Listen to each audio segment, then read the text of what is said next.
Dun, dun, dun, dun, dun, dun, dun, dun.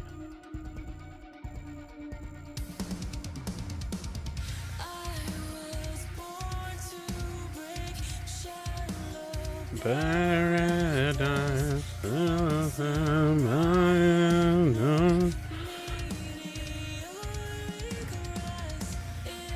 Because why not?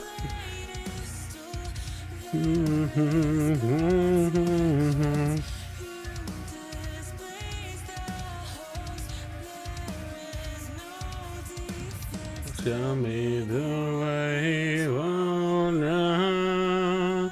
Yo, what up, Sam? What up, Fit?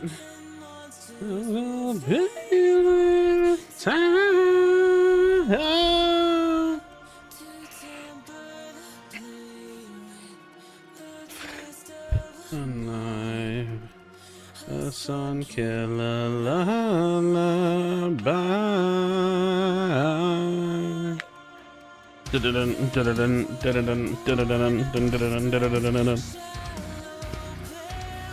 Oh, I'm gonna go get an energy drink in a little bit. I forgot to grab it from the fridge. Love your content. Yo, Cooper, what up, bro? Welcome. Welcome. You know what I'm gonna start doing? I'm gonna retitle my stream real quick. Watch this. I have an idea. I have an idea.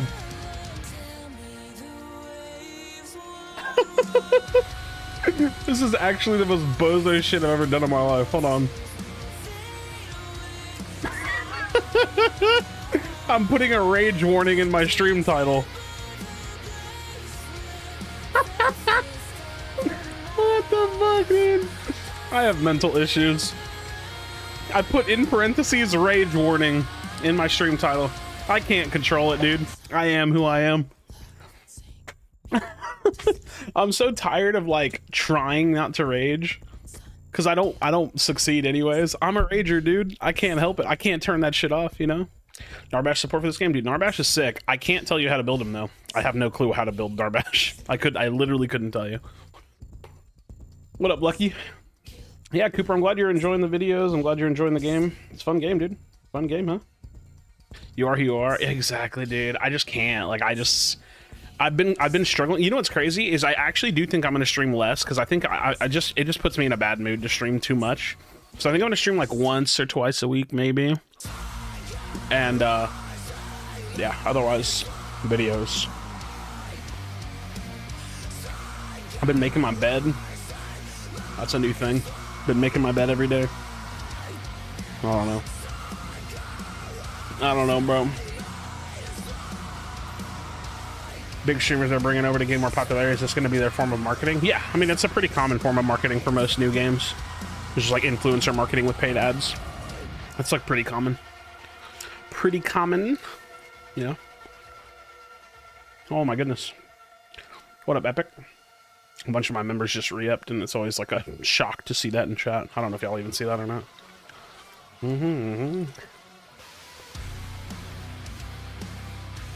I want to play a Kai game really bad.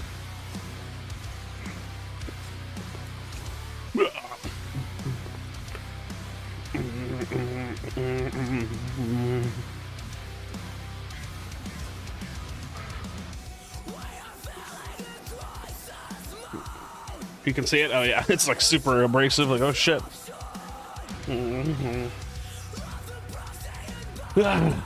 Alright.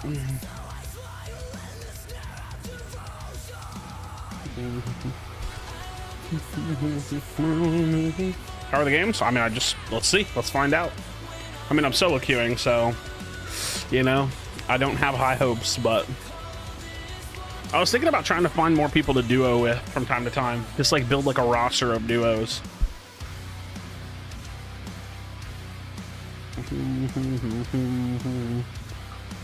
Because like, I think playing with one more player would make my games better.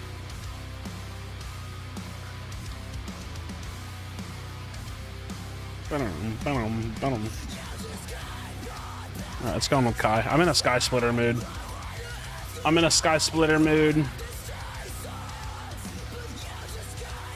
Depending on team comp, we'll see. I'm not going to end the game just because I want to build Sky Splitter. But if I can, I want to build it.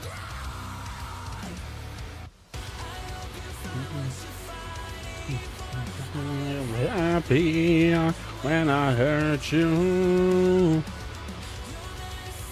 Just finished watching the video you posted of the match you had with your team. Sad you lost, dude. That was a rough game. That's a pretty top team. So that was a rough game, and we started off so good. We just kind of let it slip away. I wonder if my team didn't decide to die on the hill and just play the tiebreaker, or they looked over the. Oh, that was your team. Wait, Chris. You know the thing is I don't know who you are in game, but I think that decision to not play is the stupidest thing I've ever heard. I'm gonna be like, I've never heard of some shit like that before. You're offered a tiebreaker match in a tiebreaker situation and your team doesn't play. Makes no sense to me. So yeah, I'm sure that sucks. Legends up. Oh, okay, got you. Yeah, I don't understand that decision, man. Actually, in fact, as far as your team roster goes, when we were looking over the rosters and games the other day, you were the only person I knew on your roster. I just had to go with what they wanted. Hey, man, I mean, you can't force people to play, right? Didn't get to see it, but I wish now because I missed it. Well, lucky I posted 2 videos from the tournament. I'll probably post more. Like, these next couple days, I'll probably post some tournament matches. Like, I posted a game, like a really good game that we won yesterday in the Swiss stage, and then I posted a game that we lost today in the groups. But it was our only loss today, so we're fine. But it was against Import's team, and they're definitely one of the better teams right now, and it was a tough one. We kind of let the game slip away from us. Like, we were doing okay, and then it just kind of got out of control. But it's a good game. It's a good ass game. Very competitive, if you ask me. When I hurt you. All right, I need to turn this down some. All right, probably offlane steal support. Richter. We then decided down the hill with rules and how they went in with it about us. Us, we didn't care. We'd go with what the team decided at the end of the day. It was for fun team, and they banned our original jungler, Kabadani. Damn, dude. Sounds like a lot of nonsense going on over there, so. I don't know. All I know is that, like, regardless of the rules or regardless of this, regardless of that, whatever the case may be, if you have a tiebreaker game, like, just play it. I don't know. That's my take personally, but to each their own, bro. To each their own. What up, Callum? Yeah, I'm. It's funny because your comment made me want to stream today. I try not to stream too often. That's kind of my go-to right now, is to try to not stream too often.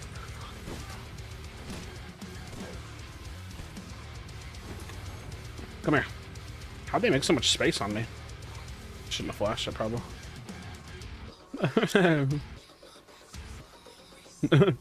Hey, why are you doing this to me, bro? Why are y'all doing this to me? Why are y'all hate criming me, bro?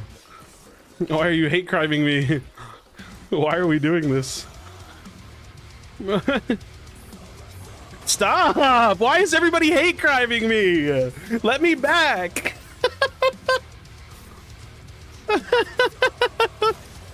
Let me go, dude! So criminal. So is Pro Pred really good? You know, like Pro Unite is something completely different? Yeah, I mean, competitive Pred is so good, dude. It's actually so good. What up, Rigatoni? 3 blinks worth, dude. Easy first blood gold. Who cares? Who cares? The gold just sits on the steel anyways. Oh shit, they got assists. That's what I get for playing out without you? When have I ever played with you? I mean, you just be Q sniping. Which Mustang, by the way, I think I'm gonna try to find people to duo with, because I actually hate playing this game solo. Like, I can't stand playing this game solo anymore. I just hate the game when I play it solo. So I might, you know, PCC video was fire. Nice, dude. Yeah, I posted another one today where we played Import's team. That was a fucking hard game, dude. That was a hard game, but. You do? Nice. Obviously the only condition I have is, like, I'm obviously gonna lock jungle every game, right? So, like, I feel sometimes I feel bad, like, queuing with Soul Reaper, for example, because I'm like, dude, I don't want to play anything else, and, like, he likes to jungle every now and then too, right? So I feel a little bad when other people are, like, streaming and I try to play with them, because it's like, I just want to jungle. Like, it's the only thing I want to do is jungle. I don't really have any interest in doing anything else, so.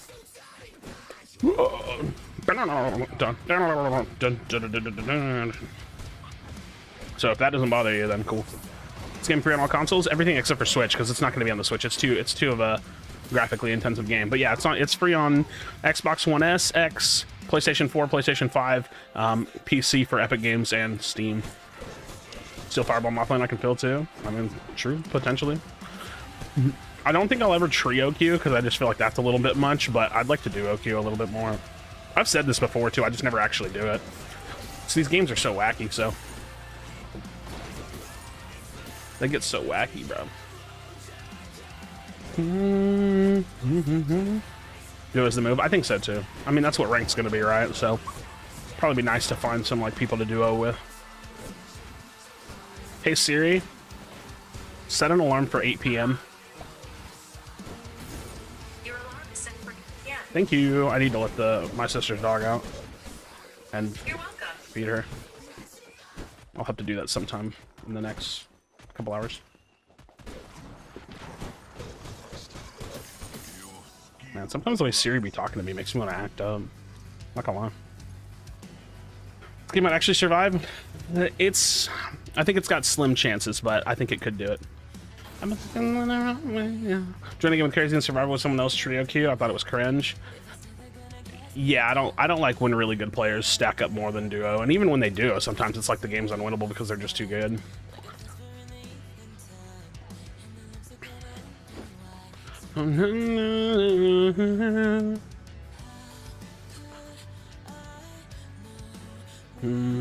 She's a minor crush? What the fuck? That bitch been around for a while. I don't believe it. She told me she was 18. That's like a really old joke, by the way.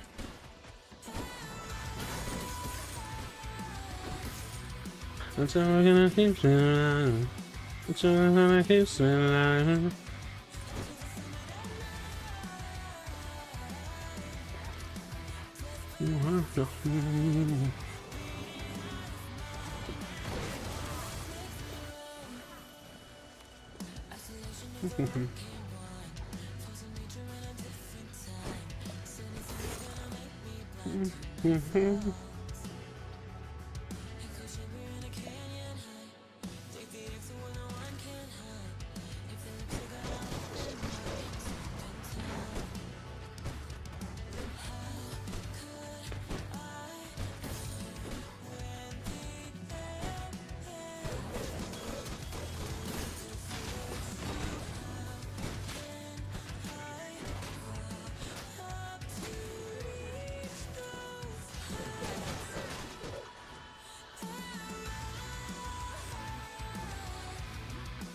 You're young too, but offlane's my second best role. Dying is pretty hard as steel. Yeah, you basically can't lose lane as steel. You can not win lane, but you can't really lose lane as steel unless you're just bad. Yeah, I'm also gonna build Sky Splitter this game. I'm just in a mood. I'm in a mood.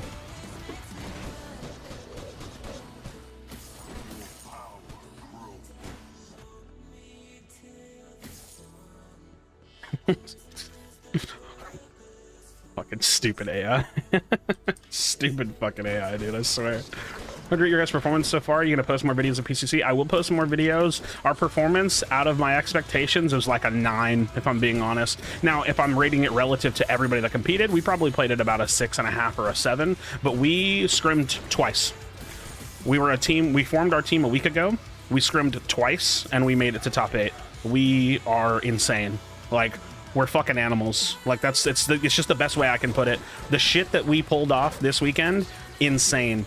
Like, that's a performance that probably nobody expected from us, and it reminds me that I'm an insane fucking player. It reminds me that when people actually come together and focus on fundamentals, you can just do well.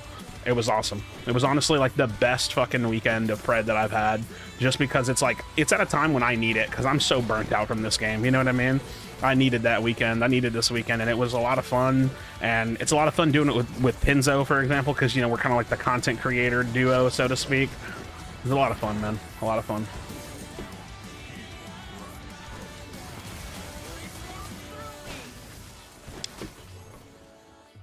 Fuck. Sorry. They're fucking hate crarming me in jungle right now.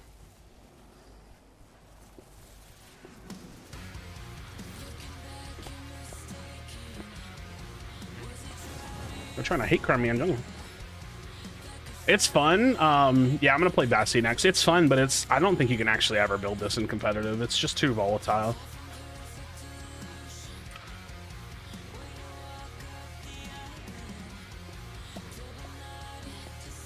Oh, fuck, he saw me.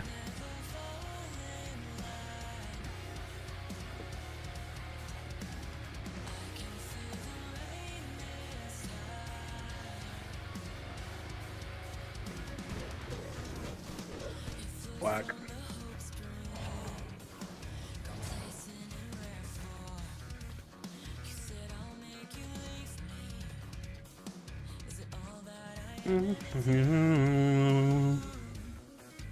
Okay, fall.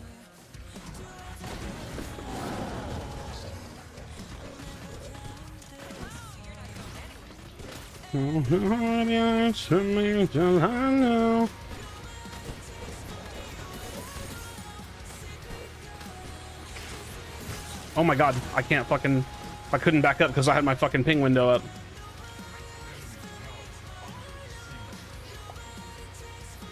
That's actually criminal. Completely different game, but yeah, Compred is literally a completely different game. It's actually wild. For tournament content, always good to see you in competitive. Your tournament play and Trump impersonation will keep me around. Listen, I'm gonna tell you something about my impersonations. Nobody understands them quite like you do. Bro.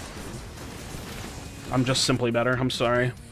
I mean, I'm getting hate crimed currently, but I'm just better. I'm actually just better. It's actually insane. I'm a top 8 jungler, don't you know? I don't know. I don't think they got the news. They didn't get the news. I just had to let them know. I just had to let them know. What up, Bloodler? I had to let them know. Why is everybody hate criming me? They're just literally diving me. These guys are criminal, dude. How have I been as of late? I'm good. I have a job interview on Tuesday. I am feeling very optimistic about it. Could be a very big game changer for my life, so I'm very, very much so excited about that. It's because I'm a top 8 jungler, dude. They saw like they you know what I mean? Like, it's actually just so criminal. It's so criminal, bro.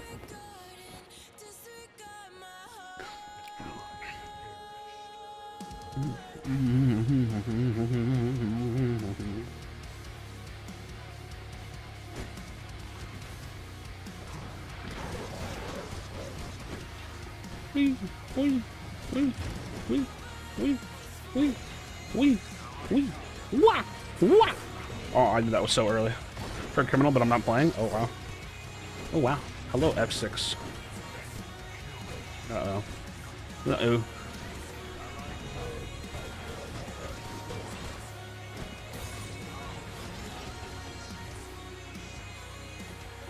Uh-oh. I'll probably step outside during work and look at it.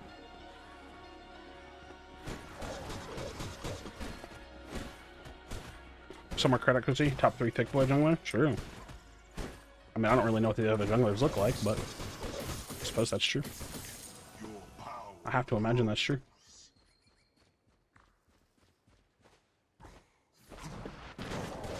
Love it when you call me Krashy.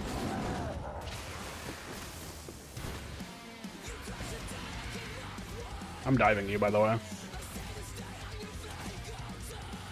That's so cringe.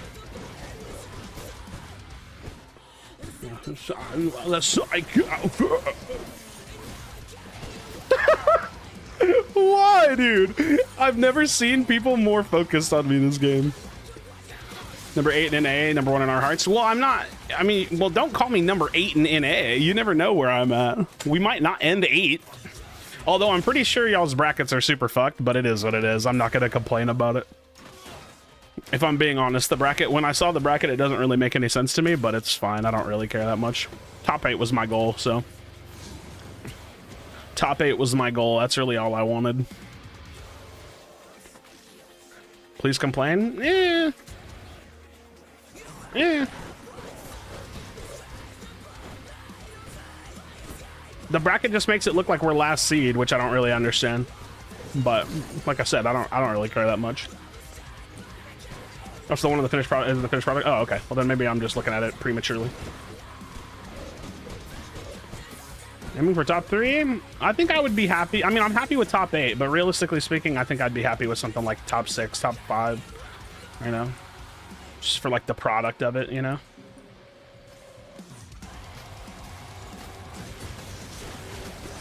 That was a criminal Richter, or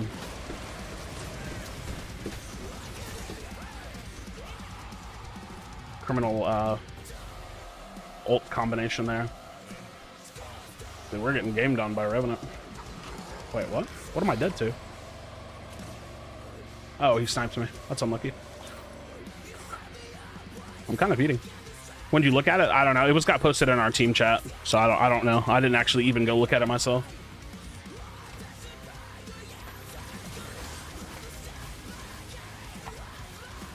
I'm actually kind of feeding. It's actually wild. You put yourself above Mercy? Well, I mean, considering he's not competing right now, I think that's naturally like a thing to do. But no offense to him, obviously, I think he's a good player. I think I've always kind of been better than him personally, but again, I think that's a bit semantics, right? I don't like to rank myself versus other competitive players. That's why I never do those like competitive like power rankings lists, because I don't think I want that kind of smoke, if I'm being honest. I'm just like not really interested in having like other competitive players have opinions about my opinions. I respect people that hop in the ring. I respect people that hop in the ring. That's all that matters to me.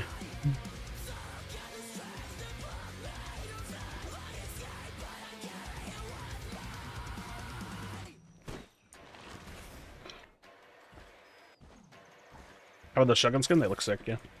What if I can't hop in the ring, man? Well, pussy. Take my body instead. Holy rollers, it's in the gun and refund. Blood into wine, take my body instead. Holy roller, boom, boom, boom, boom, boom, boom, boom, boom.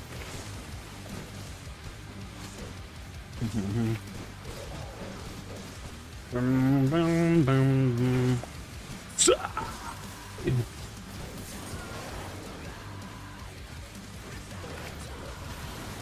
That's criminal.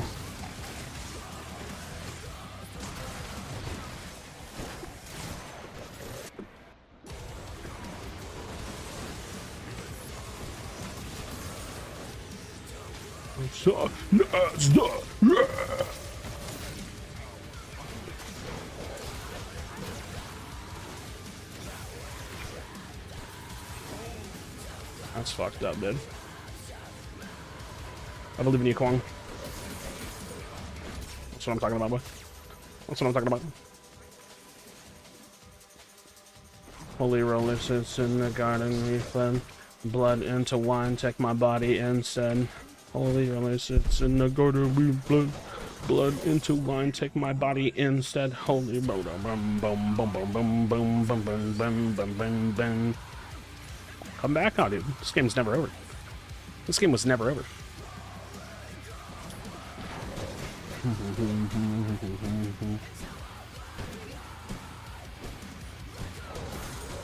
I just gotta get tanky from here on out. Or I can just go full shred build too. I might do that. I actually think that shit actually tends to work whenever I do this build. The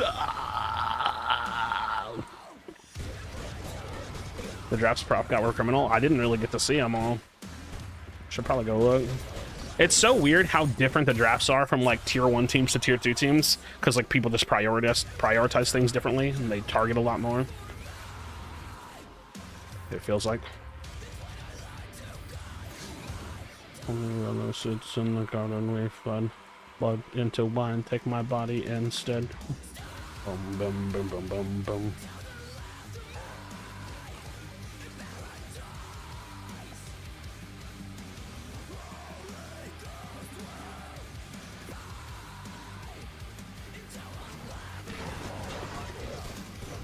Yeah, like more emphasis on Zara's Kalare for sure. It's interesting.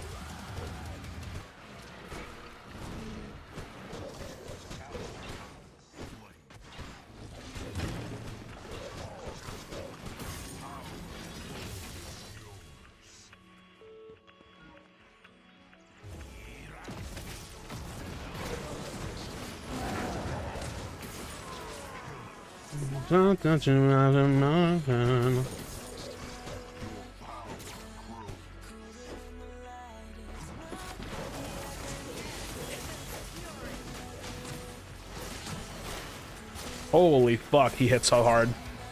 Holy shit, he's actually massive. That guy is huge. What up, Juju's? Because you said you were feeding, so I assume the enemy team was high level. I mean, we're probably so fucked this game, to be honest. It's probably just a carry diff at this point. Rev ahead is like really hard to deal with. He fucking shits on junglers at fights, so a fed Rev is pretty hard to deal with. We're probably fucked, but we'll see. Who knows? We can get Fang 3. What I get of notion about Krashy's booty? Listen, listen. Don't think about it. Don't think about it too much. It's all about the cheeks, bro. It's all about the cheeks. Slow down. I'm literally coming.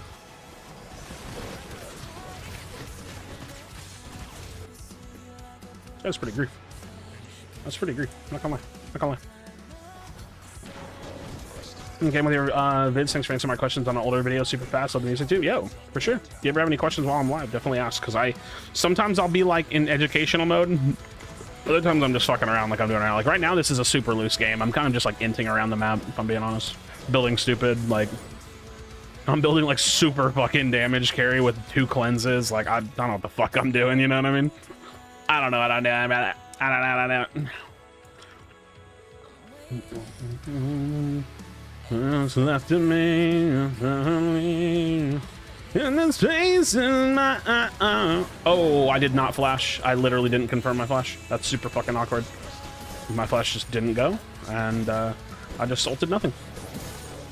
Top 8 jungler, by the way. We need to knock this tower down real quick.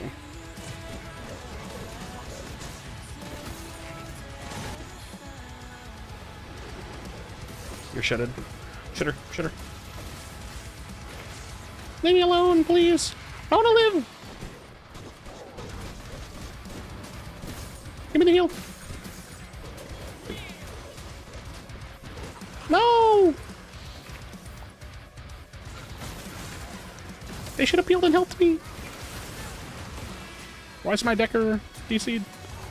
Oh, you flashed too early. Your shit. Run. Run. Shotgun her. Shoot her. Don't miss your shots. Stop missing. That's criminal. This carry diff. This is a big carry diff. Will she a clean shape Krashy? Never. She like 20 subs, get a hot tub stream, something to bring community together. I have no hot tub, bro. I got no hot tub. Wait, what the fuck? What's my team chat on? Turn that shit off. That's dangerous. I can't be having that going on. Slow down. That kill's big, but I don't know how much this is gonna matter. Listen, I hate Pred because it literally always comes down to who just has the better team carry, like who has the better carry. It doesn't matter how good I am if my team has the worst carry. We always lose. They don't position well, which means you can't get orb fast enough, which means they lose whenever they're in the fight because they don't position well and they're dead faster. I'm forced to just try to run down their carry, but their carry is actually decent. When my carry is bad, it's always just whoever has the better carry. This entire game pivots on one role, and it's super boring, but they refuse to nerf carries for some reason. Don't get me wrong, the smite's important too, but it's all carry, bro. It's all carry. All the damage is carry. Carries and Pred are broken? Oh yeah, they're super fucking broken. I actually can't believe carries have gone this long without just like getting a smack, but they're pretty crazy. Candace getting jungle? She's okay. I'd say she's like a pretty solid jungler. She's not like super top tier or anything, but she's like good. Please. I'm so close, bro. I'm so close. I'm so close.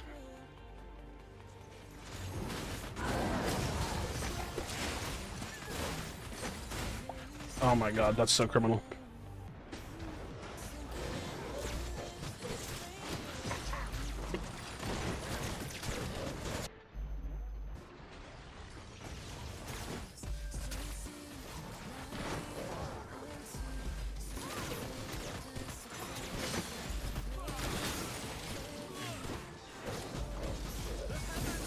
Why did you just ult?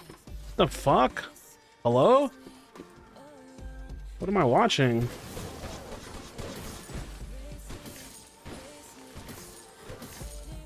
The fuck was that? I'm so confused.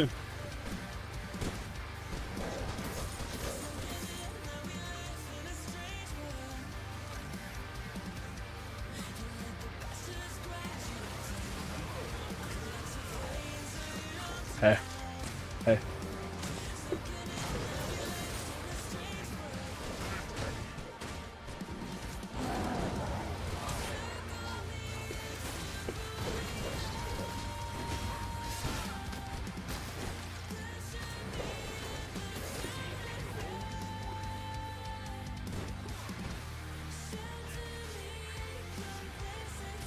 Ooh. What up, Volume? Sick ass trailer recording, by the way, dude. You're nuts. You're actually nuts. You're nuts, buddy.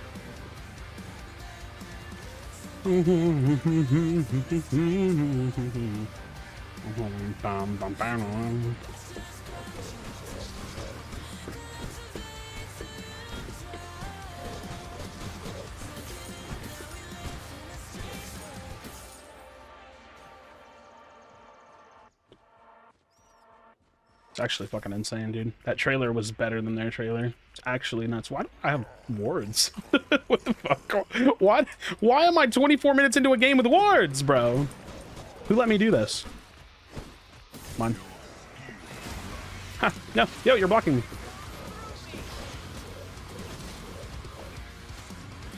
Hey, yo. I'm kinda down with that, bro. Hey, come here, bitch. Sickles, give me a sign. Don't overheat. Please, team. Come on, come on. Come on, come on.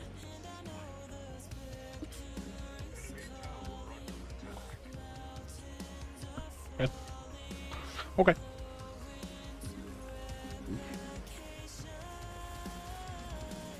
I never life.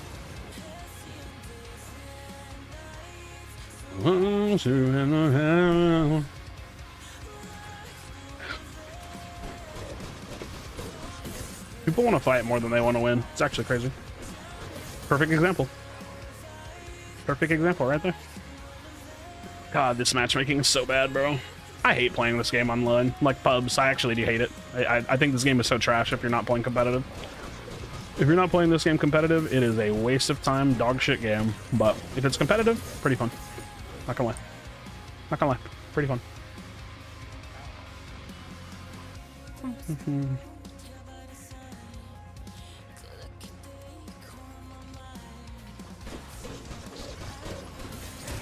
What the fuck?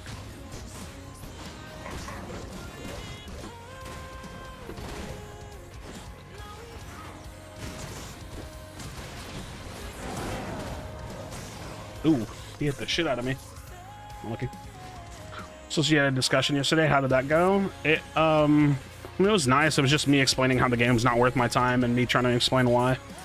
And he was just kind of hearing me out and giving counterpoints. Like, it's weird. Like, I put a tweet out on Twitter today, and I basically said, like, this game is so good, but it's simultaneously, like, a terrible game to play. And if they don't find a way to fix that issue, you're going to lose people, and it's going to suck, because we're going to watch the player base plummet over the next few months. And I don't know what to... Like, there's nothing I can do, right? Like, I'm just a player. If they don't get their shit together, the game's just going to die. Like, eventually people will just quit and they just won't come back, and it just sucks. Like, I don't know. The game has a lot of potential, but they don't know what they're doing, so we just have to, like... Oh, that's the worst part. I'm gonna take that back. They know what they're doing, they're just doing it too goddamn slowly. And if you do things too slowly, then people aren't gonna stick around. They're just gonna get bored, they're gonna go play that other free-to-play game, or that newer free-to-play game. So at a certain point, it's like, we just need them to hurry up. Like, and like, they're doing a good job, but it's just, like, it's too slow. It's too fucking slow. Like, I'm so burnt out on this game, I just play it because, like, content, and I play it because, like, competitive, and I play it because, like, there's nothing else that I want to play, but that doesn't necessarily make it good. But I do love the game. Like, I really do. I really love the game. I just wish it was better. I want to see this game get the legs that it deserves, you know?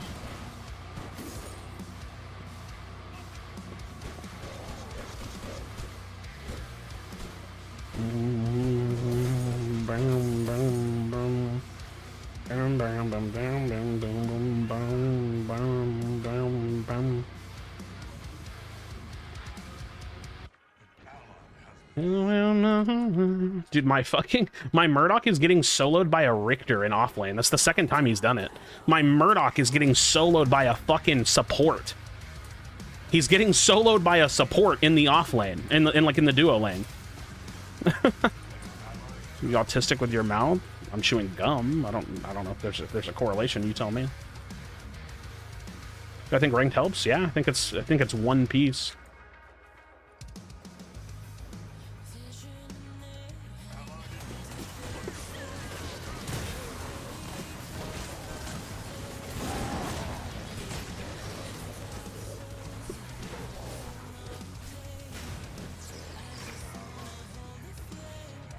What build's my Murdoch playing? The 1300 build.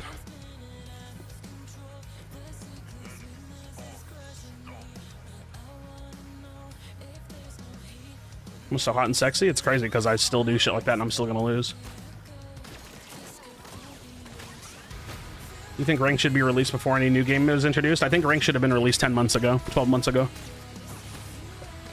And by released, I mean like being tested. They've never even tested a ranked mode. All they've ever done is shown mock-ups for a ranked mode. I think we should have been playing ranked like literally 6 to 12 months ago as tests, like as test ranked modes. So we could help them decide what the ranked mode should look like instead of dropping it months and months after most of their player base has probably left the game. Casual mode should have dropped now with free to play. Ranked should come out no later than a month from now, but I'm pretty sure it's not coming out for many months. Thought I recorded it? Well, that wasn't even a scrim game. That was a tournament game. But yeah, I appreciate it. It was awesome. It was a lot of fun. Oh shit, I could have bought armor. Oh well. I'm lazy. Too lazy to go back. They're playing a double tank comp with an Argus, and he just took Pacifier instead of Liberator. Like, someone save me. Someone literally save me.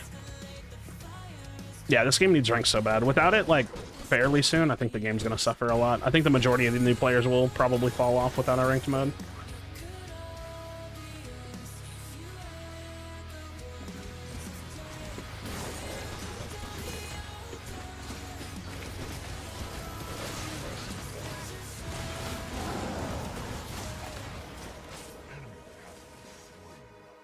That's good.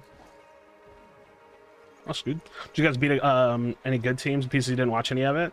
We beat like a lot of teams. We had a good like a close showing against I forget their name. I know their acronym is Fate, F8, but I can't remember what their name is because I know it's not Fate.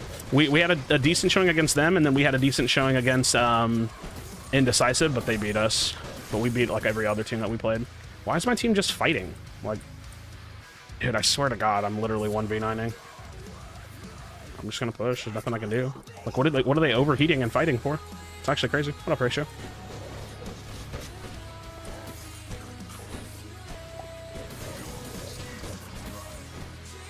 We get an advantage, we find some picks, and then my teammates go and feed. It's actually criminal. It's criminal, dude.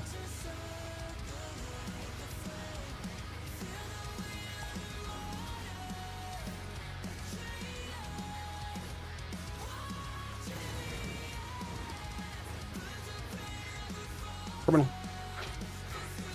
Flow state, thank you. Yeah, it's a weird name for the acronym, but yeah. Got a banger song for me? Interesting. I'm gonna go run at this Revenant and try to salvage this game by finding a pick. Shit. Oh shit.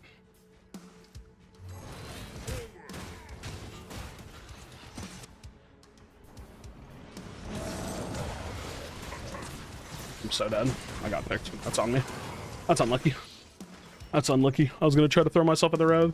I mean, if I don't make a play, we lose this game, so it's kind of on me though.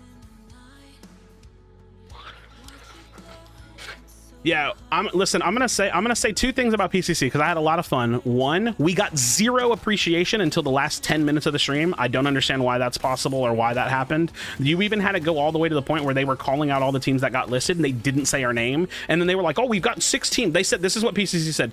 We have 6 teams qualify. Let's go find out who the 8th was. And they just glazed over us entirely. Never said shit about our names until the very end of the stream. Didn't show a single one of our matches. Didn't talk about me and Pinzo. Didn't say anything about how our performances were going. Didn't show any graphics about our team until the very last 10 minutes of the game of the stream. I don't know why. I don't know what I did, but that felt a little on the nose for me. It just felt a little weird. I was just like, okay, I guess that's a creative decision for the tournament broadcast. It was a little frustrating. I don't really care that much, especially now that it's over. It just felt like oddly intentional, and I don't know. It just felt a little bizarre. But yeah, we just got like absolutely zero recognition whatsoever, and like, sure, I guess. I mean, we played really, really well. We probably well outperformed people's expectations for us, so it would have been nice to see something, but it is what it is. It is what it is, I suppose.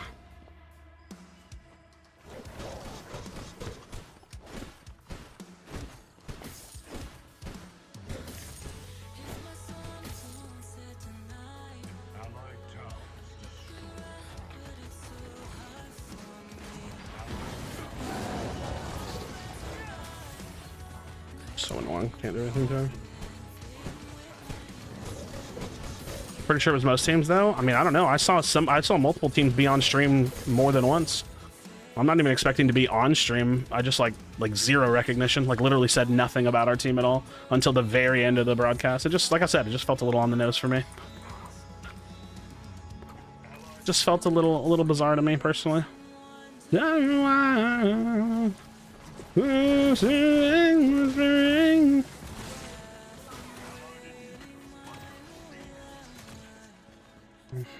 It's actually crazy how much of a 1v9 this is. Such a criminal game.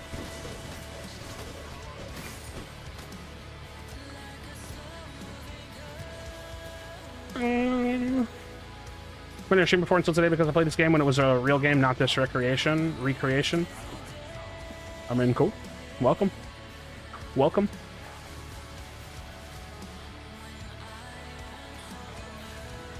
Welcome, welcome.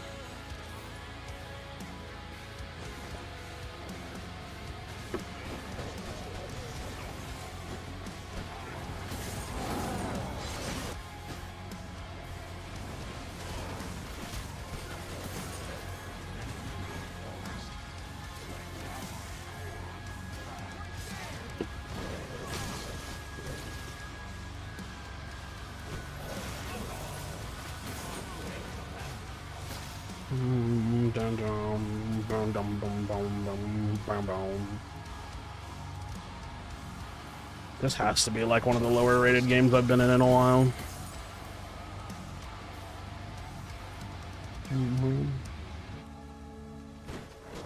Bro, look at the builds. Holy shit. What game am I in right now?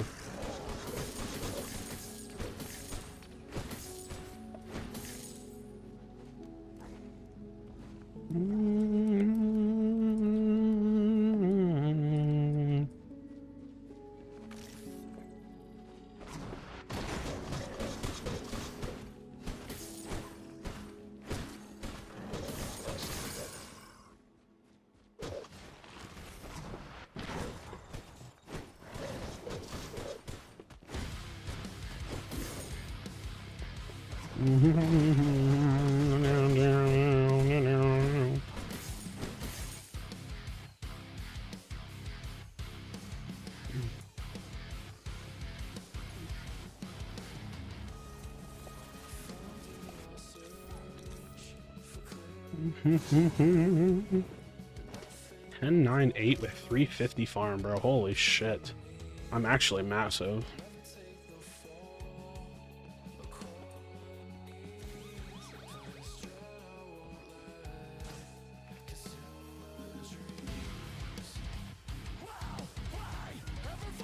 The fuck is this guy going, dude? Why didn't like she cut him off or something? I don't understand.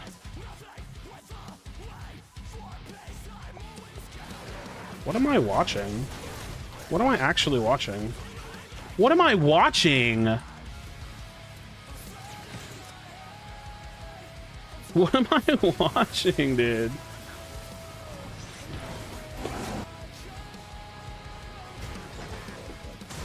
Oh shit. I have no teammates, dude. I have no teammates, bro. Well, GG's. We actually have no team, dude. That's actually so criminal, this game. You think they should give Orb a lower tier item to start stacking sooner? No, I think it's fine. I think they need to give this game better matchmaking or a reason to play it. That's my general thoughts on Pred. Like, these matches are fucking miserable, dude. These matches are pretty miserable. Alright. I've literally lost, like, most of my pub games in the last, like, week. I just, like, literally don't win. I don't know. It just feels like these matches are just getting worse and worse. Like, the more that the newer players climb up, like, the worse it is. Dude, like, what is this match? I'm literally, like, a high-rated player. Why am I in this game, dude? What am I looking at? He has to be queued with someone, but, like, how is that my fucking problem? Okay, so, dude, like, okay, this guy He's literally not even queued with anybody. What am I looking at? Bro, how can anybody defend this game, by the way? How can anyone defend this game? Whack, woo, Griff. What am I playing? What game am I playing? J-Shreds, where the fuck are you, bro? What is this matchmaking? What the fuck is this? My Christ, brother, and fuck. Ay, Dios mío, dude. How does anybody not just flame this game constantly? He's a sub 1000 MMR player. He should not be in my game. Please, don't fail this player. It's his first game back in a year. This is another one of them. Mother and fuck, dude. I literally sent, listen, I'm gonna show you guys. I sent this exact example to J-Shreds. They don't know how to fucking run matchmaking. Look at this. Look at this shit. This guy took a year break. He came back, he got farmed in all his games. You know what happened? He quit. He fucking quit. What do you think's gonna happen to this guy? He's new. Get him the fuck out of here. Put him in games that are fair. He doesn't know how to play the game. It's not his fault. Get him out of my games.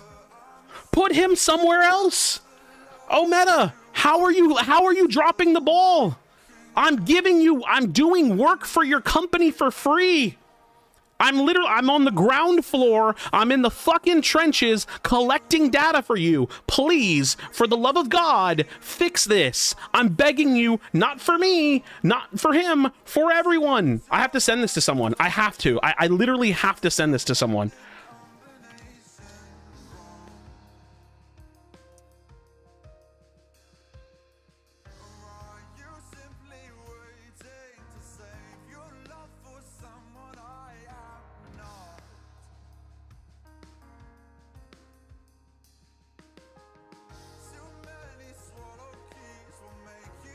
This is insane, dude.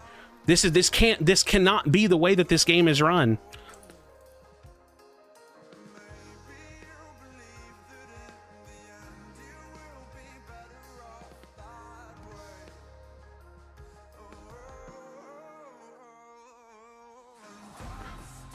Dude, I can't, dude. This game is so trash.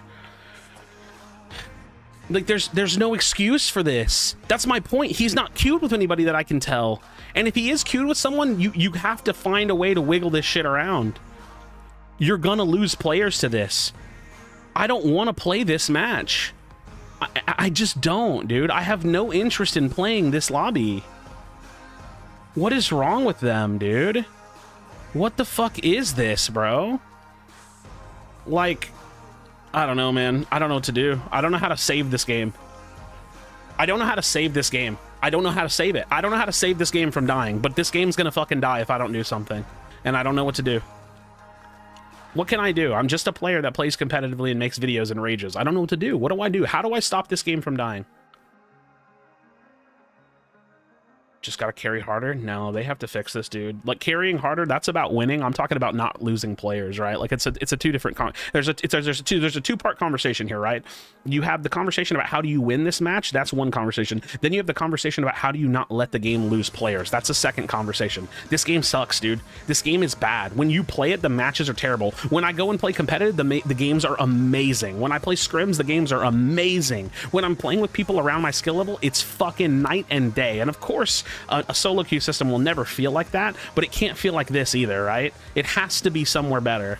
And I'm like, I feel like I'm praying to Omega like there's some deity in the sky that I can't communicate with, begging them to figure it out, begging them to try something new. I don't even have the solution. I'm just begging them to do something different. It has to be better than this. Even for pub matchmaking, it has to be better than this. Like, I know this is just pubs, but it can't be this bad. People won't play this. People will give up after a while. You know what I'm saying? Yo, Azazel, GG's, bro. GG's. Like, this is dude, this is ridiculous, bro. Oh my god, I feel so bad for this player too. Like, I'm not even shitting on him. I just feel bad for him. I feel bad for this player. He hasn't played in a year. He came back to that game. That's the game that he came back to. And his MMR's not even high. So why is he in my match anyways? I don't know, dude. They have to figure this out, dude. They quite literally don't have a choice. They got to figure this out somehow. They have to find a way to retain me as a player and to retain those players as a player. It's insanity.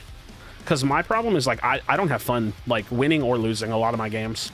And, dude, I'm just, like, I just lose. Like, if you look at my games lately, I just lose all my games. Like, I lose so much, and there's nothing I can do about it. Like, I'm just doing my best, bro. Like, they gotta figure it out, dude. I think they need to make matchmaking tighter now. The player base is quite decent. Yeah, no shit, dude. It's crazy. This is so insufferable. Like, the fact that an 800 MMR player can slide in my lobby that's insanity to me. That's crazy. That's fucking ludicrous, bro. 146 games. This guy will quit. He took a year break. Please keep him. Retain this player. Do anything you can. Find a way to do it.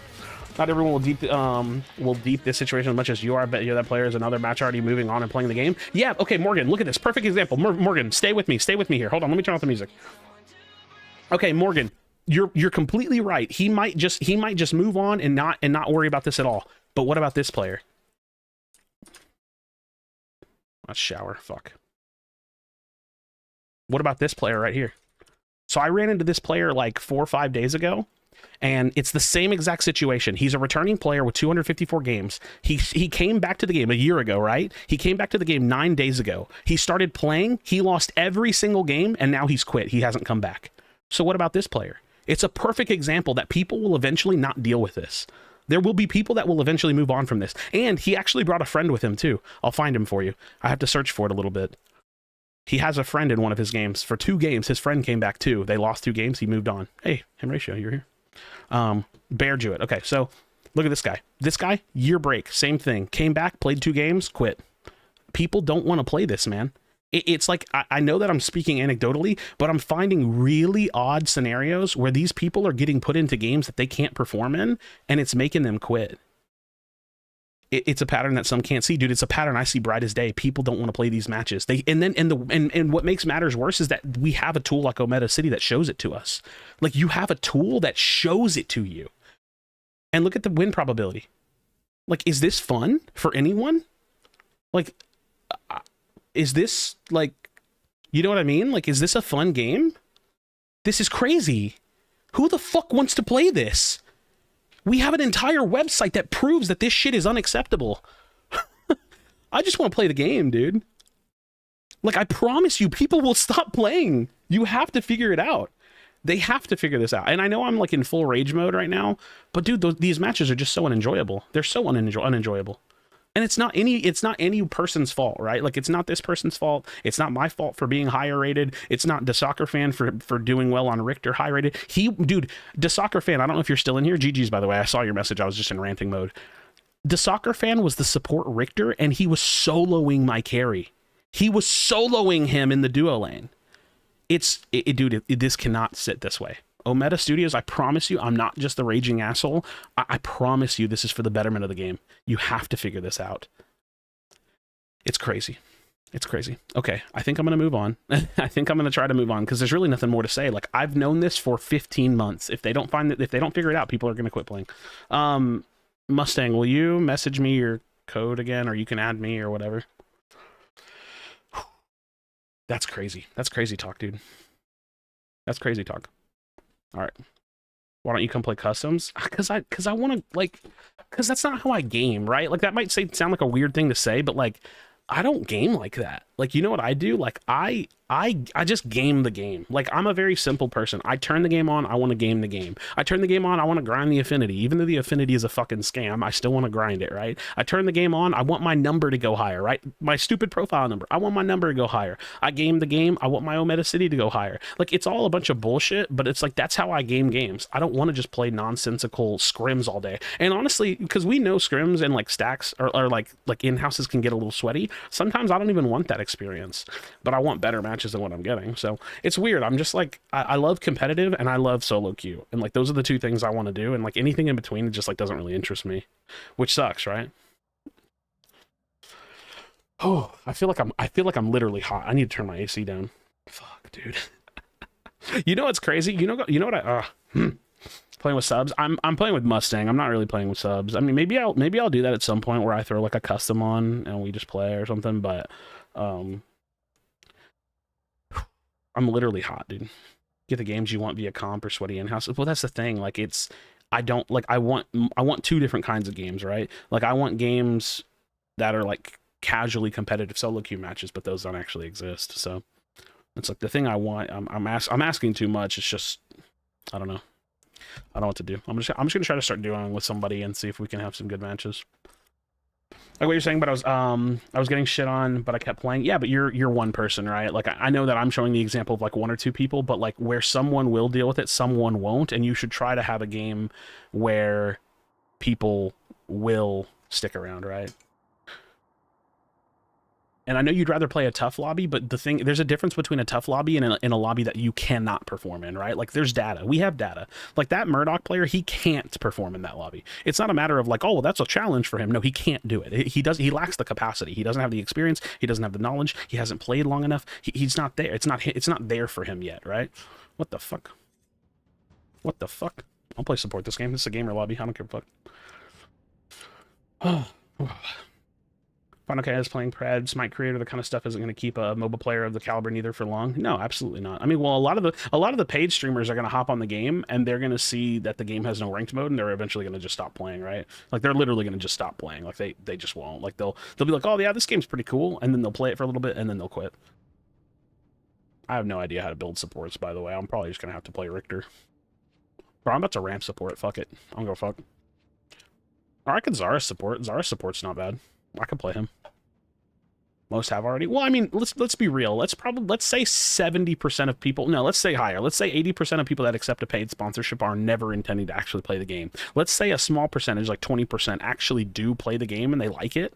Or no, we'll take it to a more rudimentary way of thinking.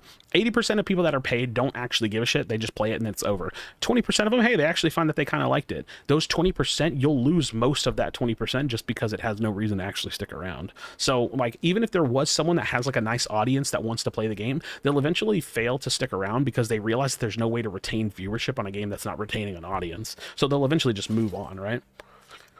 Like they'll just be like, ah, fuck, there's nothing for me here. I'm going to move on, right? Like a perfect example of that was Shroud with Blood Hunt. Shroud loved Blood Hunt, but the game just like wasn't good enough, so he recognized it wasn't going to retain viewership and that it wasn't actually worth his time, so he just quit playing it. Most competitive game to watch the stream exclusively solo queue was casual pubs and stacks. When playing ranked mode, it's much easier to stream. Yeah, I mean that's the other thing too. I like streaming and talking to chat, so. Yo, Nevros, thanks for subbing. All right, I really do just need to relax and chill. I don't know how anybody plays this game like seriously for long periods of time. Like when I see Soul Reaper like grinding, dude, I don't know how he does it, bro. Guy's a god. Guy's a literal god. It's actually insanity to me.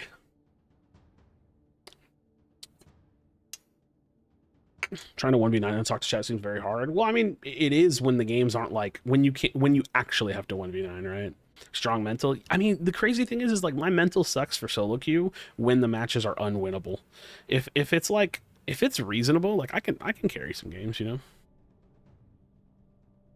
See, John said it perfectly. I don't care to mess with private or public community stuff. I just want to hop on in game. I'm the same way. Like I don't want to have to think about it. I want to turn the game on and press play and have fun. Like I really don't want to have to think about it.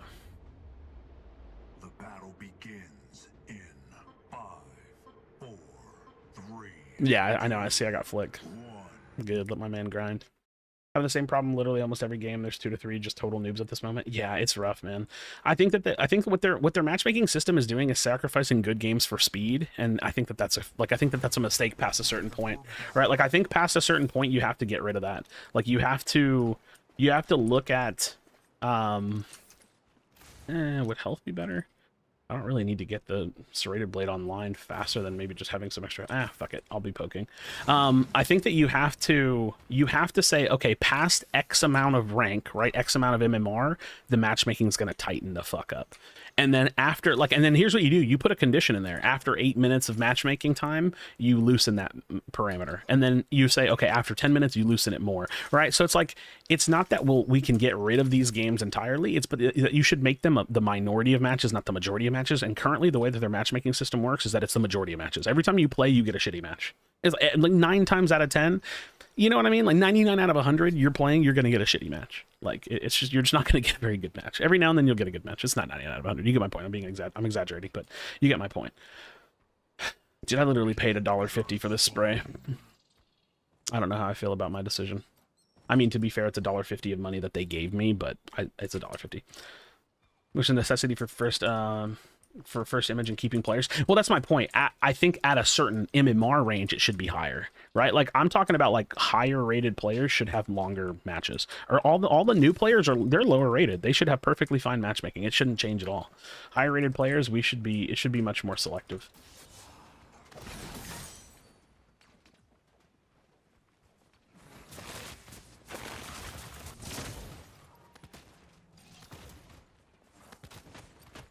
It's not cool, dude.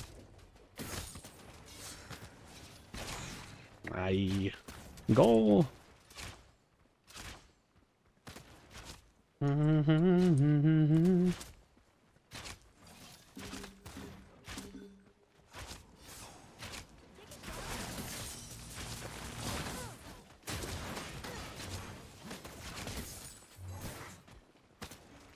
Cool. 7 minutes.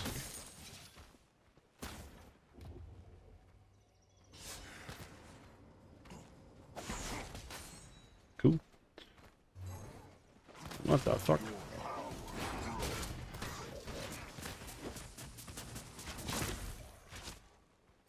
The fucker flashed into the gank, bro? That's crazy.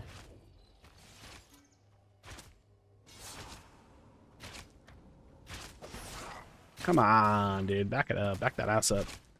From a podcast I talked about with new players start at, and I think it was like 1,300. Yeah, I mean, here's the thing. So they have this talking point that they give where it's like it doesn't matter where you start the new players at because that's always the midpoint, and that makes a lot of sense to me. But my point is that you need to tighten the. I'll give you the illustration later. Do y'all understand what MMR buckets are? Like, do you understand? Like, if you have a bucket, it's like there's a start and an end point. It's like the MMR buckets are too big. The buckets are wide as fuck, and you need to tighten them so that way people that are X rank can't play with people that are Y rank, right? And that people that are X rank can only play with people that are up to Y rank. X can only play up to Y, but Y can't play to Z, right? Or like X can't play to Z. And you get my point, right? You know?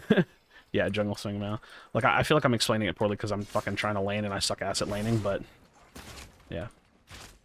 In your last game, everyone was around the same rank except for one guy at least, and that was what I saw. No, I mean, not really. I was like, there was 1400s. I'm 1800. Like, I don't think that that's everybody around the same rank. I think that that's people at like a large variety of ranks. Like, I think that's my point. At a certain rank, at a certain MMR range, it shouldn't even be that wide. And like the one guy, like, yeah, he's an outlier, but that should never happen. Is the point? Like, I don't think that should ever happen. I think if that happens, it's very bad.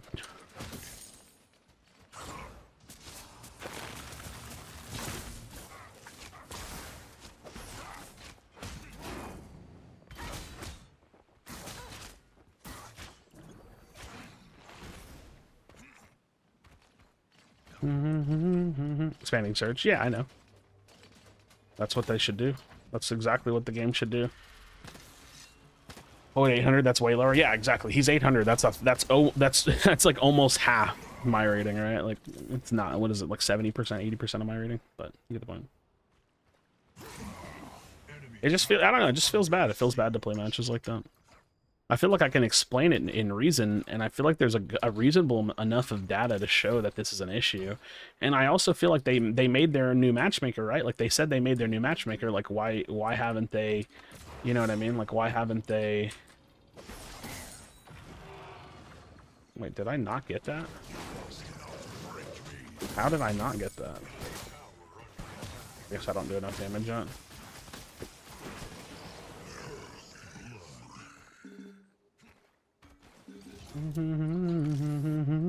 Role select would improve quality too. I'm torn about role select, right? Because like I think role select will obviously improve quality because you'll have people playing their role, but that's also going to impact matchmaking times. And I think right now I want accuracy of skill more than I want a preference of role. But you are correct.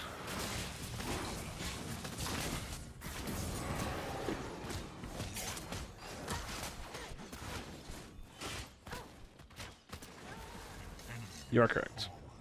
What up, monkey? Monkey? Hey, don't spray me.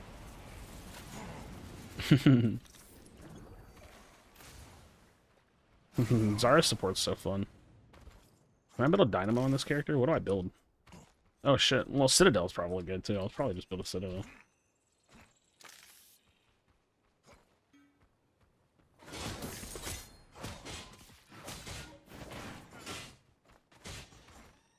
Needs to be addressed. I can guarantee you from playing OG Paragon from day one, the game will die if they don't listen to the community. I mean, I know this, and you know this. I think that, like, I don't know what it is, man, because, like, I wonder if it's, like, a fear to tighten it too much, because if they tighten it too much, then they feel like they're not going to retain people from long queue times. But it's, like, quite literally the opposite is true, too, right? Like, if you fail to give people a reasonable match... And here's the thing, if you can create different rule sets for matchmaking for different people, that solves most of the problems, right? Because for the vast majority of the player base, queue times wouldn't be an issue. But for the higher rated people, queue times would be an issue, and that's okay. And what I say, but when I mean issue, I mean it's just going to be longer, right? Which longer should not necessarily mean bad. Like, that doesn't have to mean the same thing. Like, longer can just mean longer, you know? Common calculated comp playing the PCC, keep it up, some of my favorite content. Yeah, Steve, I appreciate it, man. I mean, it definitely beats playing solo queue, right?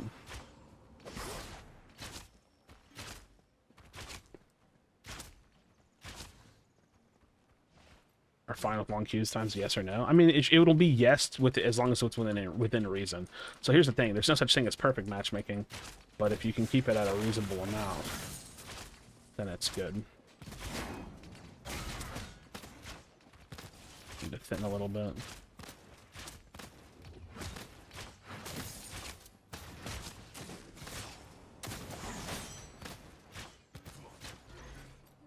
Your power grows.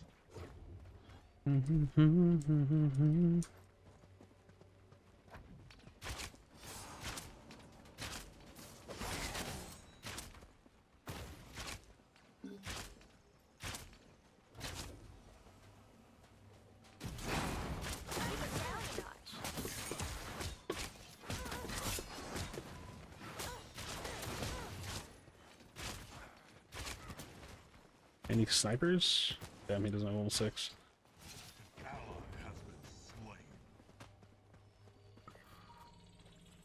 slain.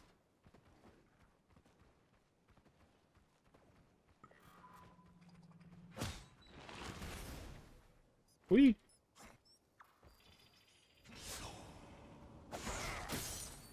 Saw your record 4-1 on the graphics. Is that from previous weekends too? No, that was from yesterday. We were 4-1 yesterday, and then today we went 2-1 to qualify for finals. Allied tower under attack.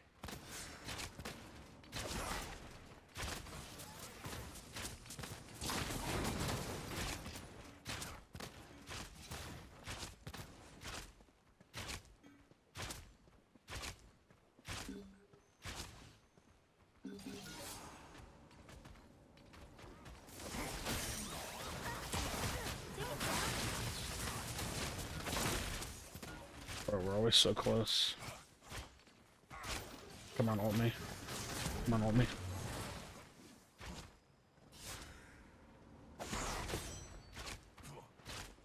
My stance. Well, that's disappointing. They're just fucking all in that. That's disappointing. Fuck. That's unlucky. Your detailed jungle tutorials brought me to the channel initially, and now I'm staying for the stoic comp play. Well, we'll see how much I can keep that going. I don't really know what our comp plans are post PCC 7, or like if we have plans. I know that like I love competing because I feel like it gives me games that are very, very challenging, and it gives me a lot to prove, which I really like, right? Like I think having that, like I really just want to prove something feels really nice. So yeah, we'll see. For now, my goal is just to like constantly like improve as a player, and then kind of post the videos that are like kind of simple to make but like still feel like they have a lot of impact, where it's like, hey, this is what I'm doing. And like I think a lot of people can learn from just the decision making alone, because a lot of the time there's with jungle, it's such an interpretive role where you're just doing things, but like how do you know what to do? It's not the same as laning where you just go to lane, right? In jungle it's very like on the fly. And so I'm trying to learn how to make those decisions better, and I'm also trying to like teach people at least to get up to my level of play, right? So did you guys qualify? Yeah, we did qualify. We ended up going 2-1 today in groups, which is enough to qualify.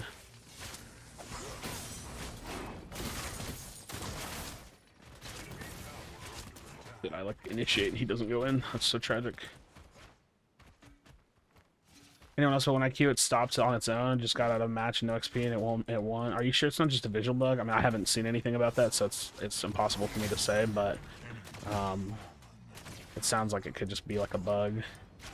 Enemy kill you cannot break me.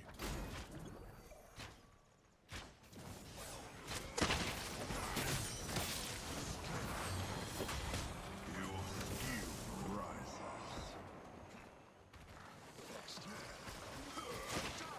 Allied tower under attack. Allies perish. What the fuck?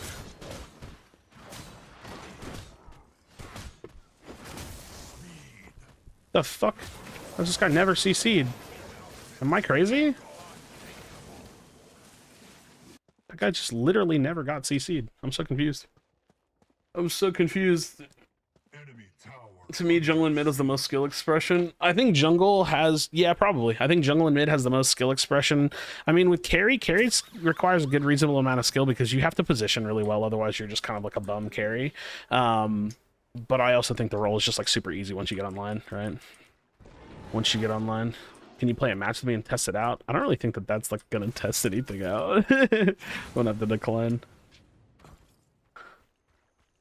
I don't know that that's gonna be enough to test it out. He pre-cleansed his shields. Well, I mean, he only had one cleanse, and he cleansed my shield, or like he didn't get stunned by my shield. Maybe it was just bad timing, but then he cleansed the Argus stun, and that's what got me killed. So I don't know. I feel like nothing happened right there. I don't know. It was bizarre. It was a little bizarre there.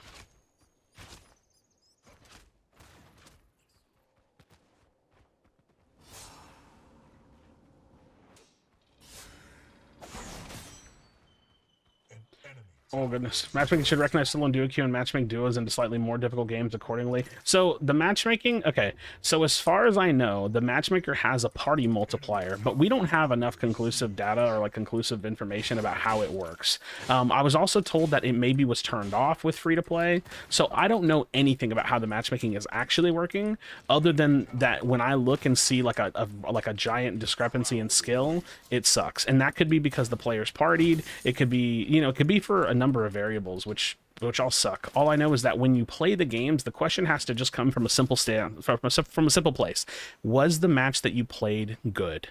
And if the answer is no, then that's bad, right? Because it's like, okay, the match that I played, like, was it good? Was it fun? Actually, I think it's easier to ask the question of was it fun? Because if you're asking the question of was it fun, then it's kind of like you get to answer for yourself. Like, it's not like literal. You don't have to have the answer to is something good. You just have to answer the question of did you have fun when you played that? And if the answer is no, then I think there's a problem, right? And the problem for me is that the answer is often no. Like, it's often just no. Oh, shit, I should have stunned her ult.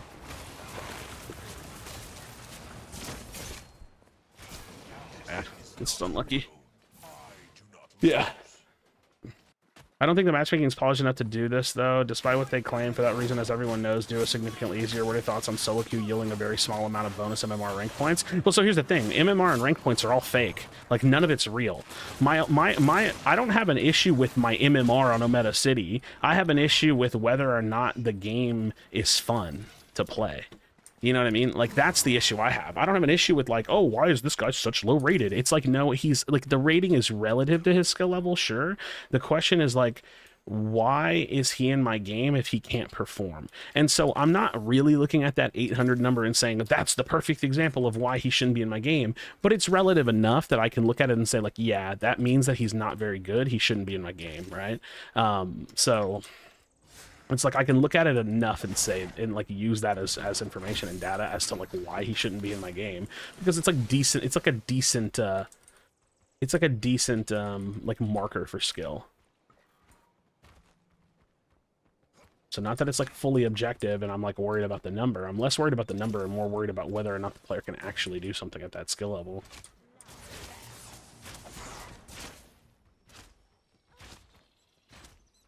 I think I need to start roaming more. I don't really think that this guy is gonna do very much.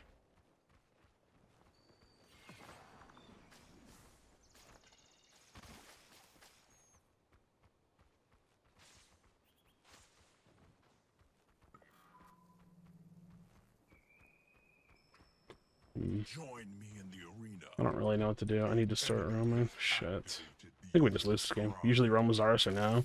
I mean, Zarus support, yeah, you can. My problem is I'm falling behind right now.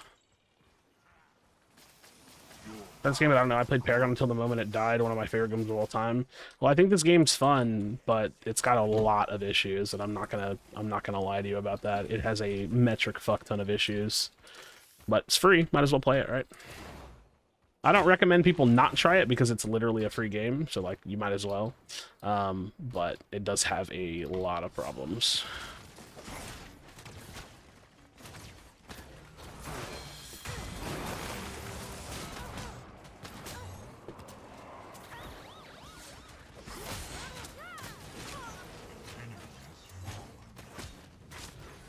Okay.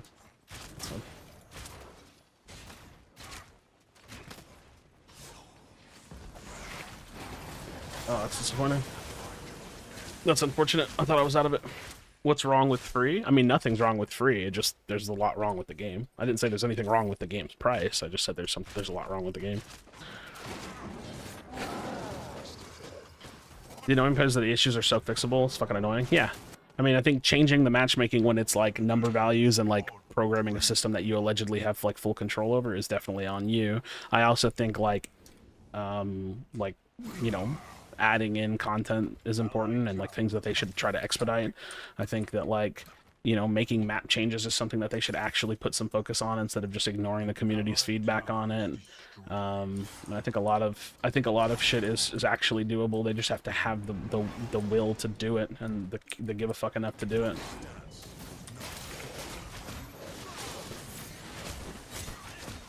Okay, dude, I'm in there with him. I'm in there with Flick to the very end. That's my teammate right there. Yeah, I'm bored. Let's go to the next one. This is a good next angle. What up, Wookie?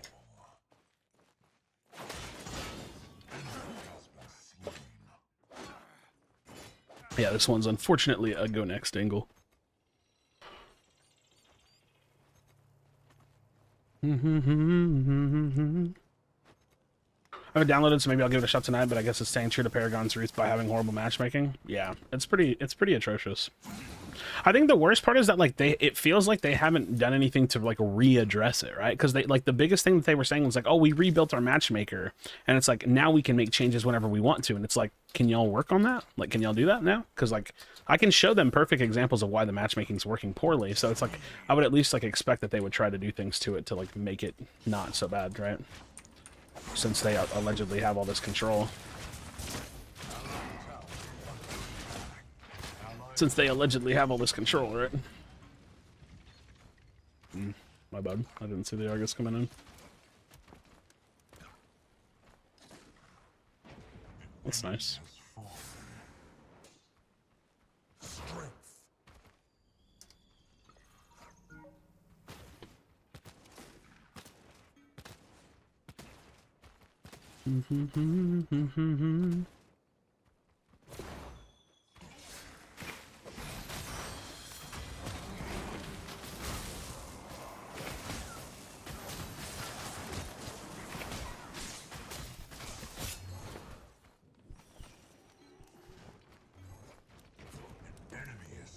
Unlucky. Unlucky. G saw you on YouTube, but you're kind of a negative Nancy. G's rather not a naggy wife home. Bye. Work on your English. Also, I don't care what I say is true. Doesn't matter if you like my opinions or not. I don't. Can people explain to me why, if you don't like what I say, why do you feel the need to type a message about it? Right? Like, just close the stream. Nobody asked. Again, it's the same thing I say every time. Nobody was wondering what you were thinking, right? People are watching my stream for what I say and what I think, and to watch me play, they're not wondering what you think about what I think, right? So, like, no offense, but I didn't ask and I don't care. Like, I didn't turn on my stream wondering what y'all think about what I think. I turned on my stream saying what I was gonna say, right? It's just not like it's not a relevant detail whether or not you like what I'm saying. And I definitely don't care. Like, no offense, I don't mean to be rude, but I don't care. Think about playing with subscribers sometimes? I mean, maybe. I don't really get anything with playing with subs, so I'd rather just like play. It's just never really been my preferred way to stream. I feel like I feel like I like what you say, but I'm not sure if I like how you say it. But that's a me issue. I mean, no, I think that that's fair, right? It's like it's anyone's prerogative to like.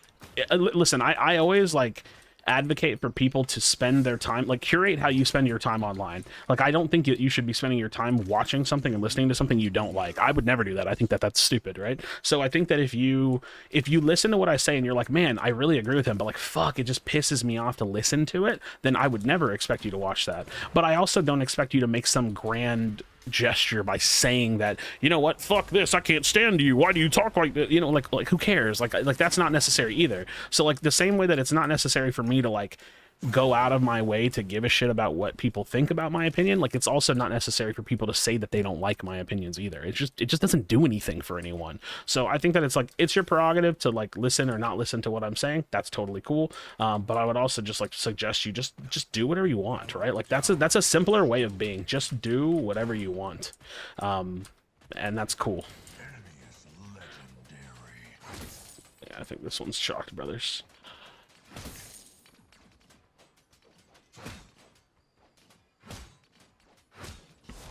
I should have played carry, honestly.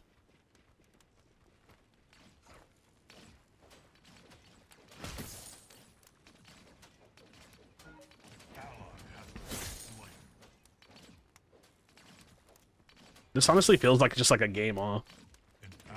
Yeah, thanks, Glue. Appreciate you, bro.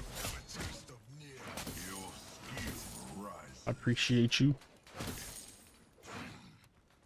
It's funny because I'm losing this game and it feels equally as unfun as the rest of my matches, but it also feels like I'm chilling because I don't really have to try to carry. I'm just playing support. I'm also pretty checked out if I'm being honest, so. Like whatever happens, happens. Doesn't really matter to me.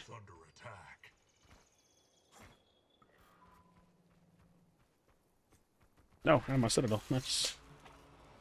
I have my Citadel.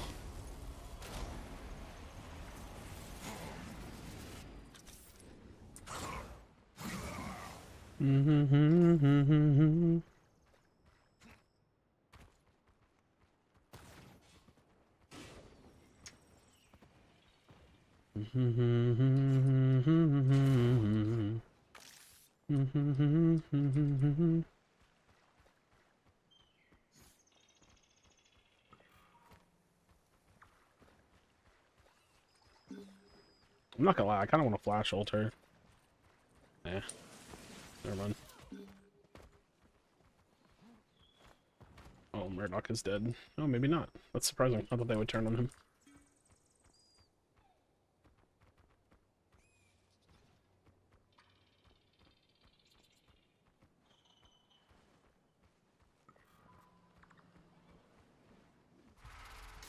We have good vision.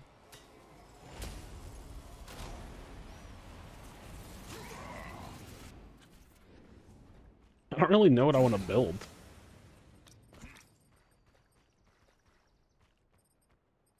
Kind of interesting.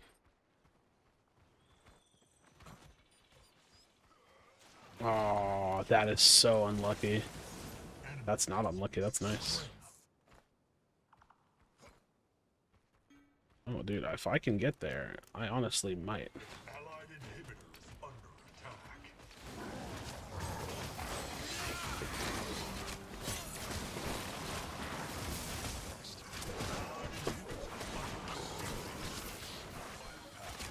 Oh, that's unlucky. Dude, we're kind of gaming right now. We're kind of dude, we're kind of gaming right now. What the fuck? Go, Murdoch, go.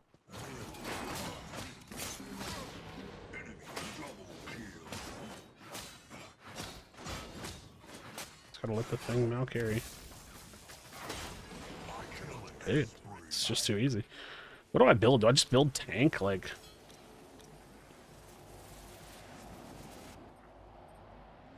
I think I, like, unironically, like, build tank from here. Like, I'm not gonna do anything else. I'm just gonna stand there and let my team kill, alright?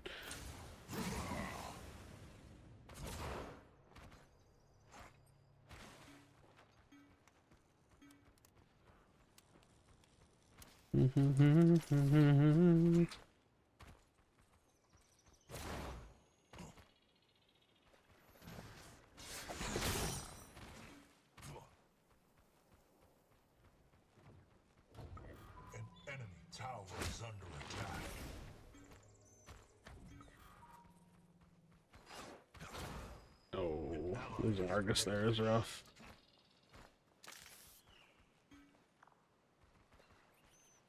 That's rough. Place of Unite? No, the game's terrible. Yeah, I definitely don't want to play that.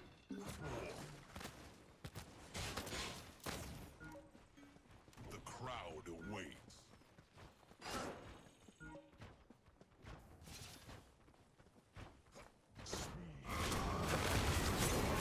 Fuck, dude. Ow, ow, ow. Oh my god. Earl killed me very fast. An ally perished. Yeah. GG's. GG's. Slain.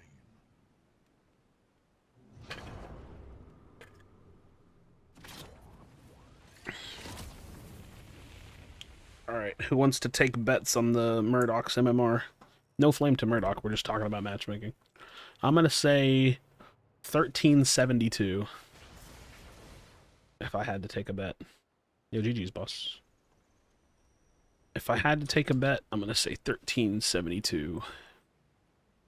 Why constantly FF though? I mean, the game's not fun. I don't know. It wasn't me initiating, right? Like, I'm just pressing yes. I'm just voting. 1372 is my guess. He was... Oh, he was 18. Yikes. Never mind. Oh, I forgot Flick is low. That's actually really funny. Oh, we gotta give Flick a build. We gotta give Flick a build. Hold on, let me message Flick really quickly. He literally started playing this game like a day ago. Like 2 days ago. Where the fuck is our team chat? Hold on.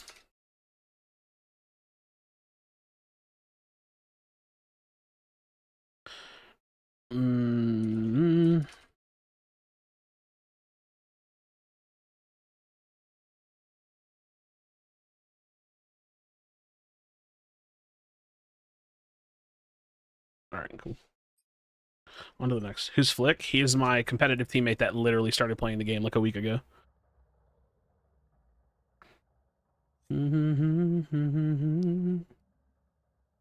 Had a ghost hit with my stone on Faye. I just think that was too volatile to be in the mid right there. Like, I think that like that step up is like a little too far when we're like behind and stuff. We just need to be grouping and shit. I feel like that's a really common mistake that people make. I don't think that's what lost us the game or anything, but like it kind of cascaded into the loss. But I think it's a pretty common mistake where people are just used to laning. So like even at like 30 something minutes, people just like run to their lane. They go halfway up their lane and then they get collapsed on and die. And it's like, oh, well, we can't really salvage that because now, you know, you're on like a 50-second timer and they go take double buffs and end the game.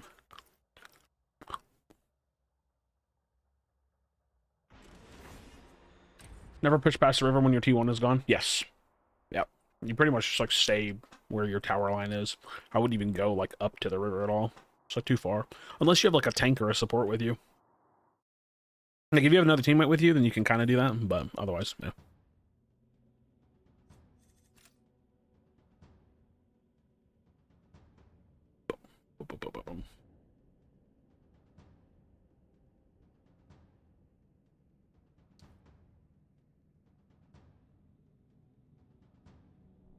Yeah, that game was pretty chalked. I love the rage warning on the title. I think I'm going to leave it there because if I don't, then people are like, oh, I thought you were cool. And then they like close stream. And people are going to do that anyways, right? Who are good carry players to watch to get a feel for it? I mean, I don't think there's like any good carry players on YouTube unless you just want to watch Soul Reaper play pretty much anything. Like he'll play anything, but there's not like any carry players that are like posting content really.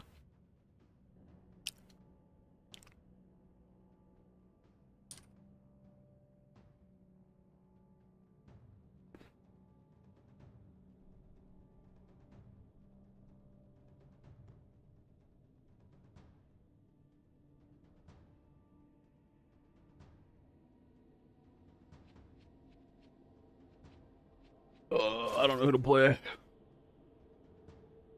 What a bad mental. I don't care. I don't care. I was just support Zaris, my dude.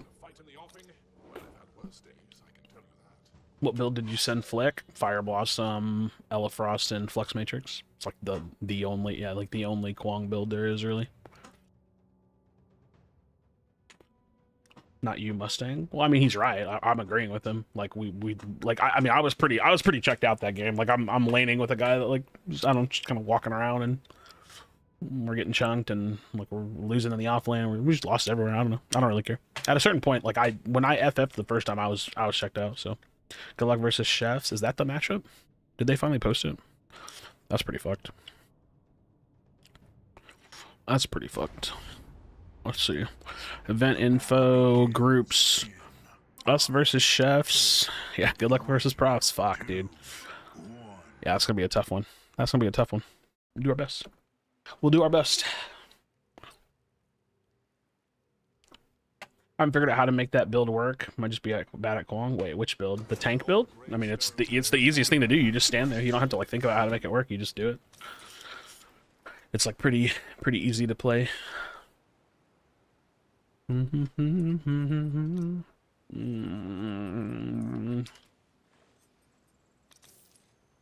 kind of want to like I kind of want to like go a little more damage heavy this game. I'm not going to. It's fine. Had the most cringe pred game. Played Pinzone. His new friend due to matchmaking got put with a controller bots. And his new friend? What does that mean? How do I get into comp games? Is there a way to apply? You just have to pick a. You just make a team and then you have to sign up with your team for the open rounds. See how if ranked ever drops? Yep. I don't blame you. I don't blame you. The game sucks without ranked. It's just true. Pinzo playing with a Smite Pro? Who is it? Minions are spawning. I shan't be long. Oh.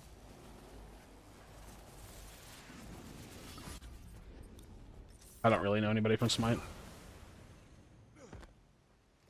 Yeah, I don't know. I don't know anybody, so.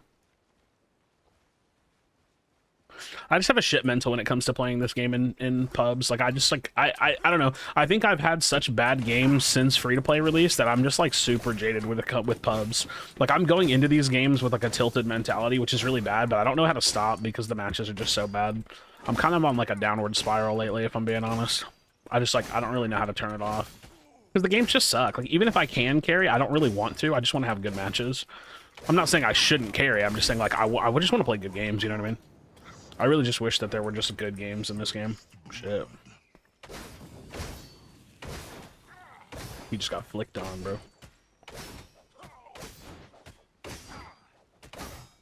Yeah. The matchmaking's been decent on high end. Oh, it's awful on high end. It's absolutely terrible. For me, anyways. I mean, it depends on what you mean a high end, right? Because, like, I'm not 2K plus, so I'm like 1800, but it's pretty fucking awful. Diamond feels ass, though? Yeah, I guess so.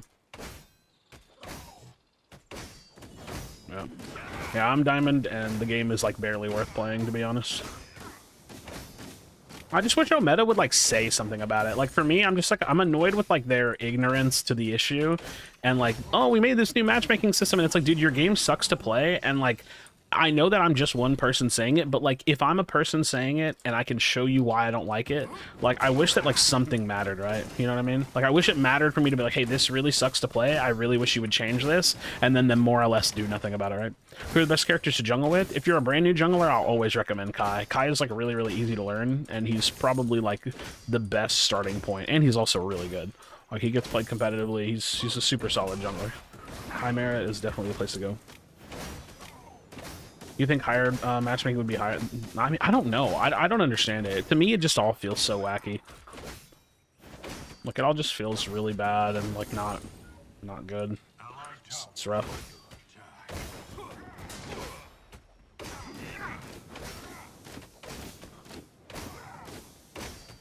Alright, we're gonna finish this first goal clear. I'll get our brimstone and we'll go from there. Just needs to be, like, 5 times faster at releasing and bouncing stuff. Yes, they need to get much more... They need to get much more passionate about the game that they're creating. And I don't mean to say that they're not passionate. I'm saying they need to find some strength within to figure it out more. Because it's a rough experience right now.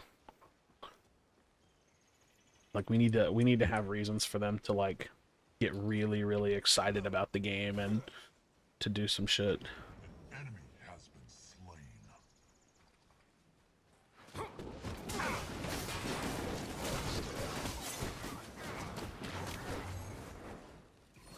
That sucks.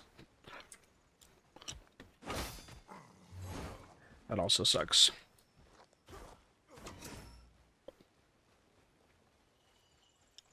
No one else you recommend if he gets taken? Rampage is a pretty good starting jungler too. Like he's a pretty good starting point jungler. Grux is a good starting point jungler. I don't actually think Grux jungle is very good, but if you just want to learn jungle, I think he's a pretty good place to start too. Like he's not, I don't know, it's weird. Grux is like, he is a jungler, but he's like not really a jungler, if that makes sense.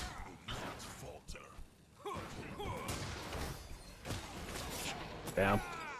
We're getting gamed on by Flick right now, dude. The fuck?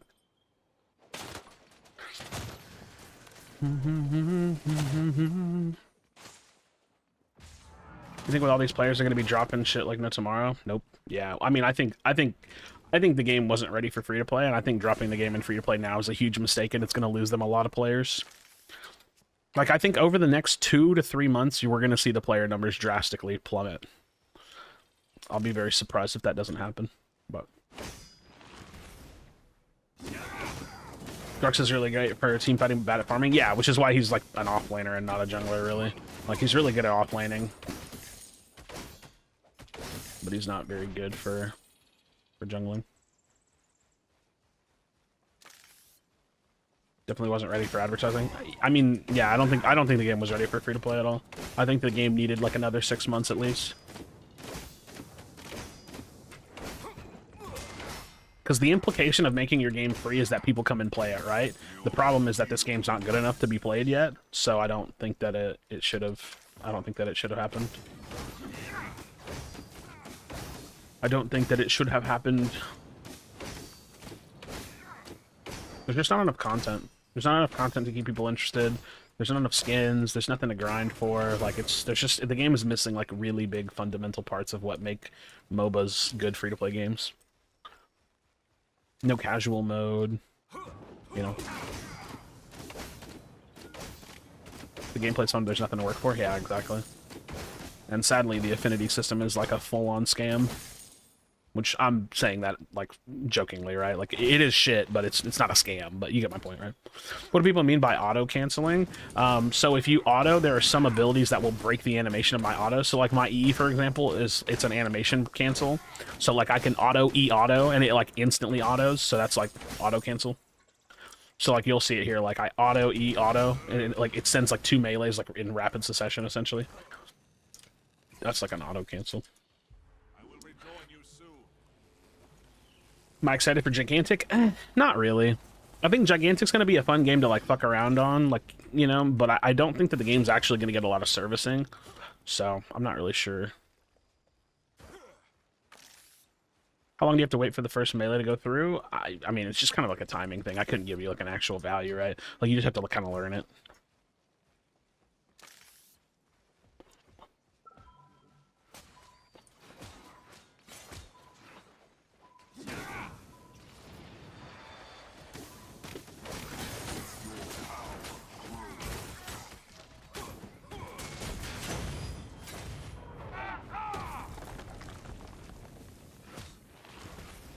God damn it, dude. That fucking Muriel save is so real. The Muriel save is so real.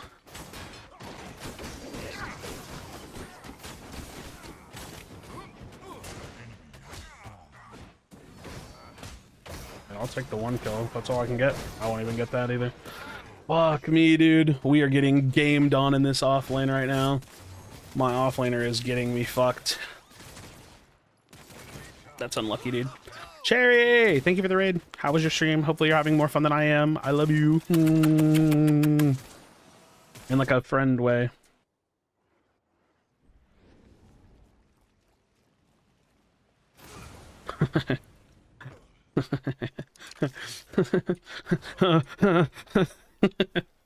Fucking panicking, bro. Didn't you have a funny stream title the other night? I was laughing about it. What was it? Fuck, what was your stream title like last night or the night before? I remember I looked at it and I got a good giggle out of it. What's TB building? Mind Razor. He's building like pen build. Or like AD build. Bro, I am O2. I am overheating right now. I am overheating. Fuck, I can't remember what the name of the item or what the name of your title was. It's gonna bother me because it was funny. I don't remember what it was. Oh, fuck. It was okay. So it was like Ometa City is down, and it was because like Ometa City wasn't tracking, but allegedly they like had to do that because it messes with replay modes or something, and so they needed the replays to work for PCC. So you were like Ometa City, like, or some shit like that. And I just remember it was funny because like the whole day I had like a joke where I was like, I wonder how many people are going to complain about Ometa City, and then your title was like Ometa City, like where is the Ometa City? And it's because they had to like pause it or something. I don't know. I get what you mean on Gigantic website. It doesn't confirm if the devs will release any new characters for Gigantic post launch. Well, so the only thing that I know they're going to do for Gigantic post launch is like come out with a ranked mode. But the thing is that the game has a box cost, which is already like a giant red flag for me. And it's a red flag for me because that means that they're probably going to service it for like a year and then they're going to drop it, right? They're just going to move on, right? Bro, the fucking Skynet account is actually so wild.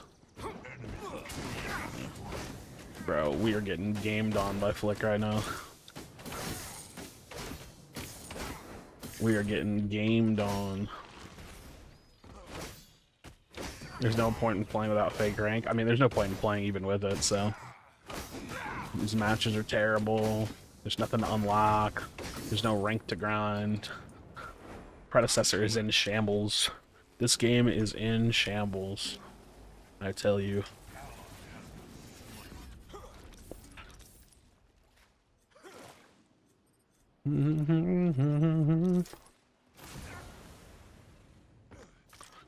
Back at it again. Can't leave the pred life. I mean, I'm back at it again, but I just hate this game, dude. That's something to play for. I mean, yeah. If you wanna grind Affinity when it's better to pay for the system to grind it, by all means. I don't ever look at my affinities because it's like it just takes so goddamn long because I didn't give them $5. You know what I mean? That's what makes you you. I mean, I'm not kidding when I say this. This game is terrible, but it's kind of fun to play, so I fuck around on it a little bit, right? Well, like all things considered, like the game's pretty like not amazing.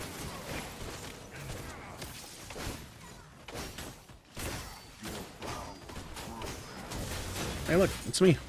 I'm him.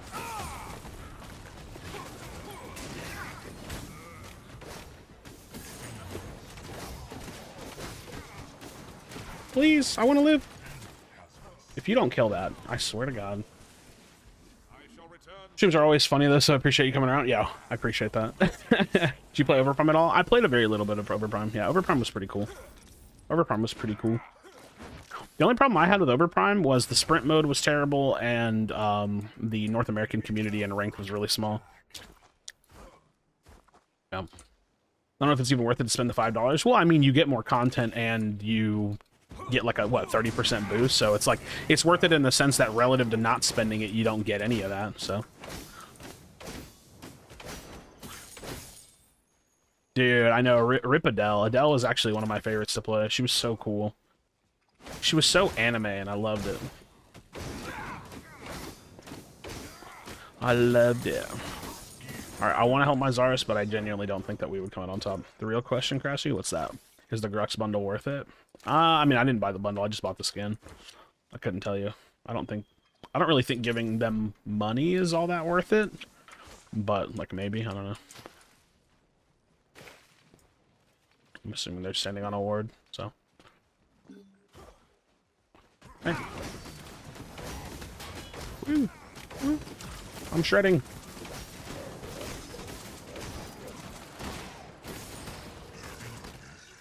Alright. To the Fang I go. Yeah, the Grux skin is pretty sick. I do like that. $5 per hero really starts to add up if you're wanting to earn all of them. Well, that's my point. That's why it's a scam, right? Like, it's a scam because, okay, listen, this is a very important detail. That monetization model that they chose for the Affinity system is as greedy as they could have possibly made it. Now, I think that that's important to make note of because it's a battle pass system that you can't opt out of. Does that make sense? It is a battle pass system that you do not have the choice to opt out of. So they're forcing a system on you, and they're forcing a system on you that's better if you actually pay money for it. That's incredibly egregious business practice, if you ask me. That's wild that they did that.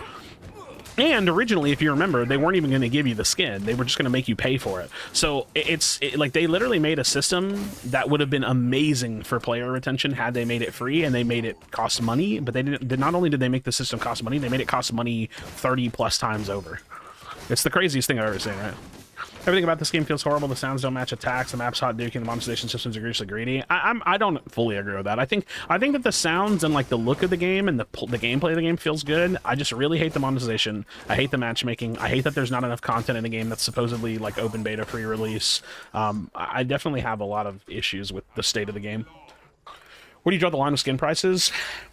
Honestly, for a game like this, probably anything over like $12. I think anything over $12 for a game like this is ridiculous. Like, they're not League of Legends. I don't think you can run around and draw, you know, asking for $15+ on skins. It's just not gonna work. There's just no way. There's just no way. Like, this game's not Valorant. They're not Riot. Like, I just don't think you can get away with that, personally.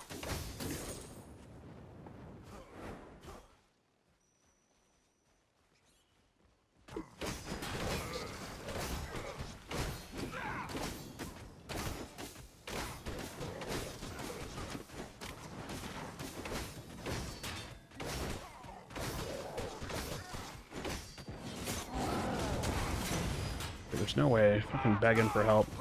Fucking kicking and screaming, begging for help.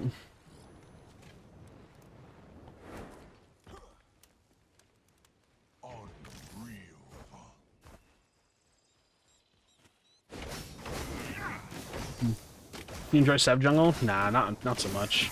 I think it's like viably like it's competitively viable, but I think it sucks to play because you have to just kind of AFK farm and stack. I'm not a big fan of Sev Jungle. He's not really my kind of hero. He's actually, I think, the only jungler in the game. Since I'll give him the title. Like, you can call him a jungler. I'm cool with that. But he's like the only jungler in the game that I have a negative win rate on. I just can't stand playing him. He's so boring, and it takes forever to come online. And he gets really strong, but it's just not really for me, personally. It's not really for me.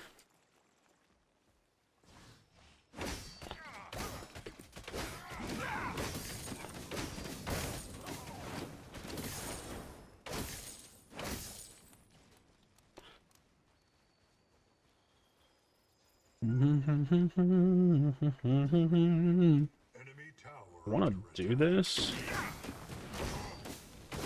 but I'm a little low and I don't have an ult.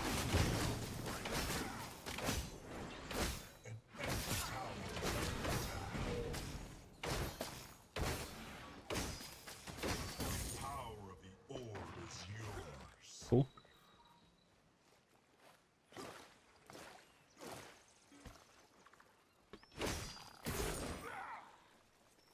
Alright, we gotta go get our bestest. Rage warning? Yeah, I'm gonna start leaving that in my titles so people have the fair warning. I think it's like the best thing I could do, if I'm being honest. And constantly raining 24/7, I can't tell the difference anymore. Exactly, that's why I'm gonna leave that in the title so that way people know. I mean, listen, I totally understand why people don't like listening to me, but I also recognize that I'm never gonna change, so it's like I might as well give them the heads up, right? I'm not even kidding. Like, I'm a rager. I think this game is shit. If you don't want to hear me say that, please go somewhere else. And that's not even a rude thing to say. Like, I don't mean it like, get the fuck out of here. It's like, if you don't like listening to someone that has like a love-hate relationship with this game that also has no social filter and the self-control to turn that shit off, please go somewhere else. Like, I promise you, you're not going to have a good time here. And I would rather you have a good time watching what you're watching than watching me, right? Like, I don't want you to waste your time. I don't think that that's a good idea.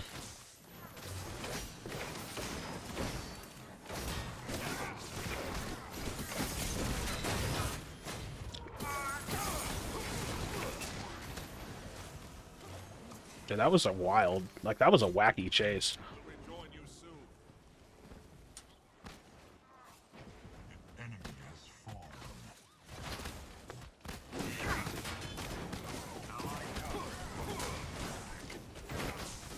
Yeah, I kind of just went with God on that one. Hey, when they come in my chat saying, chill, it's just a game. No, listen, I've been playing competitive games since I was 13 years old. I've been posting content and streaming and shit since I was about 16 or 15 years old. This shit's my entire life, right? Do you use Zerker Axe on Gray at all? I could see a world where that would maybe be okay, but nah, not really. I haven't played Kwong yet. Is he solid? He is one of the best characters in the game, I think, right now. Kwong is fucking insane, dude.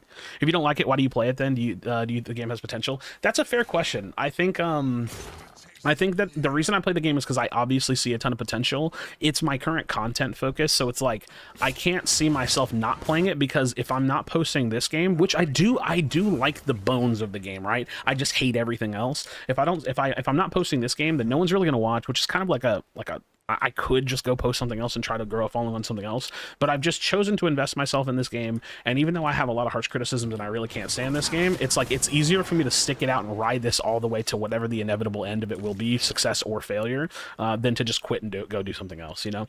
So it's like there's quite literally no reason to play this game until it's good, but since I'm someone that's chosen to be invested, it's like I might as well stick it out, you know what I mean? So... I need to fuck the haters? Like literally? Like, why? Why would I do that? Literally fuck them? That's crazy. That's a crazy sentiment.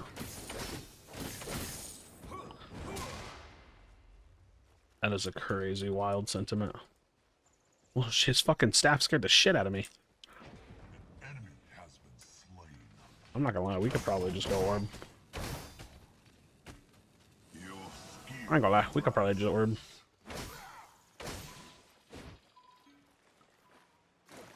I'm not gonna lie, we could probably just orb. What the fuck? Hey, buddy. Oh, that's not nice. Where's my team at?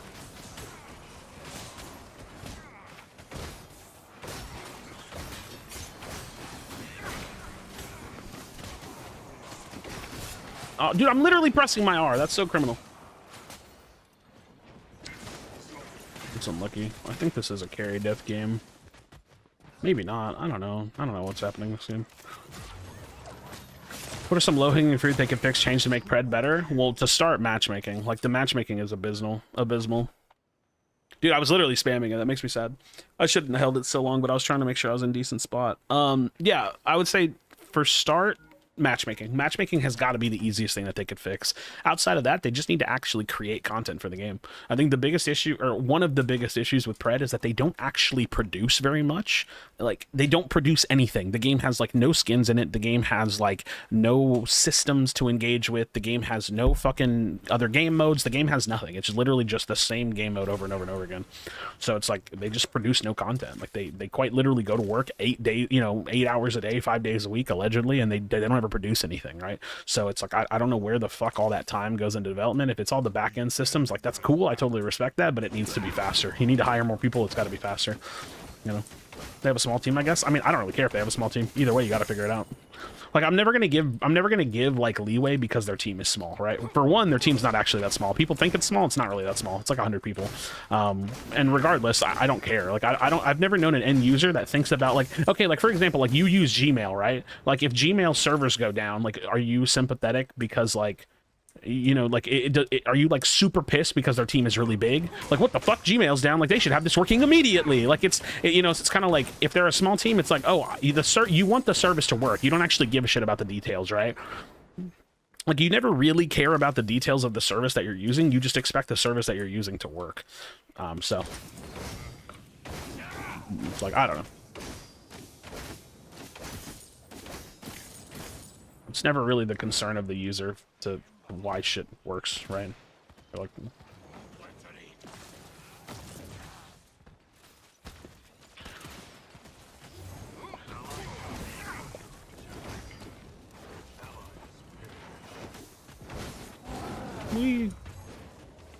oh, so criminal. Everybody has everything.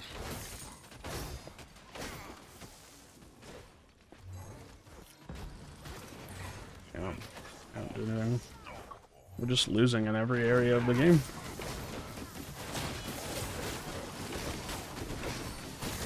Dude, I'm pressing it again. Holy fuck, I hate Vanquisher. I'm dying when I'm low because I'm pressing my ult and I just die through Vanquisher. That's so criminal. I'm just trying to, like, guarantee some of my damage sticks. Yeah, I don't know. This is probably just an L of a game. What is this Zarus build? Oh my god, I hate this game's matchmaking. Yeah, Mustang. I don't know that you're allowed to play support when you get in my if we're queuing together. Do you think this game could have an esports team at some point? I mean, it kind of does. It just the game needs to live for it to have an actual esports scene. I think that this game could be the next big MOBA if the developers step it up. Are they planning on adding a ranked mode eventually? When? Couldn't tell you. Couldn't tell you. One of these days. One of these days.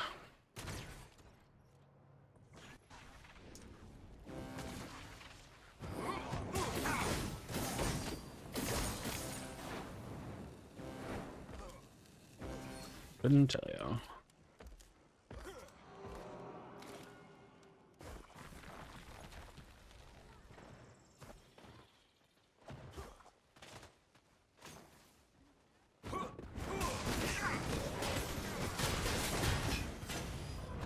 Dead. That's super unlucky timing. I tried to time that better.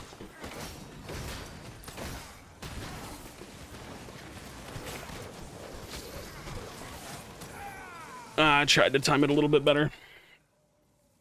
Allied tower under an allied. Was the podcast with you and Robbie sitting in a bar talking about Pred? I doubt Ometa would ever want to talk to me. I just think that that would be a very unfun experience for them. Only issue is people can't really test new builds because matches suck and people are throwing casuals. Game needs ranked mode. Well, I mean, I wouldn't say that's the only issue. Like, that's like I don't think. Well, first of all, I feel like you can test builds if you're good and still play. Like, you'll probably lose like testing some wacky shit. That's not really the issue. The issue is that like you're playing with people that don't understand the game at a fundamental. Not one issue, it's my fault. No, I said one issue. Gotcha. You're playing matches with people that fundamentally don't understand the game at the same level as you, so it's gonna feel way more frustrating when you're doing that, right? Like, so for me, example, like when I play the game, my matches are never fun because I'm playing with people that don't understand the game, right? And if you have 10 people that are playing the game and they don't understand it, they're all not understanding the game equally, and they're all playing the same version of the game. But I'm playing like version A and they're playing like version C, right? And so it's like, it's just really hard to enjoy the game whenever like the matches that I'm playing, the people that I'm playing with, the people that are around me, like they're in a completely different area, right? Like they're just doing something else. And like I said, you know, people that are in that same like, you know, zone of playing the game, they all just kind of like ignorantly can play the game together and they don't even know that there's a problem. But like for me, it's like, it's not really fun. And it's the same thing for like people that are higher rated than me too, right? Like those people are going to play the game and they're just going to get like really goofy games and it's going to suck to play. So now the reality is, if I want to win, I need to carry harder. That's hard for me to do because I have a shit mental. And I'm also not like the best player in the game. So like you'll see people like Soul Reaper, for example, Soul Reaper 6, like players like that, they actually just carry the fuck out of their games. That's why they're higher rated than me, because they're better than me. But their games are also shitty too. So I think that they care a little bit less because they tend to win more of their matches, which is like a skill issue, but it doesn't make their matches any less bad, if that makes sense. Yeah, but do you think a ranked is really going to change that? I think it has the potential to change that, but I also don't think that that's the #1 issue, right? Like, I think the major issue with this game is that they just don't produce content fast enough to retain players, and that'll always have a trickle-down effect on, like, the player base and, like, what's actually happening in the game. Because, like, if they can't keep people playing, then that's going to be a problem, right? Like, that'll always be the biggest issue.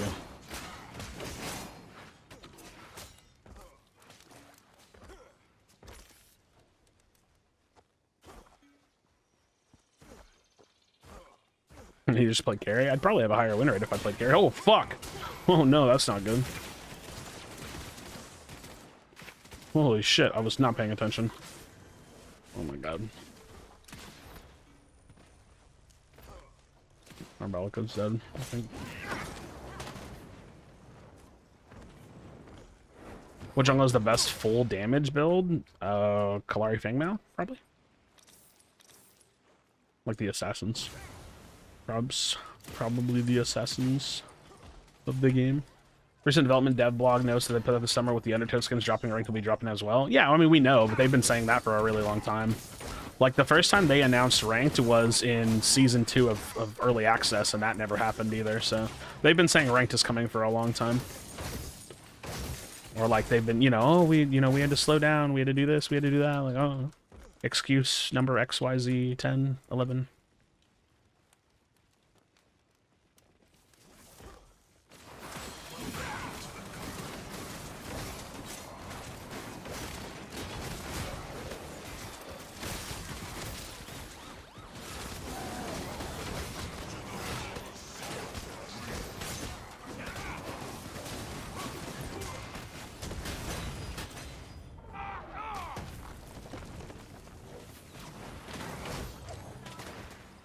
God damn it, I want to flash after that. I just don't feel like there's going to be enough of a damage follow-up. Graphical improvements? I mean, I like the graphical improvements. I actually think they're good.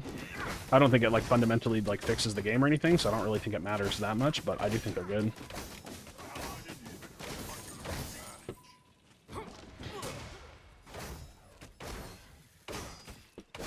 Push it back, like I said, they can only keep delaying things for so long until people will lose hope. Well, I mean, right now we're in a good spot where the majority of players have hope, right? Like, that's definitely true. The vast majority of people playing have hope. The problem is that I think that that's going to falter over the next 3 months, and then over the next 3 months, you're going to see the player numbers drop. Like, I think that that's probably what's going to happen. We're probably going to see the player numbers get much smaller in the next few months or so. Oh, shit. I can't actually help that. I'm so sorry.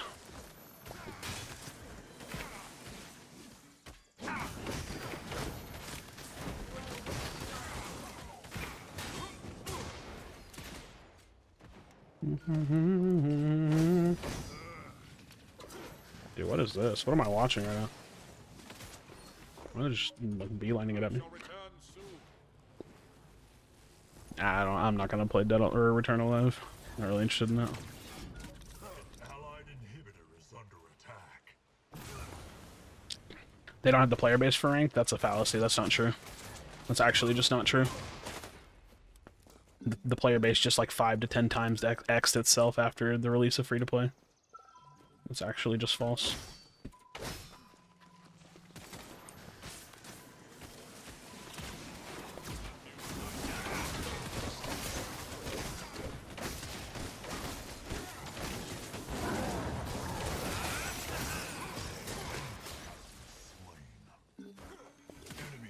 Don't overheat. Don't overheat. What are you doing, bro? Zara's player is so bad. Built on the Wraith skin? I'm not familiar. We have to turn.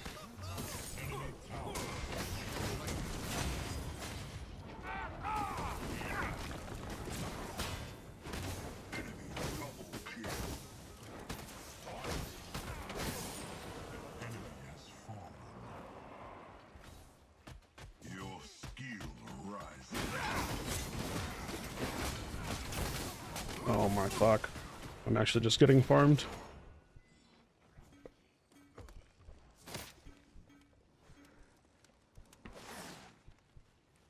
Little juke right there. Dude, this is such a damage diff. Our DPS players are just bad. My Zarus is bad, my mid laner's bad, my carry's bad. Like, it's actually just a DPS diff. An ally has been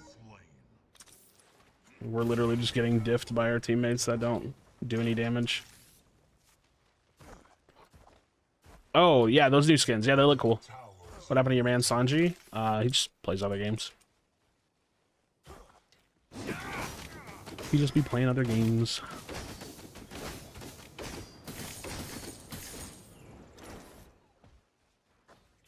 Appreciate you sacking yourself for me, buddy.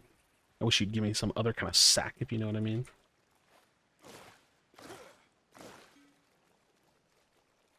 Sorry.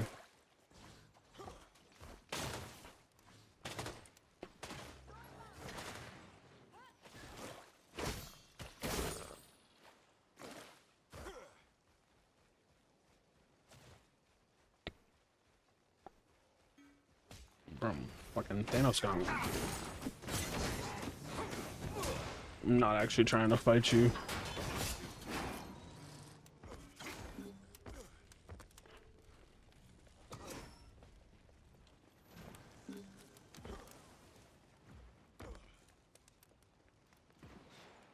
If you get a chance, can you name some items that go Fang Mao for full damage? You go Mind Eraser, Omen, Perforator. After that, you can look at either Bruiser items like Augmentation, Tectonic Mallet, something like that, or you can look at more assassin items like Pain Weaver. You could also look for like a Stonewall if you need like a little bit more defense to kind of keep yourself alive.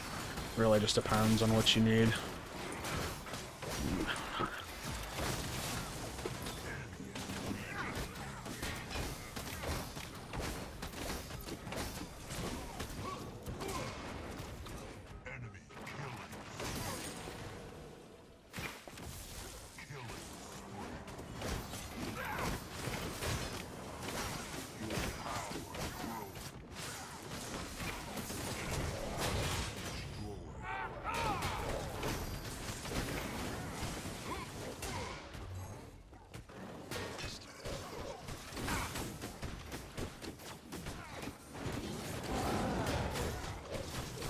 I just have no teammates. Like, I literally just have no teammates.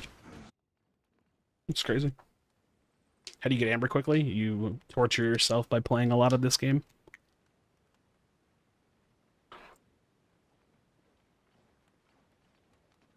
An allied inhibitor is Dude, what is this fucking build, bro? This is actually so criminal. My teammates just actually do no damage. That's so wild.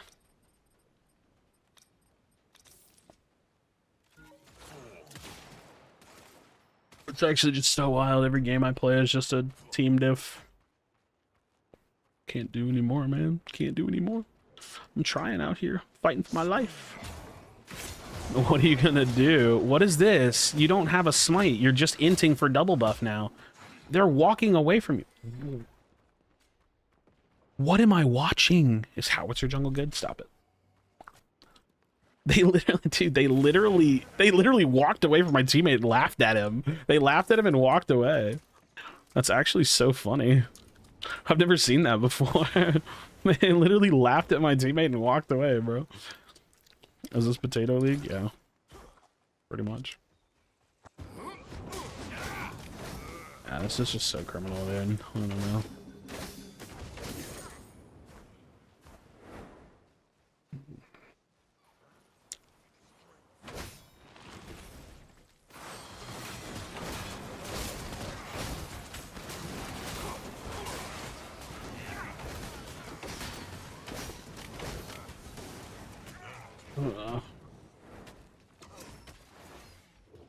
Nothing I can do this game, dude.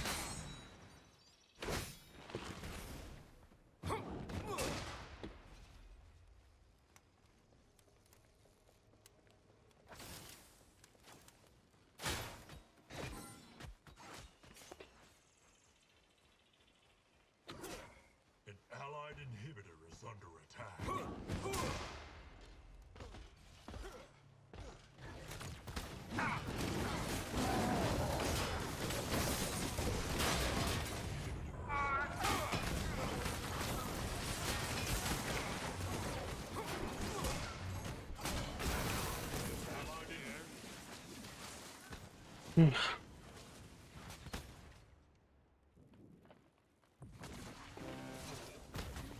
Allied core under attack.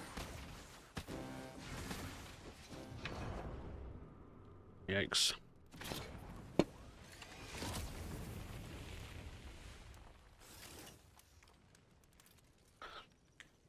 Yo, Mustang, don't play support, please. If you queue with me, you gotta just try to flip a role that actually matters. You can't play support. I think we'll just lose games to bad players if you do. You need the farm. Go next. Yeah, it's just this is every match I play. This is literally every single game I play. Teammates just do no damage. Like, they just do no damage. I don't know. I don't know, man.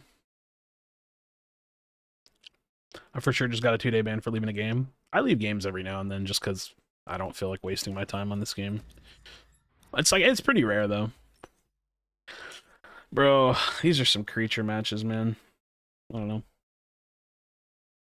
Is Crunch a good option? I feel like Crunch is kind of hard, and he's like an okay option right now. Like, he's pretty solid, but I don't know that I would actually like invest a lot of time on him. Dude, that's actually a criminal match. Holy fuck. Our teammates actually like weren't even that terrible. Our carry was so bad for that. That's wild. We were the higher rated team on that one. Fuck, dude. That's actually crazy. That was actually like an even game matchmaking wise, but it's like a bad game because there's like really low outliers. Fuck, dude. Fuck, dude. This is so rough, man. These games are just so far from fun. I'm just like not really having fun on Pred lately. I actually don't think I've won a game in so long. Yeah, like look at my matches lately, dude. I've just been losing like every time I play the game. I just lose. I don't really know what to do though, because like I'm playing well. I don't know. Guess I just like insta lock like fucking Kalari or some shit. I don't know. Just try to get super fed and call it a day. I actually might just do that for a while. Just like spam Kalari for like a whole stream. You win on me for my win rate? I don't understand the question. Karma's a bitch. Well, I mean, is your win rate bad? I still have a 63% win rate. That's really high. I'm not setting the game down, but when I get a streak, I'd love the game again. Well, it's like it's fun to win, but when you lose, you literally lose in like a bozo-y way. Like my teammates just didn't do damage. Like that game was just rough because they didn't do damage. Or like I had a game. Let me try to find a game that I had earlier. This shit tilted me. It was one of my morning games. Okay, so I was doing really good, right? Like look at this game right here. This is a perfect example of how stupid this game is, right? 4-1-3. I'm fucking popping off 9 CS a minute. Like I'm actually just doing super well. My carry. No, this couldn't have been the game. What fucking game was it? Oh shit, I need to go feed the dog. Is it this game? Oh, it's this game right here. I was super fed. I was 14, 9, and 4. I was like super fed. Look at my carries build. He just has no pen. He just didn't build pen. So like even though we were like winning hard, we plateaued super fucking hard because my carry just didn't build pen. So we just lose because he just stopped at a certain point. He hit a point where he just stopped doing damage. And I was like the worst part is I was like, dude, buy pen. I was like, please, like, buy pen. You have to buy pen. And he was like, oh, dude, I'm shredding them. I was like, you're not doing any damage. We're losing every fight because you're max build, but you just didn't buy any fucking pen. So we just lose. All right, I need, like, probably, like, 10 minutes so I can go feed... it's not even going to take me that long. I probably need, like, 5 minutes so I can go feed the dog. I just need to feed my sister's dog. I'm dog sitting the doggo, the pupper. She an old lady dog, but she wants to eat. So I'm going to get her some food, and I'll be right back. Come on, Farrah. Come on. Come here. She's not super social. Come here. Come here. Come here. Come here. Can't even see her. Let's go get you some. Go get some food. Come on.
My sister's dog.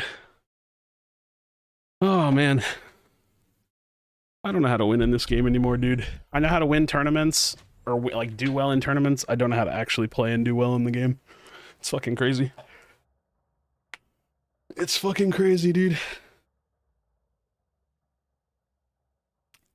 I've actually just been losing so much lately. I don't really know what to do. I don't really know what's going wrong.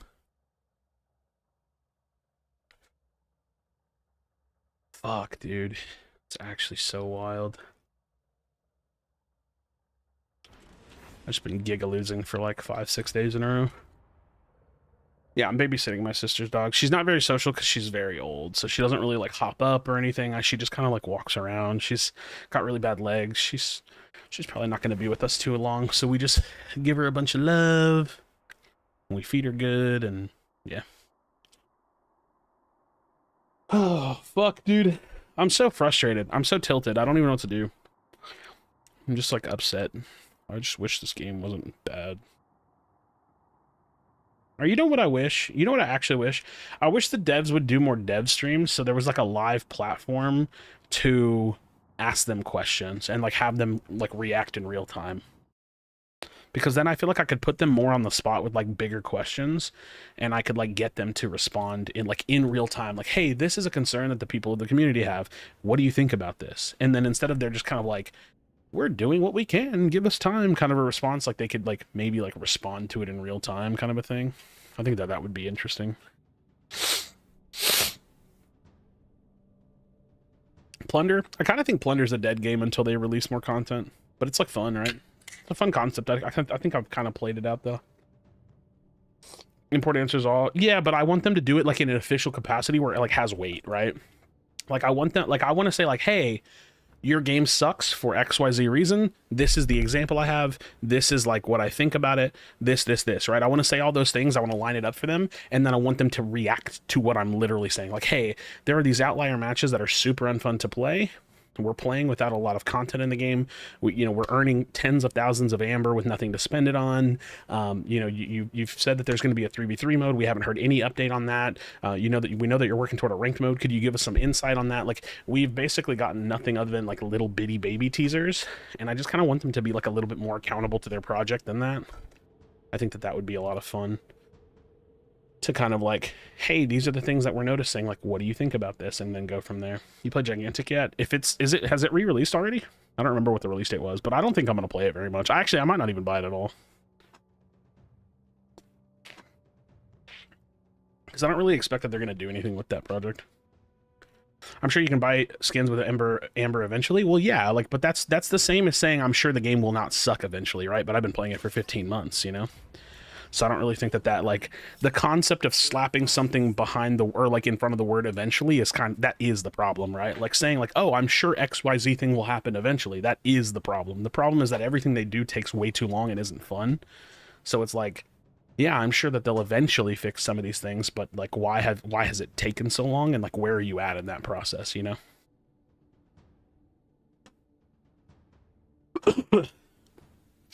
That kind of thought. Those kind of thoughts, you know. The battle begins. Ooh, double carry, fun. 5, Carry off lane, maybe? 3, 2, 1. Give me something to grind for while games rank doesn't exist. I mean, I guess, yeah, I don't know. I'm not super, like, overly excited about it, I don't think. Not for me, personally. Your death is Prepare my for mission, battle. nothing more. Is Kwang a carry? Kwang is a jungler offlaner. He carries a big sword. A hard time solo carrying the game feels rough sometimes. Yeah, I mean, I think if you're not like a super like one of the, I think if you're basically not one of the literal best players in the world, which is like 15 people, I think the game probably sucks to play.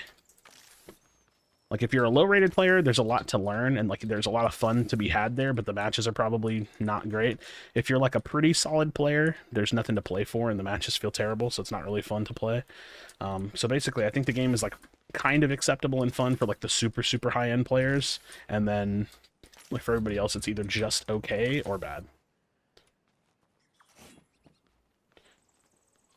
Minions are spawning. Genocide in the game feels baby mode. What? Why is that? Is he super low or is he super high? Oh shit! I'm taking way too long to get to my other side. I'm not paying attention to the time. All right, I'm gonna tell you. I'm gonna give you the prophecy on this one. You see, Epps. Epps is a good player. Epps is the carry. That's a broken role. You see, Krashy. Krashy's a good player. He's playing Kalari. Kalari's really strong. This is an important role. This is a 1v1 game. This game is literally who gets more fed, me or Epps. That's how you decide the winner of this match. Do the super high players get good matches? They get bad matches, but more on average, they get better matches than people that are lower than them do. It's really bizarre. Like, they'll have matches that are like 2K plus, where like diamond players get like matches all the way down to like 13, 1400, lower than that sometimes.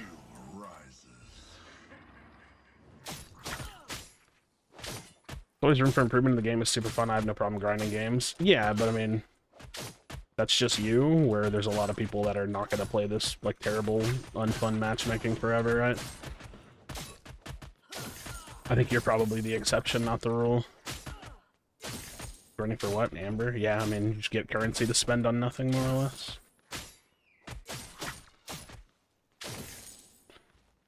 I kind of want to gank this dude, but I also don't know that I can, because he's, like, kind of pushed up.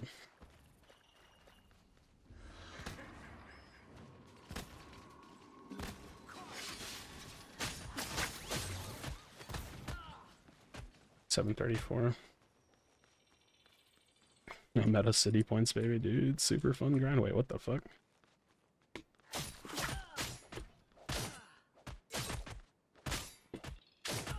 Yeah, I'll just give it to you from my perspective. The majority of people aren't gonna stick around for a game just for those things.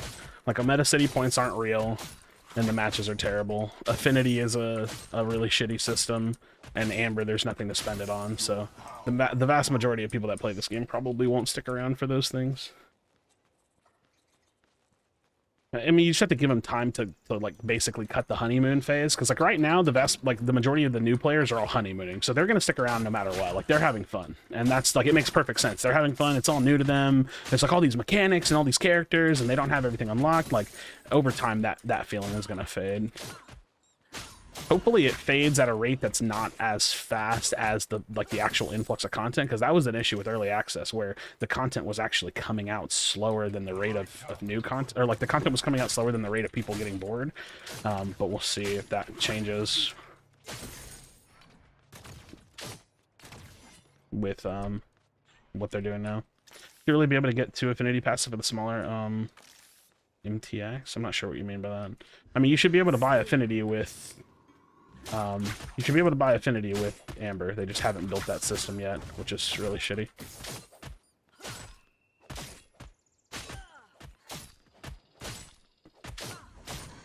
This feels like it's taken quite a while.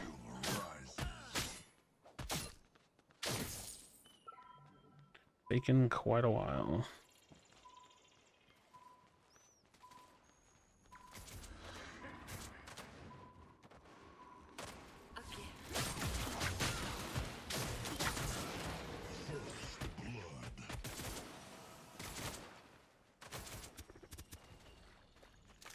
I think Affinity is probably the highest impact feature they have released as of today. If they didn't have the initial script, I'd say it was the most positive feature added. Yeah, but it's still really bad, though.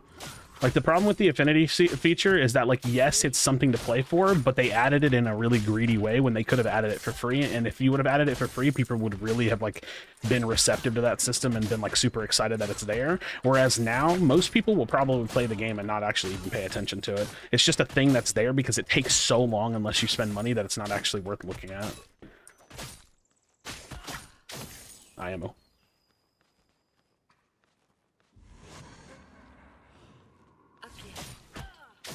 I know personally for me it feels really bad knowing that if I don't spend $5, my game time is worth 30% less per hero. And it's not even an opt-in system. It's not like this is a battle pass like other games have where you can just choose to not buy it and it's fine. This game forces you to engage with it. You actually don't have a choice, which is super shitty.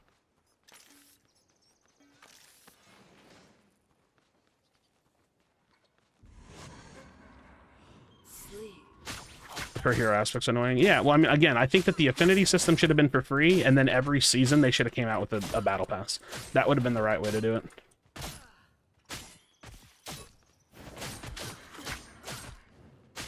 without like losing favor. Your power grows. Shit. Has been slain. Allied tower under attack.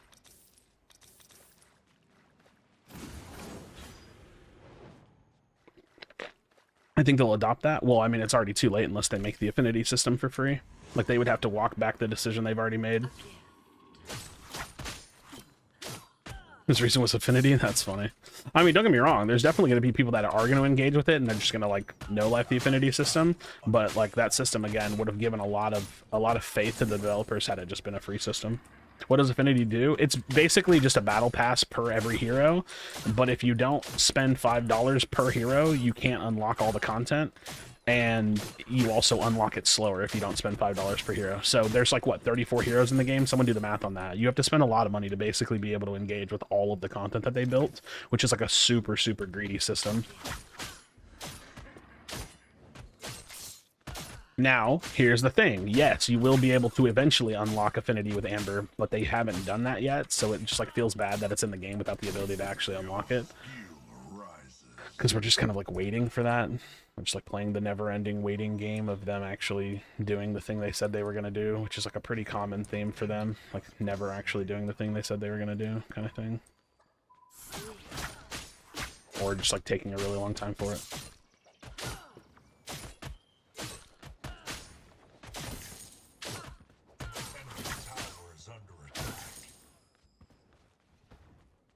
Actually surprised we got refunds on skins before Amber being used onto Affinity. Well, I don't understand why they haven't done all of it, right? Like, I don't know. Since OP is dead, it gives them meta time to sit with their hands, but I'm glad with all the players have tunneled to Pred because the player stagnation feels terrible. I don't think OP dying gives any reason for a meta to sit on their hands. They're competing against Smite, not OP. They were never really competing against OP. OP and Pred were competing against Smite, not them competing against each other.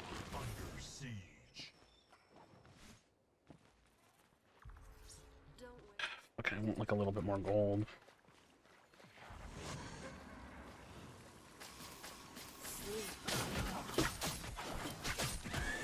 Ouch. No stun? Unlucky. Oh yeah, no mana. That's unlucky. Yeah, they're definitely not competing against each other. They're competing against Smite.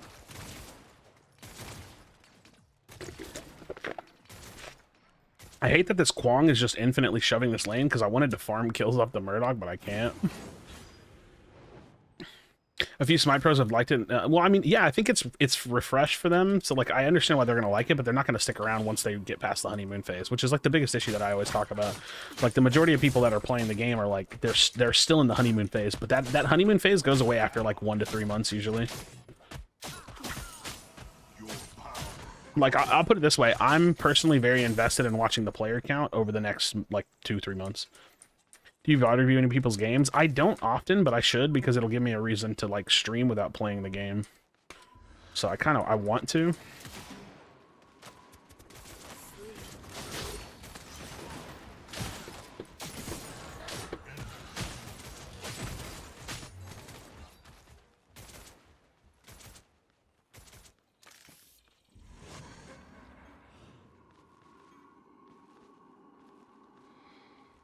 What the fuck?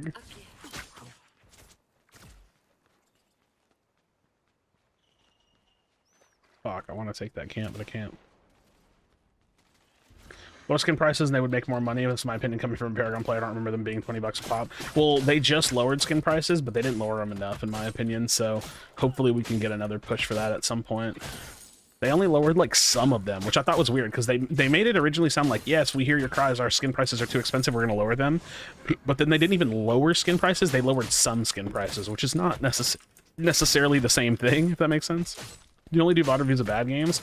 I don't want to do VOD... Listen, no, it's not that I only do VOD reviews of bad games, I only do VOD reviews of games that aren't blowouts, because if it's a blowout, then I'm going to watch you stomp around the map and get 15 kills, and there's nothing to watch, right?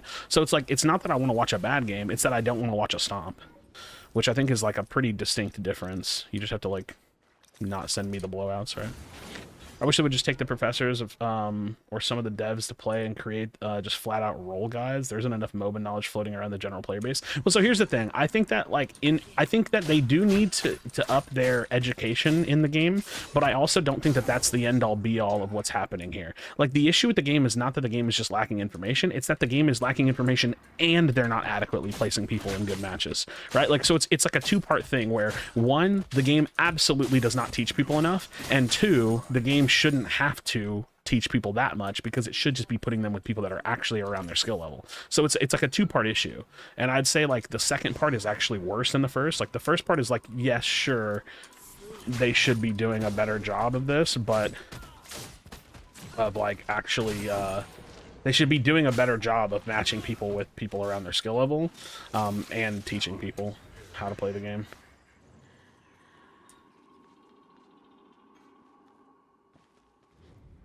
How many heroes does Proxy have? It's like 34, 35, something like that now.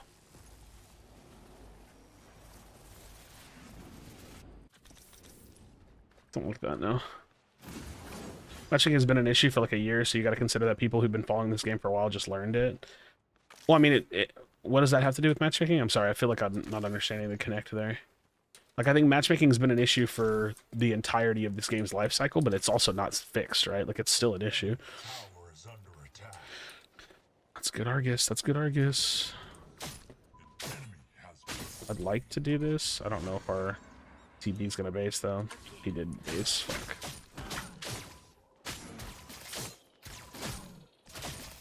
170 total for every affinity in game. Yeah, it's soon to be 175, I suppose.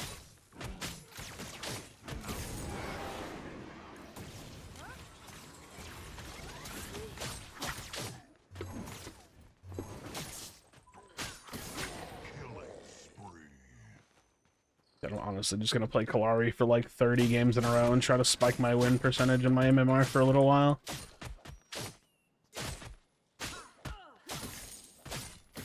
your power grows. Who is next? Again.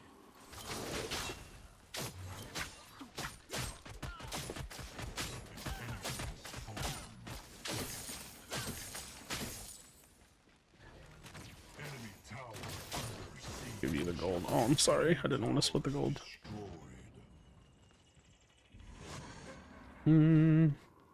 Sleep. Yeah, you can only buy affinity with paid currency, not free-to-play currency yet. The goal is for them to add... Dude, why do people base on me when I'm trying to do objectives, man? Fuck. Like, why?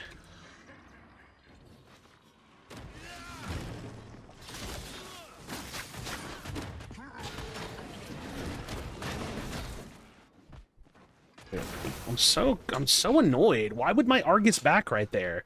Why the fuck would you back in the middle of me doing a major objective right next to you? I don't get it. Allied Is she hard to learn for new players? I definitely think she takes a good bit to learn, but she's not like super hard. You just kind of have to learn her play pattern. Like, you have to learn like the timing of her stealth. You have to learn like her kill ranges. Like, so you have to know her burst windows. Like, it definitely takes a bit. your prime.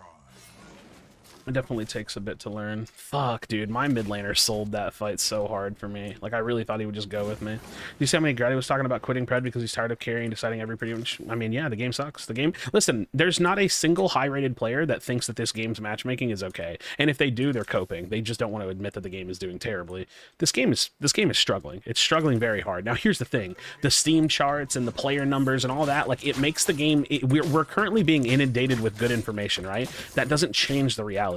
This game is in a really, really, like, detrimentally bad position when it comes to the actual quality of what you're playing. Even though the feel of it, like, the vehicle that you're driving feels good, it's the road that you're on is fucked, right? Like, does that make sense? Like, it feels so good to drive this car, and it's like, I really like this car, but the road is so goddamn bumpy, and it's so fucked up that I just don't know that I can keep driving this car anymore. Like, I might have to just go do something else. And like, don't get me wrong, like, I'm the person that's always, like, saying, like, oh, dude, this fucking sucks, like, people are gonna quit, and I never quit, but it's also because I'm forcibly, like, choosing to be invested. Does that make sense? Like I have chosen this. I've chosen to be invested. So the average person, like, I showed y'all that shadow beer guy, right? Like, he's not gonna stick around. Like, he actually just quit. That's a good example of someone that's actually gonna quit, as opposed to someone like me who's, like, a little bit forcibly more invested. which I think, oh my god. I actually trolled so hard. A gift.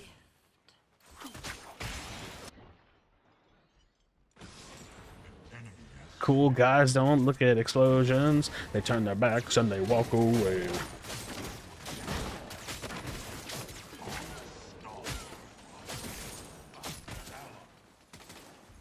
You know? But they didn't say anything about fixing matchmaking. Well, they completely redesigned their matchmaking system like not that long ago. So it's just kind of like a perpetual issue for them. I'm not sure that they understand what's wrong with it. And I think that that could be more of like a fundamental issue, like a philosophical, like fundamental issue, or if they just haven't figured out the actual way to solve it. Because like I have like theoretical ways you could solve it, but like I don't have like literal ways you could solve it because I'm not a dev, right? Like, so, oh, I meant to draw y'all something, so I'll like, yeah, I don't know. It's just hard. It's really hard because I think the tough thing is that we're currently stuck, right? Like we're stuck between a rock and a hard place, recognizing that we're currently playing pubs, but we're playing pubs like we're playing ranked because we want to play ranked, but the game doesn't have ranked, so we look at things that are fake ranked, like a Meta City. So we have this like perspective that we're playing ranked, but we know we're not playing ranked, but we still expect a ranked experience because MOBAs are inherently competitive, and we like expect the game to deliver a better experience when we know that it can't. You know what I mean? So it's like the players are delusional and the game is also acting delusionally and like weird, and then we all want what we want, but we actually can't have it. It's just a really weird thing to do. Oh no. If he dies, that's bad. I need to kill the Grux.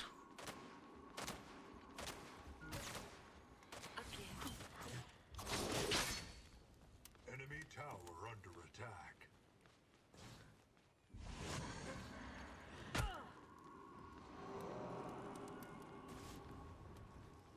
Enemy tower under siege.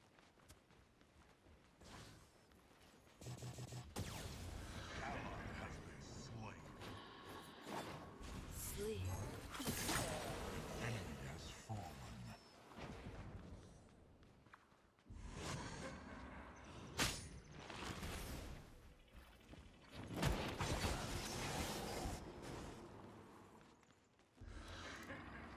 An allied tower is destroyed. Nice. Nice. How the games been? They're terrible. But, you know, I'm playing. I'll be playing.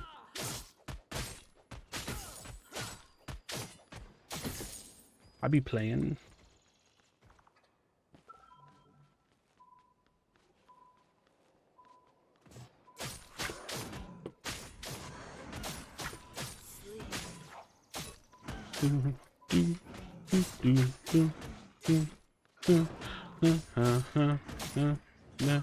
Honestly, I'm about to buy a fucking Deathstalker and a Sky Splitter. Honestly, that might be my last two items. I have an interesting idea on that. I've been thinking about doing like a hybrid, half auto attack, half assassin build on Kalari. I've been thinking about it for a bit. I think it could work. An enemy has been slain. Well, that's not good.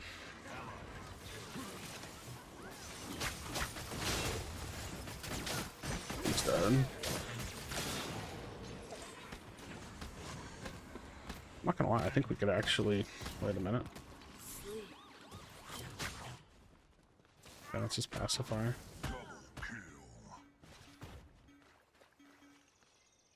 Yeah, we could do this. Your content is such a weird road. Like, your content is like a car. It's kind of a nice drive, but the road, the content is just so bumpy. I don't understand. Can you explain the analogy?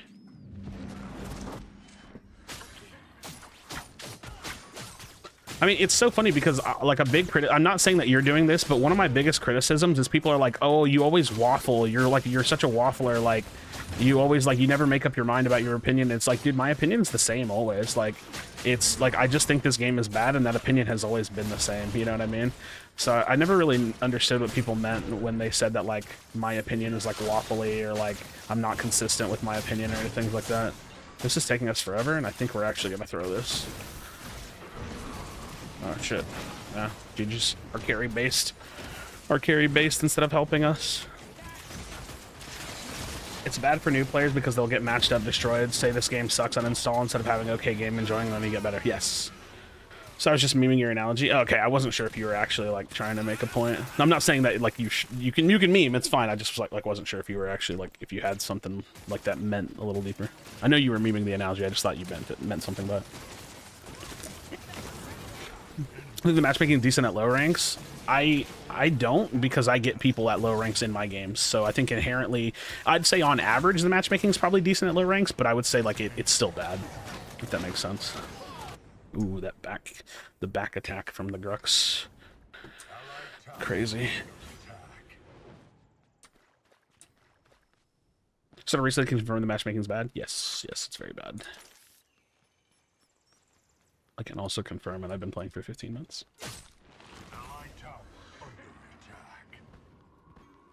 Probably shouldn't have started my stealth so soon.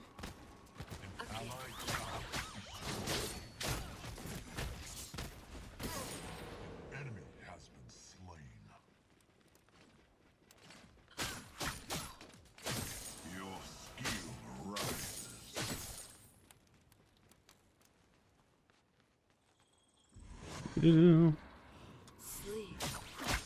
Well, against bots, I tried to bring him to PvP. He got absolutely killed. No chance. He hasn't played since. Yeah, I don't blame you. I do not blame you. It's rough out there, man. It's rough out there. You know it's hard out here for a pimp when you're trying to get that money for the rent. When a Cadillac and got money, man. I need to turn my music back on so that way I can just vibe out.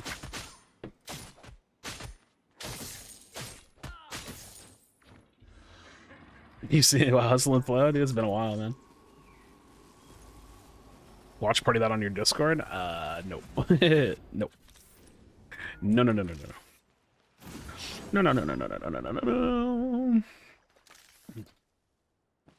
Again, I do be loving Pred, though. I'm trying my best. I'm fighting for my life out here, you know what I'm saying? Personal preference for you to max Q and Kalari first after E after crippling? Yeah, I mean, you get longer stealth, and I think that gives you a lot of utility. Like, often the E damage, like, it doesn't matter. So, for me, I just want that extra stealth. Well, fuck. Why is my carry dead?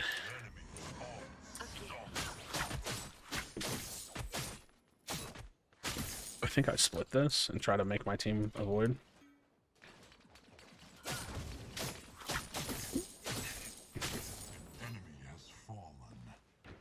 Well, what's the point of going 1-1? Please don't all die. Please don't all die. Y'all see your biggest player in the duo lane. Why are y'all all engaging on fights? I don't understand. I started watching you first and I play episode of the game as jungler now. One, your tips are great and undefeated. Nice, dude. Congrats. Congrats. I wish you nothing but the best, buddy. I wish you nothing but the best.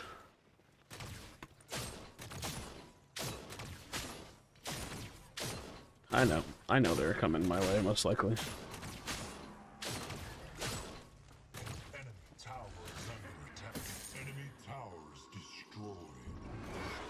Fuck, dude.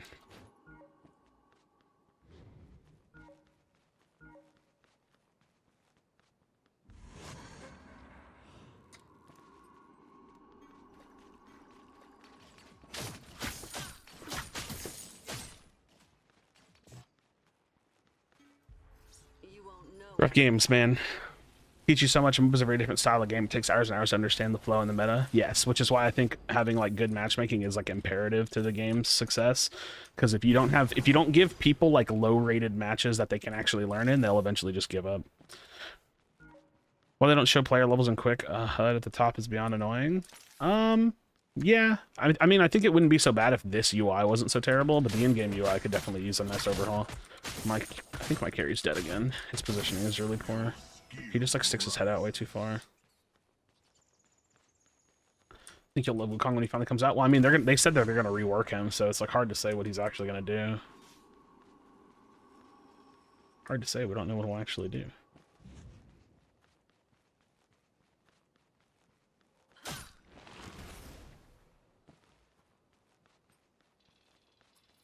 With the Cadillac and gas money, man.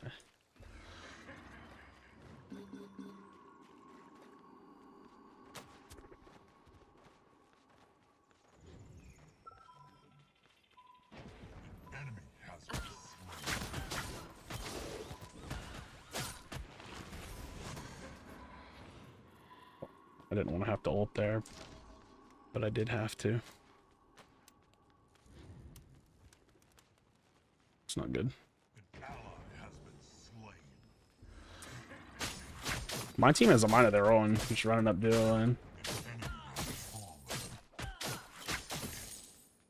My team does have a mind of their own.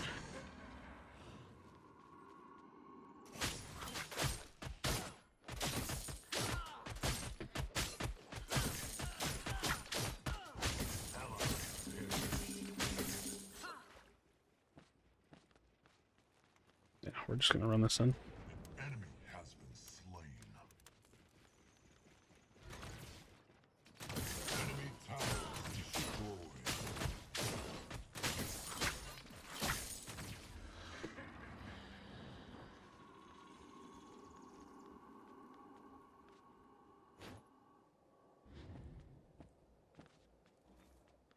Death is here.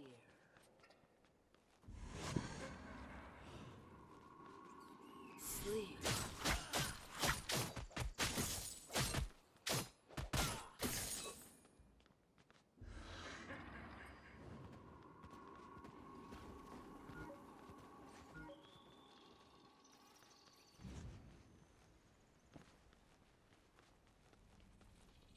I want to base really quick. Only getting a better match? So.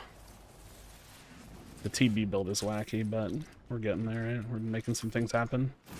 Yeah, that's a wild build. It's like, I think my Kwang might be dead. That's also a crazy Kwang build. Like, these people just don't ever back up. Like, look at my TB's positioning. He's like 1v1ing the Drongo. My Kwang's like super pushed up and gets killed. I think I have to go kill the Drongo, or I think we might lose this. Fuck, I missed the ledge. Fuck. Okay, I think Drongo's gonna go defend left, if I had to guess. I'm gonna try to go snipe someone here.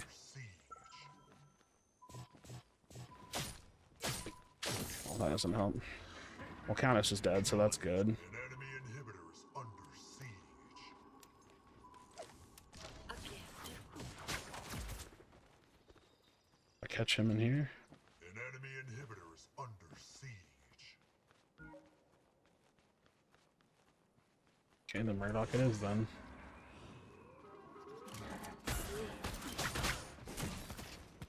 Enemy tower under attack. An enemy has fallen. Gotta get a little gamey.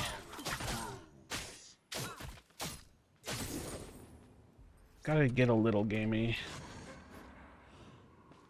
Dude, Rampage offlane is viable? Nah, he can't. He can't really utilize his passive in offlane, and also the rock pull is so slow that he can't really utilize it well as a tool to trade with because he gets out traded. So I think Rampage is like strictly a jungler. You won't know I'm gone. All right, we need to set up. Well, the devs not let you swap pick order. I don't know, because the thing is like at the end of the day, you have to remember that we are literally just playing pubs, and pubs are just like it's just like a random quick game, right? So it's like there's no like picking your role because that would drastically increase queue times. Dude, are we pulling this? Wait, what? This is actually so wild. And it's actually kind of good. Fuck it, dude. As long as I don't troll and die here. An allied tower We have to go. destroyed. We have to go to orb. Oh, this is so sus.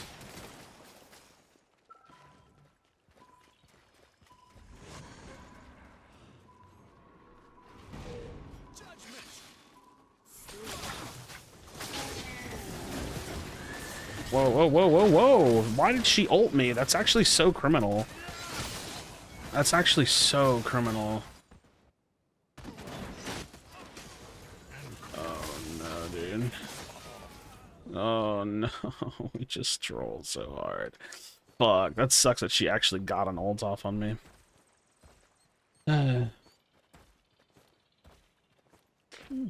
Ramp's a decent off-meta support, though. Yeah, he's on the lower side of that, though. He used to be a cool off-meta support. Fuck, dude. Dude, 4th item Fire Blossom is crazy.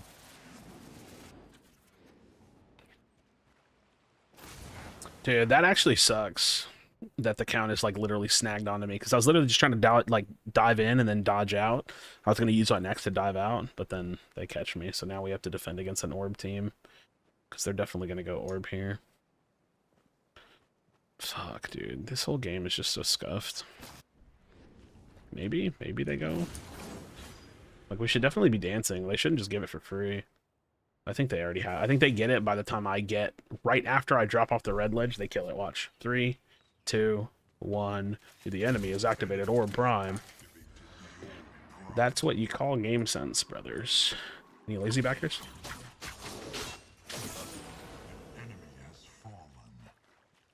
That's what you call game sense right there.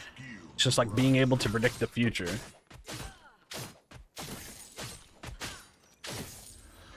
The enemy has activated or broad. It's like, fuck, dude. I knew it was coming. I knew it was coming, but I couldn't do anything about it. I'm doing a weird build right now. Don't judge me. ESPN OP. Dude, my ESPN, my brain power just so big. So big on the ESPNs. How do you manage to go jungle so often in solo queue? There's been so many times that I pick jungle in a role selection and someone else gets it. So this game has a role bias, and I can't explain it to you because I literally don't know how it works. But basically, I have a theory. It's either your win percentage on a role or it's your number of times playing a role. The game starts giving you the win on the 50-50 more often than not. So for one, there's a cultural thing happening here, and then there's like a programming thing happening here. The cultural thing that I'll say happens is that people see my name, they give me jungle. That happens a lot, probably 70% of the time. The programming thing that happens is the game, for some reason, has a role bias, and they basically give me the role. I don't know why, though. I haven't figured it out, but I know that it's there. So, like, the way that it looks like the roles are 50-50, they're not 50-50. I promise you they're not. I don't know why, though. I'm not sure. So, yeah, there's like a programming bias, and then there's, like, a community bias. Hey, my Kwong pushed all the way up and died again. That's crazy. This is such a bozo game of bread, dude. This is such a bozo game of bread. Oh, shit. Bye!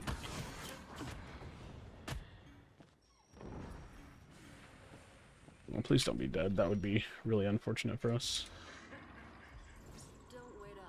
Gonna be playing in Gigantic on Tuesday? I don't think so. How'd the rest of the tournament go? We finished the Swiss 4-1, and then after Swiss we went into groups, and we finished our group 2-1, so we are qualified for top 8. So that's what the title is. I'm currently a top 8 jungler in the game right now.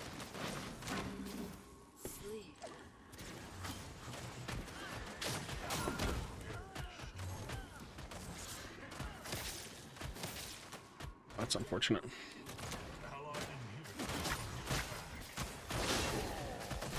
Dude, there's no way I just get randomly CC'd and then 2-tapped by a carry because carries are OP. At least my TB has Mesmer. Dude, kill her, please. Please kill her. Dude, this is such a circus game. It's literally like one person throws, the other person throws, another person throws, the other person throws. How did you hear about the program bias? No, I can feel it. It's like... I don't actually have evidence of it, but I promise you it happens because I win the 50-50 way too much. What's the strongest role in the game? Carry. Carry is by far the strongest role in the game. If you don't have a good carry, it's impossible to win.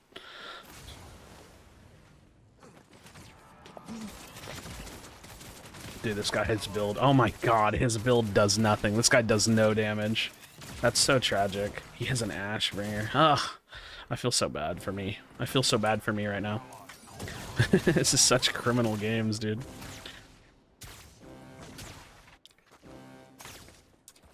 Swap to wards.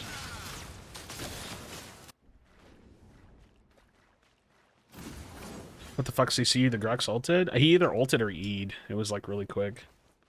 I'm not sure which one.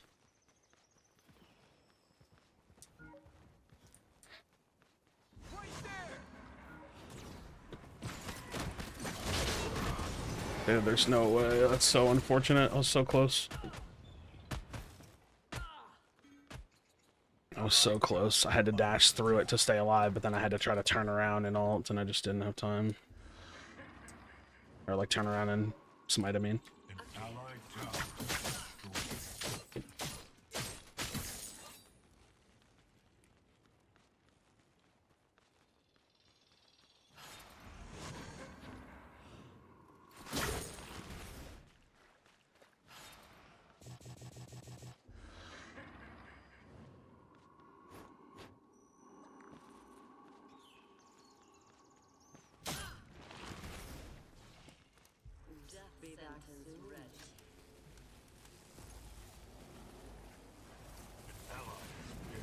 Why is my Kwong always dead? Dude, how is it possible that the Kwong is always the first person dead?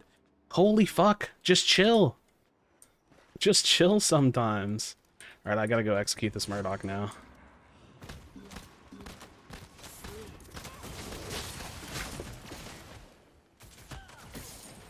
Enemy has been slain.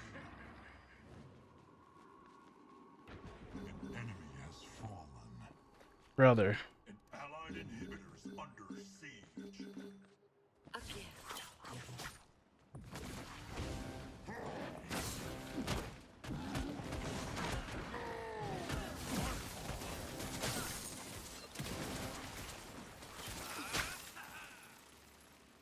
I'm tilting, bro. Does it care mean it feels impossible without a solid jungler because of smite? See, I know it's literally 50-50, but since I'm always jungling, it feels like it's the carry. But you're right. I think you can't win a game without a jungler, and you can't win a game without a carry. Those are the two most important roles. Personally, I think carry matters more, but I understand why the smite feels like it would be more for the other role. Would you say is the best support for a beginner? Oh, that's a good question. I don't really know. Who's the best support for a beginner? I actually don't know. I don't have a really good answer for that, I want to be honest.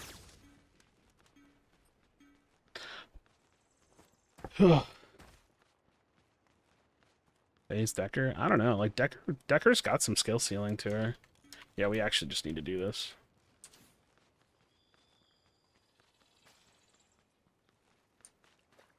A gift.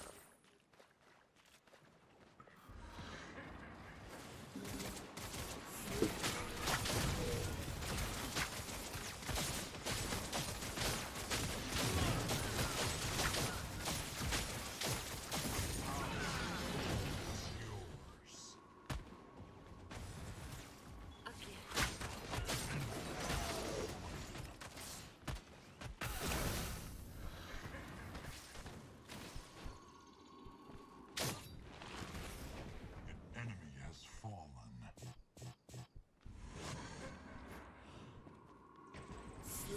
has been Kill. Nice. enemy has fallen.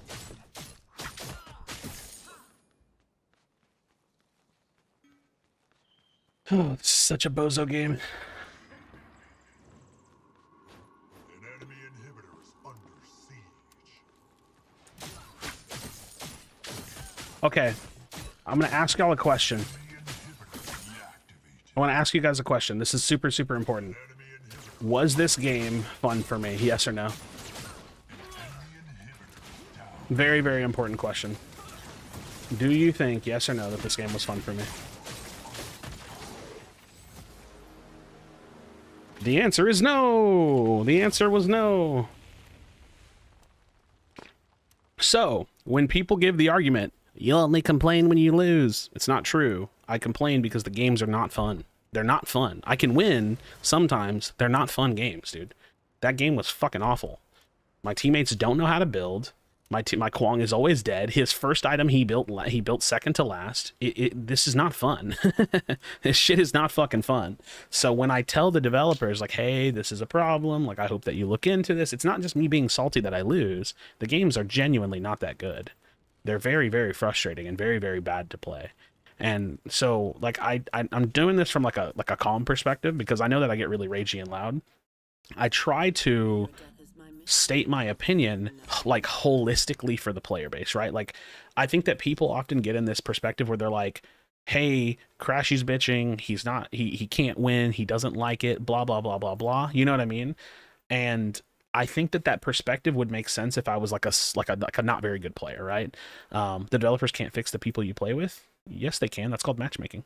It's quite literally an entire developed system. That's just gaming? No, absolutely not. That's false. That's actually just wrong. Yeah, matchmaking is how they pick people to put you with. That's literally what matchmaking is. So, yeah, the game is in a really rough spot because they just can't quite nail matchmaking for some reason. I do think that once ranked comes out, the game's going to get a lot better. Like, I really do. I do think that once ranked comes out, the game is going to get a lot better. But until that happens, it's rough out here, man. It's really, really rough out here. It's rough, bro. We be out here just doing what we can to survive. Help with this, maybe the twin is a really good player, but just wanted to screw around with that build because it's casual. I mean, yeah, maybe. I mean, that's also possibly true, but you know, I don't know.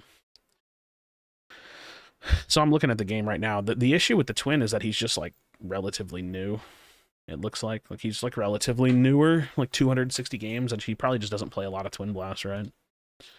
I don't think that he's like bad per se. Maybe I just think that like, you know, he's just like doesn't have the experience, right? Jungle role stressful, play off lane, like a small skirmish, so you don't have to carry the whole game every time. Well, yeah, but I'm a jungler, you know what I mean? Congrats on top 8. Thanks, man. When's rank supposed to coming out? Summer. Like we don't really know, right? Like it's just summertime.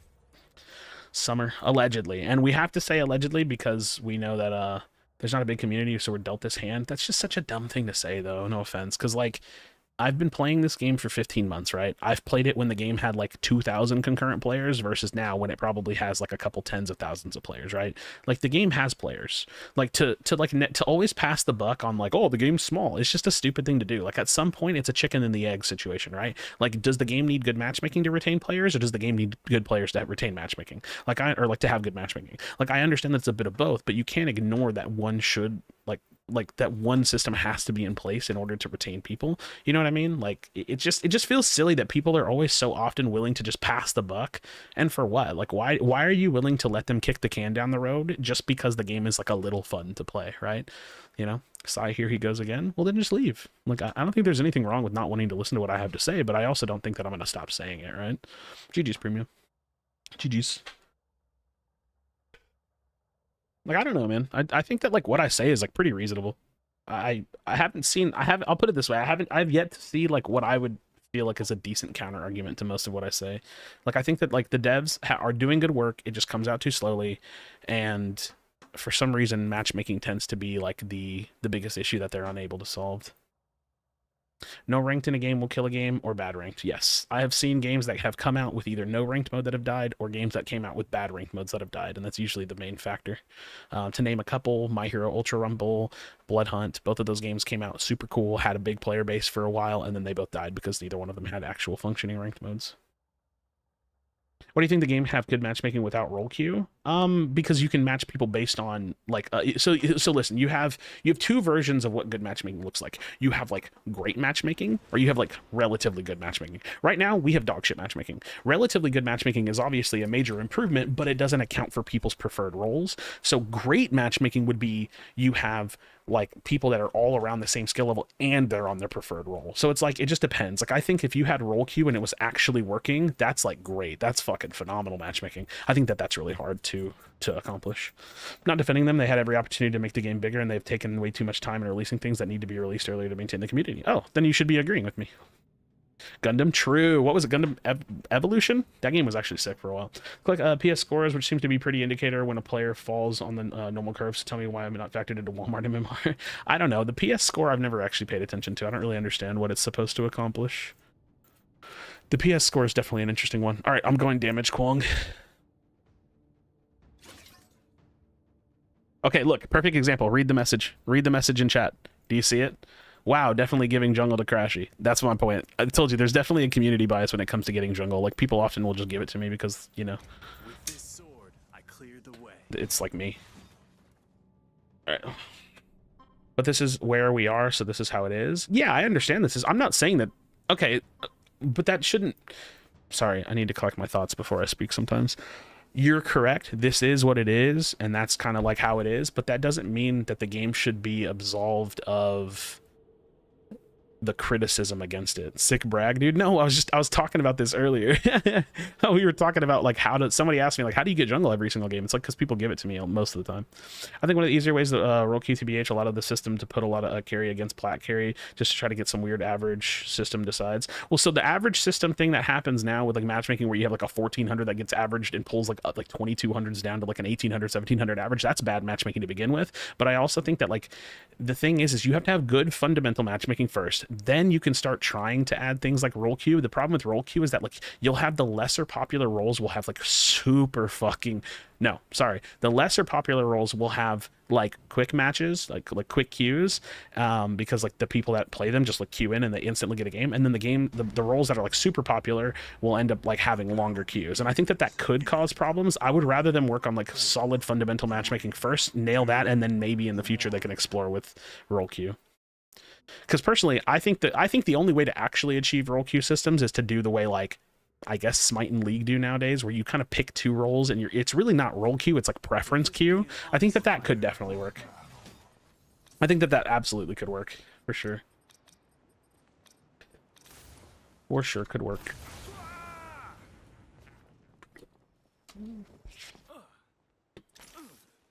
I come from Overwatch. I understand the pain of role queue, but it did help the game, so that's where my perspective comes from. So listen, I also played a lot of Overwatch. I have like a few thousand hours on Overwatch. I think that role queue in that game is like probably the only way I would play it. So I'm kind of like with you and I'm not with you, right? Like I'm with you in the sense that like if you could ask me just straight up, no, don't have to think about any of the problems. Do you wish the game had role queue? Yes or no? The answer is yes. I would love for the game to have role queue. I just think that it's a really tall order for a not popular game. Like a game, dude, Overwatch is a Blizzard game. Right out of the gate, they had millions of people playing, right? You know what I mean? Like out of the gate, when they announced the game, they were going to have millions of people playing. Pred will never have that. You know what I mean? Sorry, ad, I missed it. Fuck. Can you hear me now? What I'm saying is like if you think Marvel Rivals is decent, yeah, I think it looks good. If you were to ask me right now, yes or no, should the game have role queue, I would say yes. If I could have it my way. The problem with that is that the reason why it works in a game like Overwatch is because that's a Blizzard game that people were instantly going to play no matter what. This game doesn't have that luxury of like the allure and history of Blizzard. So you know when a game like Pred comes out and they can't really get that many players, it's like hard to accomplish.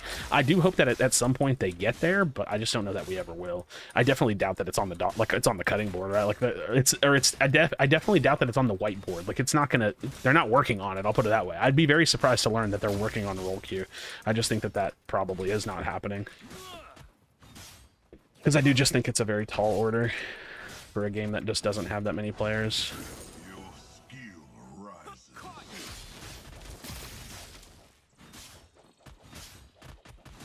A lot more players than you think. I mean, yeah, this game has a lot more, like a lot. It's got a reasonable number of players, but I don't think that they have enough to do a role queue. I mean, I could be wrong. I think that the game has enough to have a ranked mode. I think people always say like, "Oh, the game's not ready for ranked because it'll split the player base." It's like, no, the game needs ranked really bad. This game needs ranked really bad. So, I think it'd be better at lesser evils off. You might be right. You actually might be right. I mean, like I said, if it was up to me, I'd take it because I'm basically a jungle one trick, right? Like I don't want to have to play other roles in ranked. I really don't. And I know a lot of people are that way. We're like, you know, you like what you like, and you're also not a career player. You don't really want to play this game and have to play every role. You kind of just want to play the shit you want to play. So I totally get it. Totally get it. Same problem with good matchmaking, though. They don't have enough players to make it work well. I think that that's just wrong, though. Like, I actually think that this game has enough players to make good matchmaking work. Now, do I think it has enough players to make role queue work? That I'm on the fence about. But I actually genuinely believe that this game has more than enough players to stop speeding the queues up to lightning speed, right? Like, dude, I'm like I'm not even like a super high-rated player, but I'm like a relatively high-rated player. I don't think that some of my matches should be, like, instant queue, and they are. Like, some of my... Dude, sometimes I turn on the game, I queue, and I instantly get a queue. There's no way that's a good-made game, right? There's just no way. So...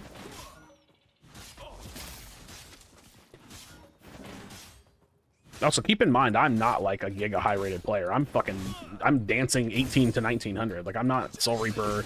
And also, I also hate how inflated Omega City numbers are. And I was talking about, I'll show y'all some stuff. Try to remind me to look at something on Omega City after this game, okay? Because there's something that I was showing Soul Reaper, which is like a major issue that I have with Omega City and the way that Omega City works, which like pretty much invalidates a lot of why Omega City is even like a reliable source to begin with.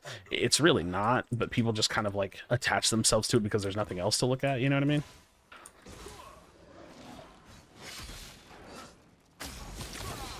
Wait, what the fuck?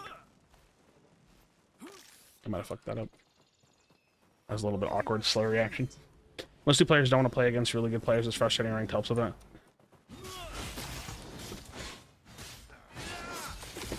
Dude, I'm so ass right now. What the fuck? I really just want to base him by my item. You won the last match? Yeah, we won the last match. Ranked helps in that regard. Well, I think ranked helps in that regard, and I think also just like having better like entry level like casual matchmaking is better too. Fuck, I meant to draw something. Okay, I need someone in here to commit to watching this game and reminding me to show you something on a meta city and reminding me to show you a drawing. Both of those things have to happen. I'm so sorry. I'm literally trolling y'all. I'm actually trolling. Fuck. I'm actually just giga trolling. Fuck, dude. The fuck?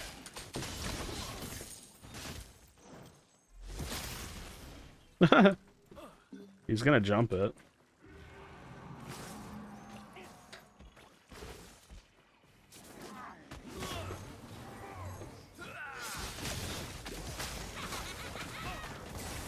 Dude, there's no way, dude. He's so low. And now I'm dead to the support. That's actually so criminal. That's so criminal. You can commit, but... Can I occasionally repeat it in chat? Yeah, sure. That's fine.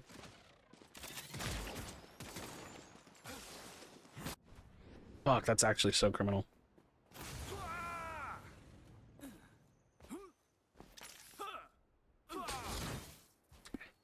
Dude, I overheat on kills like that so often where I just like go way too deep because I just want the kill in solo queue so bad. I actually think I should stop overextending in solo queue. Like I should take it as a win. Like, oh yeah, we shoved that guy out. Fuck yeah, and then take it and leave. But I fuck up a lot like that.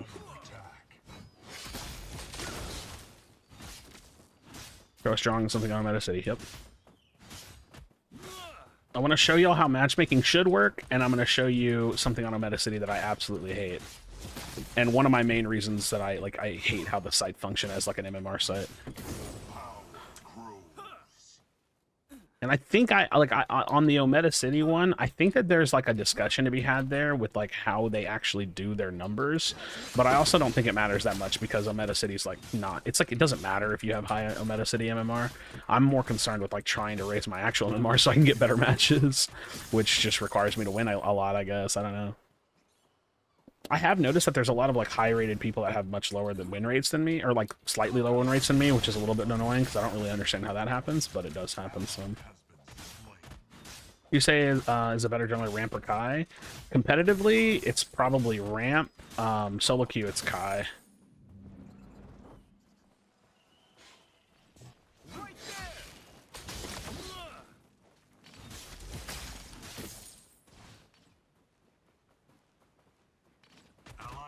I'll hold that for him.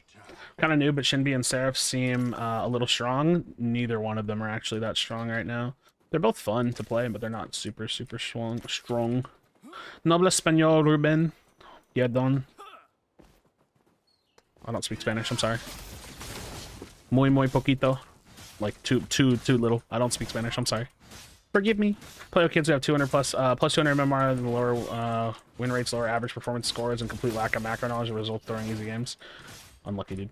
He said super strong. Wait, what? Huh? What'd you say? Bro, he's definitely gonna steal my 5 camp. I'm guilty of kill chasing and offlane. Sometimes I feel that. Yeah.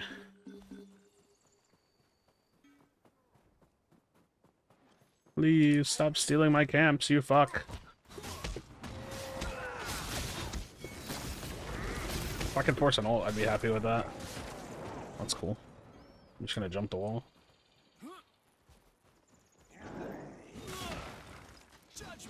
Dude, there's no way my sword clips the fucking wall there. That's so criminal.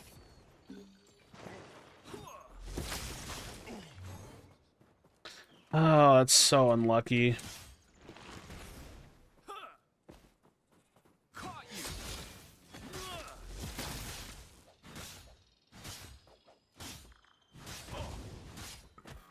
The fuck? Please don't steal my camp. Thank you for the leash. Appreciate you.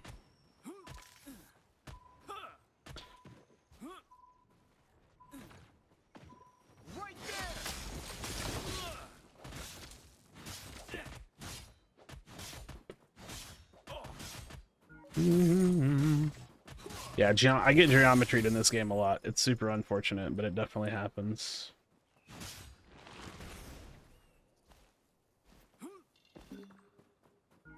I can try to show up here. I think they probably get it before I show up. Yeah. Allied tower under attack. Yeah, you don't want this. None of us want this.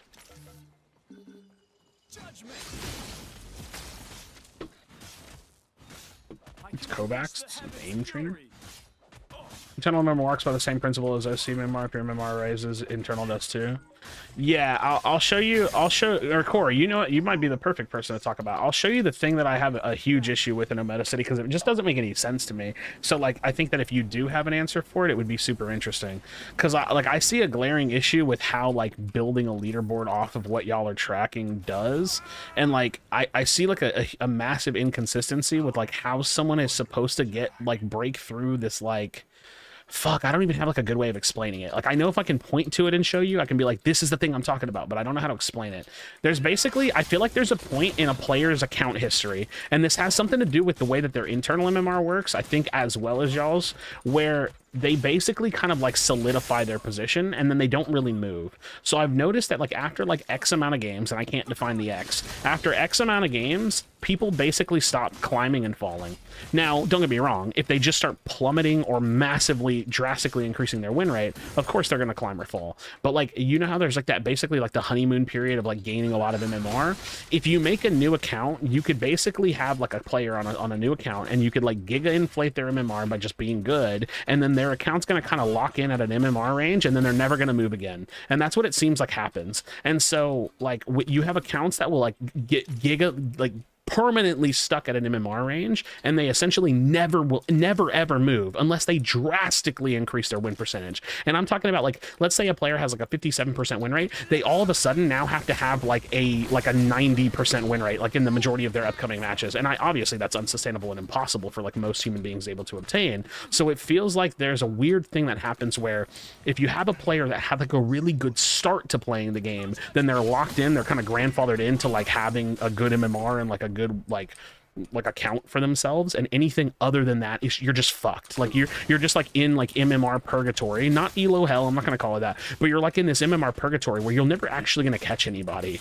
And so the funny thing is that like you would think that the people at the highest end of the matchmaker or like the highest end of a leaderboard are they're baby stepping, right? They're moving up a little bit, they're moving down a little bit. You know what I mean? Like you would think that they're like the actual things that are happening in their matches are gaining them a little bit of MMR. But the funny thing is that I find that players that are way higher than me, way higher than me, are actually climbing more than me. And so then I think to myself, okay, and it's based on the probability of them to win, I'm sure, because they're like in much more competitive matches. But if they're way higher than me, how am I ever supposed to catch them unless I have a 90% win rate? And I mean that. Like, I look at their matches, I look at my matches, and I think like there's actually no way that I'm going to catch them. Oh my god, I didn't pull my sword. So I'm not exactly sure. I can't observe that on my data. I'm sure some people are stuck at certain rating, but that's kind of what rating system is supposed to do. I want to find your actual skill level. So yeah, but like what happens if a person gets stuck at a rating and then they just essentially never move again? Like that's the thing that like confuses me, because I feel like that's what I'm seeing. Like I see people that are like, I'll put it this way. I see people that have lower win rates than me that are way higher. And I see like, I've seen some people that are way lower win rate than me that have a higher MMR than mine. And it just doesn't make sense. Like that is a system. Like surely that can't be how a rank system would ever work. So I don't understand how it works as like an MMR like rating system, and I also don't see how I'm ever supposed to close the gap on them unless I improve my 63% win rate to about a 70 or 80% win rate. When the person that's lower than me has a lower win rate than me, or a person that's higher than me has a lower win rate than me. So it just seems like the system, like I'll put it this way, there's definitely something about the system that's not working right. Show me an example. Okay, look up a player called Glizzy Goblin. Glizzy Goblin's a perfect example. He has a fairly higher MMR than me, and he barely has he has like a 51% win rate. It just doesn't make any sense. Like I look at his account and I think like he's been winning a lot recently, like in the last like 2-3 weeks, sure, but it just doesn't make sense that a person that can have that much of a lower win rate than me can be higher than me. It's actually fucking wild. Like I was looking at his account recently and it just made no sense to me. You can't go by win rates though? Yeah, but surely win rate has to account for something. Obviously, I can't account for the fact that like the probability and all, like I guess the probability in all of his matches were not in that favor, right? But like how are we supposed to like do I really have to win 90% of my matches to have a game that makes like that where I like a scenario where I can climb? Because I don't think that that's a sustainable system, right? Like that system could never possibly work, right? Yo, Prince Connor, thanks for subbing, bro. I appreciate you.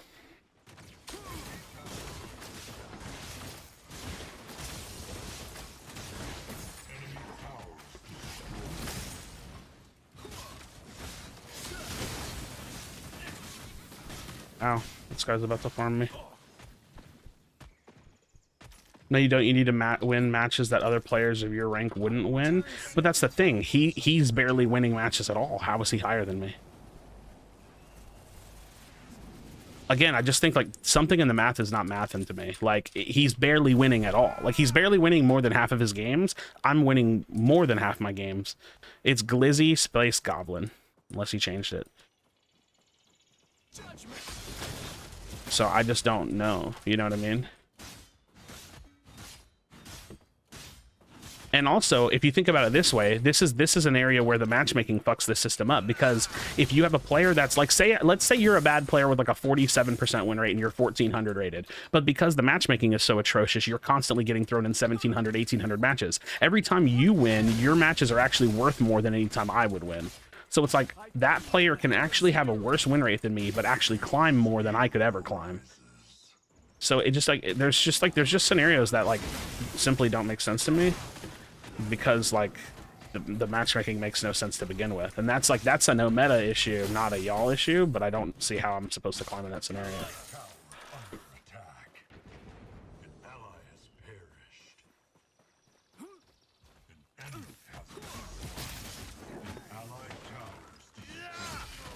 Well, that was an awkward throw.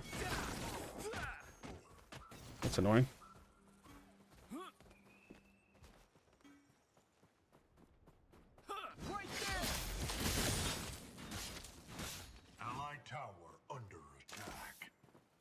So yeah, it's definitely like there's just some scenarios where I get really confused when I see how y'all's system works, because it like, one, I think it's like half Ometa's just like terrible matchmaking system, and two, I think it's like I don't know how y'all's system can possibly be awarding points to people as high as it is.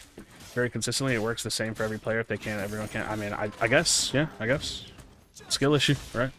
I just think like maybe I'll put it this way, like on paper, I'll say this much: I don't think there will ever be a rank system where you have a person that has a low, like a less than 10% win rate to somebody else will be performing as well as, or like be, fuck, I can't think, I'm sorry.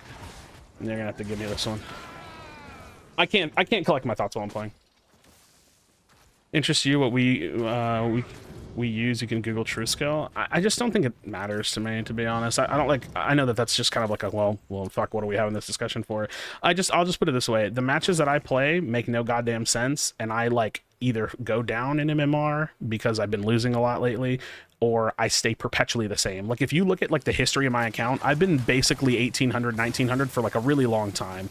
Like I'm just perpetually stuck there. My win percentage is, you know, low 60%. I'm 63% win rate. You have people that are literally barely winning more than half their matches, and they're higher than me. And I just like, I think that if I ever saw that in an actual ranking system, I would criticize it there too. And I think that seeing it here, it's like it's definitely worth criticism. Now, my other issue that I have when it comes to a Meta City is that you have people that are at the absolute pinnacle of the matchmaking, of the top of the leaderboard, top 5 players that gain more than me on average per game, and that just doesn't make sense to me either. And like, again, well, it's not just about one game, it's about the actual, like, you know, like, I get what you're saying, like, it's not just about the win and loss, but it has to be to some degree, because it doesn't make sense that a person that's that much higher than me can actually outclimb me when I can never catch them. So it's like, you have a system that requires people that, like, you have a system that requires people to win like 90% of their matches, but the reality is that human beings can't do that. So it just doesn't make sense, you know what I mean?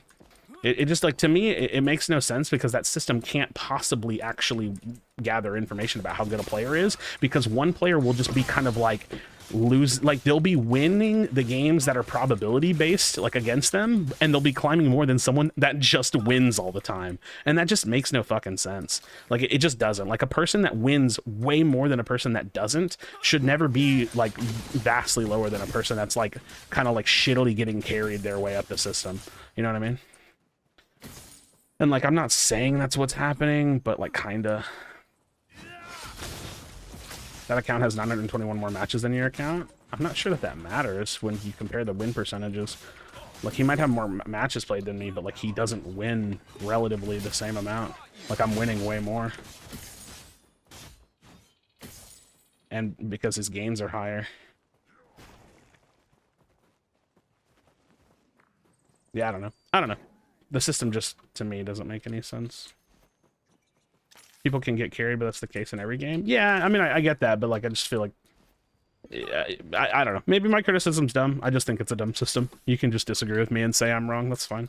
I don't really have much more to say about it. It just like, I just think like I'll never understand a system that puts a person that can barely win half their matches higher than me. Like I think that's like obviously a bozo system. I don't know. There's just like, I think I'm always going to have like a fundamental issue with something like that because it just doesn't really add up.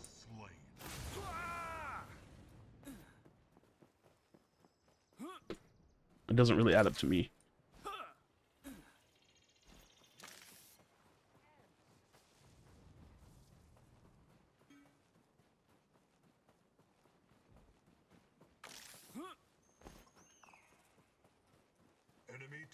Enemy towers destroyed.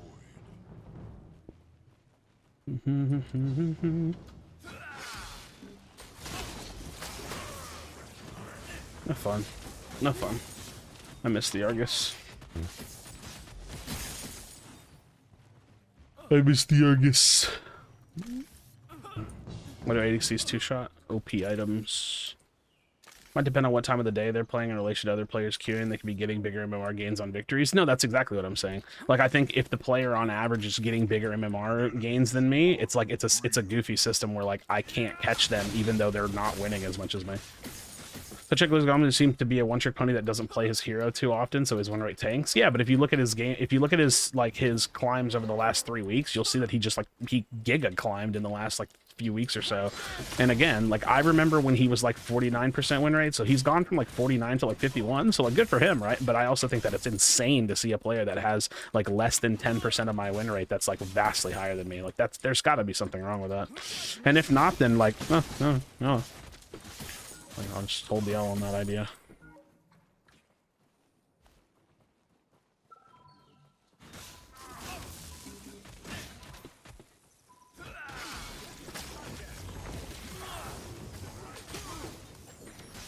Black, please die. Fucking better. It's actually insane. Actually better. When you most games with your Kwong build, I like it. Which one? The tank build? I'm playing this like kind of bozo-y damage build, but it's actually a lot of fun. This build is actually a ton of fun.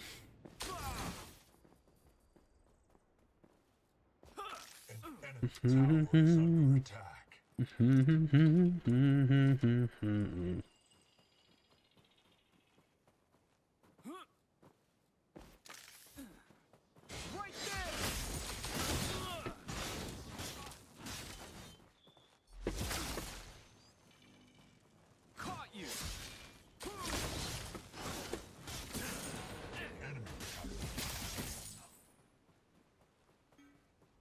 His average PS score would indicate he was more than average consistently, though, would it not? I don't know. I don't put much weight into PS score. Maybe it's something I should start looking at, but it just feels like an individual, like, hey, this is your performance that you did, which usually never matters in ranking systems, so I didn't tend to like look at it very much. Didn't tend to care about that much. Does this game have ranked play? No, it does not. So the last 2 weeks, he won quite a lot of games against higher rated teams, and the ones he lost were also mainly against higher rated teams. I mean, that's cool. I'm not sure what to... Like, I guess in the last few weeks, he just got the God games that gave him the ability to climb a lot.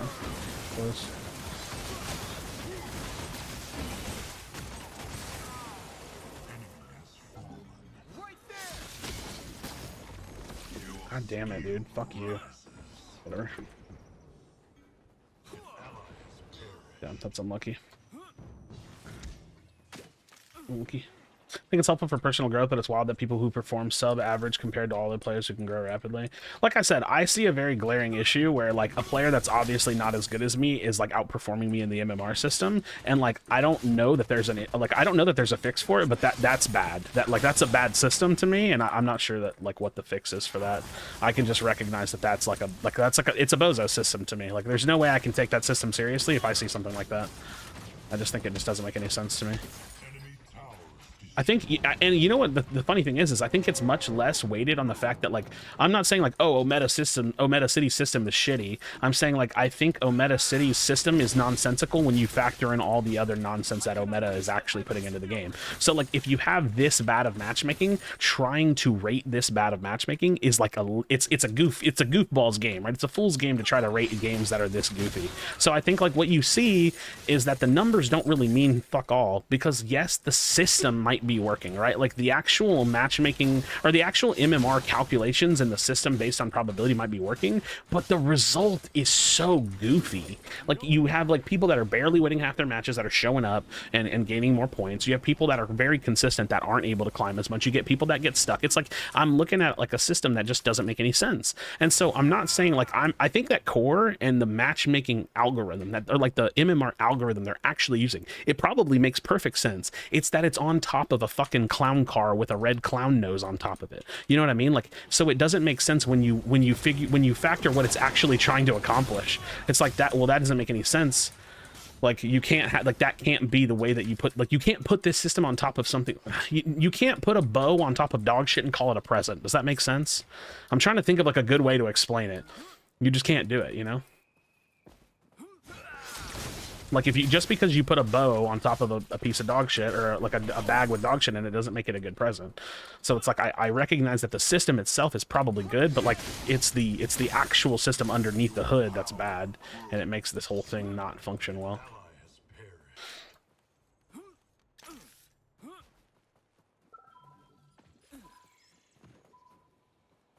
Maybe the game needs ranked to sort out the matchmaking. Well, you can't sort out matchmaking with ranked, but because ranked actually has to have good matchmaking, but it will definitely make the game better for sure. It will make the game better. That is for sure.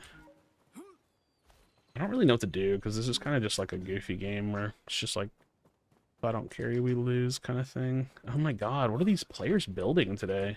Allied tower under attack.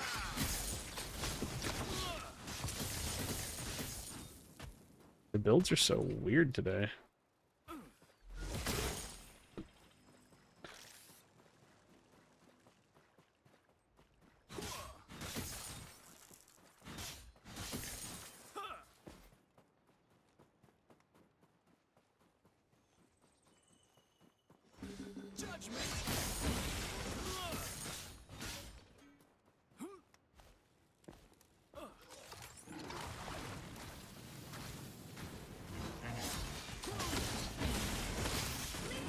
God damn it, I fucking hate this hero.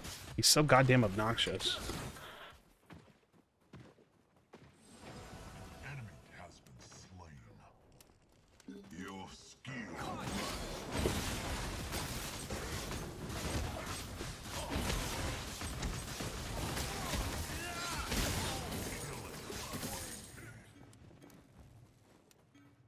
Allied tower under attack.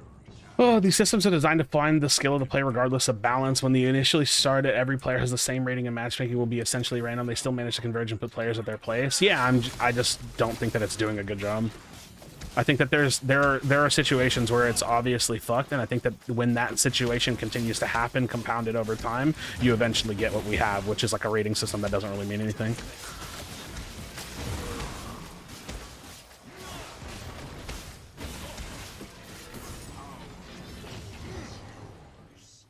I'll be right back. Fuck. I think Wraith is like a very high skill ceiling character. He is very good to unlock, but it might be a challenge to learn him. TB is like pretty solid. You're gonna cause an upset in 2 weeks or what? I mean, we're gonna try, right? What up, Crazy Fool? How's it going, boo? Crazy Fool, can I ask you a question, man? I have like a very serious question because I gotta be honest, I peek into your streams, but I don't really like sit down and watch them a ton, so forgive me for that. When you're playing, do you have the capacity to just like sit and grind this game? Like, can you actually just like sit here and just play this game like match over match over match over match? Because I feel like I feel like this game makes me feel mentally ill.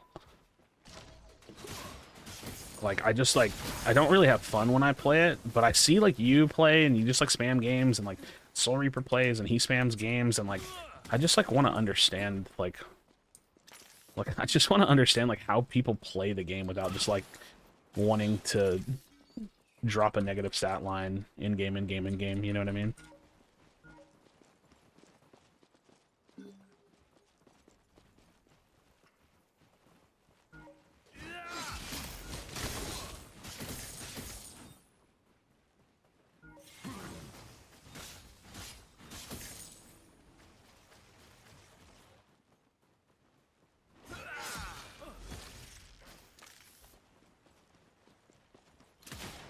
Waiting for better weather so I can go fishing all day? Nice, dude.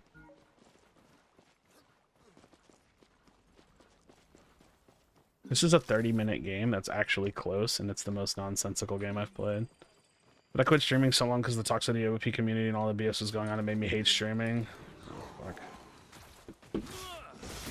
And I've been having so much fun streaming again. I just ignore the whateverness of pride and just love streaming again. Damn, dude. I wish I had that. I just feel like it's impossible to have fun on Pred. Like, this game's just not fun. No, I missed the tether, dude. Do you know how tragic that is?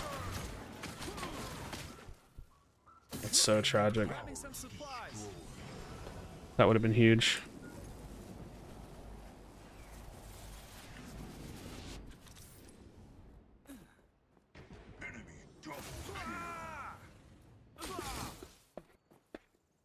Yeah, I just feel like I do my best. I feel like I'm better than average, but I'm not good enough to giga carry solo queue matches. And then I just like feel slighted over time, and I just feel like I wish this game gave me a better experience. I wish I had more fun. I hate that the game sucks to play. Like, I don't know.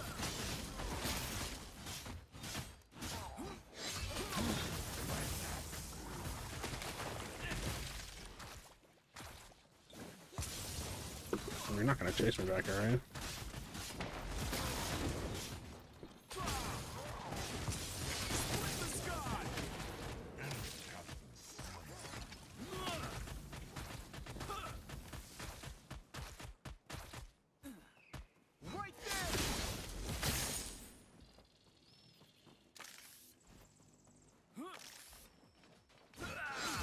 I'll get yelled at in text chat for trying to have fun in this game. It's not your fault. It's the devs' fault. Blame them for not giving people a way to play the game. I mean, you don't have to. I'm just trying to make light.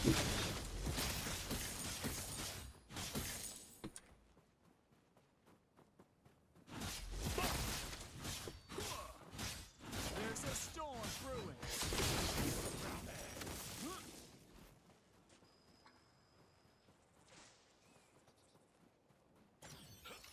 Right there.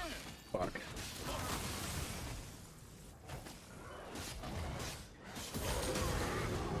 That hurts. I don't know. We should not be doing this. That's super goofy. Please run away from that. I will return soon. I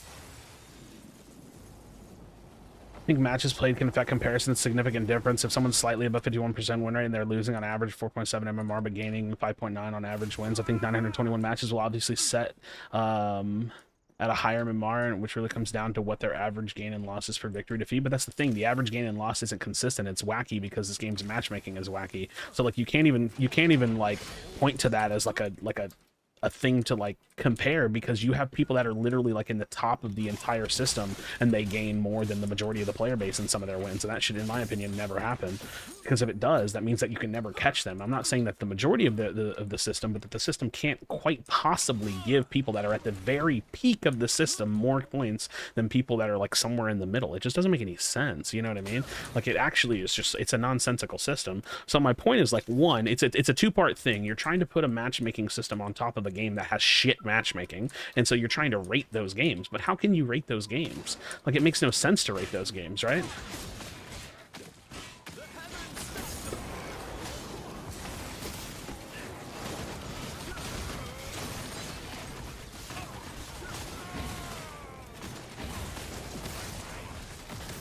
Oh my god, it's actually crazy.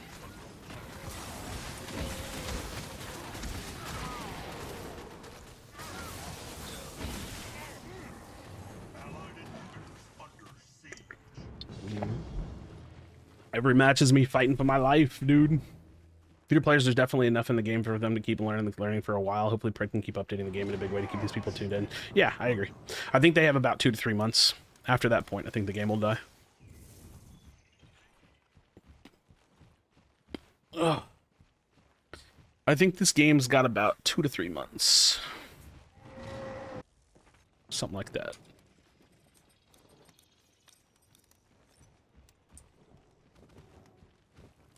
Oh. This team seems better than the last. Marginally. I have an Ashbringer on my team, so that's not great. I think the other people are semi-decent.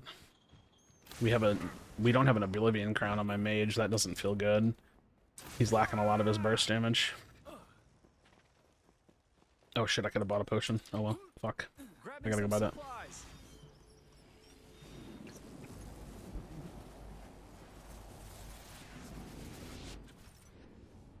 Wait, do I already have one on? Oh, 750. Fuck, I don't know. 2-3 months until the player base starts drastically dropping. That's a hypothesis. I can't, like, obviously know that for sure, but it's kind of a common trend I've seen in gaming. If a new game comes out and people are super excited about it, they'll play it for a few months. If the game doesn't, like, improve, then they usually get frustrated and move on.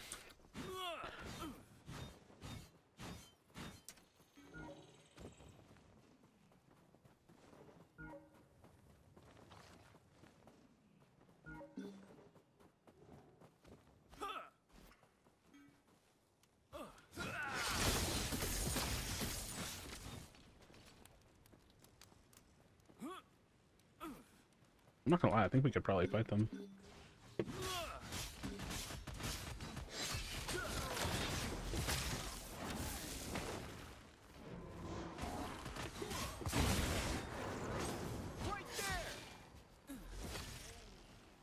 Oh, my Twin Blast got ran at. Yeah, my Twin Blast is pretty tragic. I have to go back to base and defend. This game needs rank to retain some of the player base, but I don't know if it'll be fast enough. Agreed.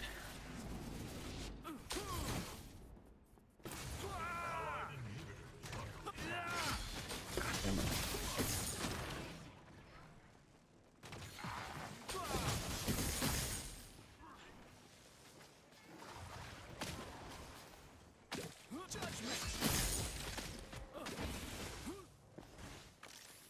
If they bring out some new characters and put rank system in, maybe a battle pass, yeah. I think that'd be a good idea. I think that would be a good idea.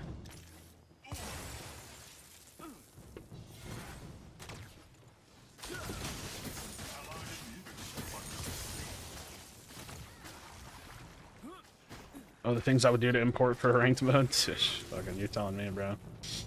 Kill to have a reason to play the game.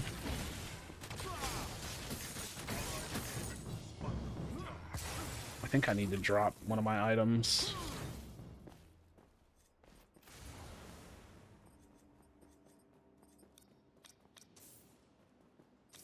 An enemy inhibitor is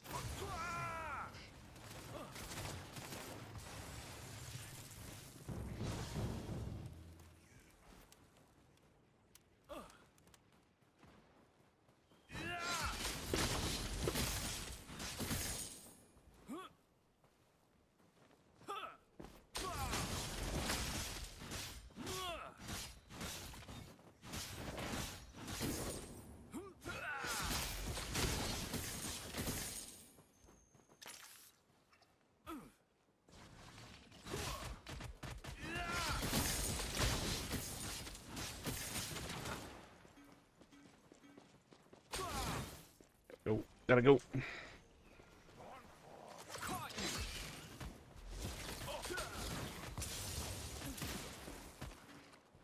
Still gotta go.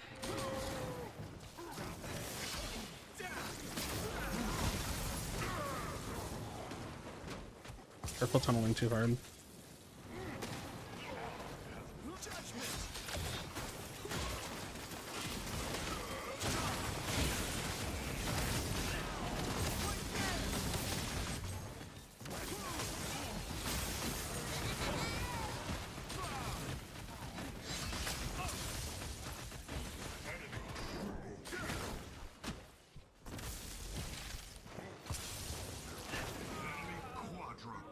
My team's just not, it's just a better carry. Fuck, dude, I fucking hate this game. It literally just comes down to 2 players on the team in late game. It's just, do you have the good carry? If no, lose. Do you have good carry? If yes, win.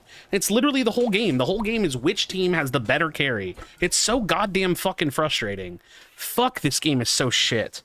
It doesn't matter what you build. It doesn't matter what your game sense is. It doesn't matter how good you are. It's like, dude, did you get the shitter that builds Ashbringer? Or did you get the guy that's going to drop 14 kills? God, fuck. This game is so unfun. It's such an unfun piece of shit. And yet, what do? I play the whole weekend loving the game because I played in tournaments. Just give me good matches. For the love of fuck, you stupid fucks. People don't want to play shit that they can't win because the other people in the game don't know what they're doing. It's not fun. You're going to lose money. You're going to liquidate your company. You're going to do a round of layoffs. And I'm going to be fucking sitting there and I'm going to do this. I'm going to go, damn, did y'all see that post? That, dude, did you hear that so-and-so doesn't work at Ometa anymore? Damn, bro. Fuck, dude. Yeah. Yeah. Yeah, it doesn't feel like the game's doing very good. And we're going to do that. We're going to feel like this for 2 years slowly. For really, really fucking slowly. For 2 years, we're going to sit there with our fucking heads in our ass watching the game fucking disappear. I've done it before. It's going to happen again. It happens in every fucking game. Fuck, dude. I fucking hate watching games die. It's the most depressing thing in the world. I want to help it, but I'm just a person that does nothing to actually help the game because I can't. I have no actual power. I think we have to try to 4v5 them.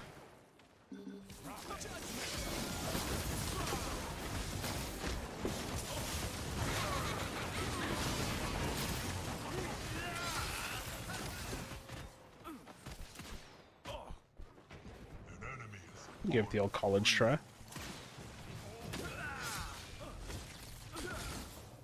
We gave it the old college try. Petition, maybe? Nah, petitions never work. They don't ever do anything. You just watch the game die slowly, unfortunately. There's nothing to petition. I can unleash the heaven's fury. The fuck? I'm losing to a fucking Typhoon Iggy? What's the build? That's crazy. There's no way I'm losing to a Resolution Iggy. That's actually insanity. It's actually insanity. I just lost to a Resolution Iggy. Dude, I just can't win. This game's just not worth playing. It's just not. It's actually just not worth playing, dude. So depressing. Hey, my member? Yo, thanks, Druid. Appreciate you, bro. Let's go see what the creatures were. Let's go see who the creatures were. I'm curious.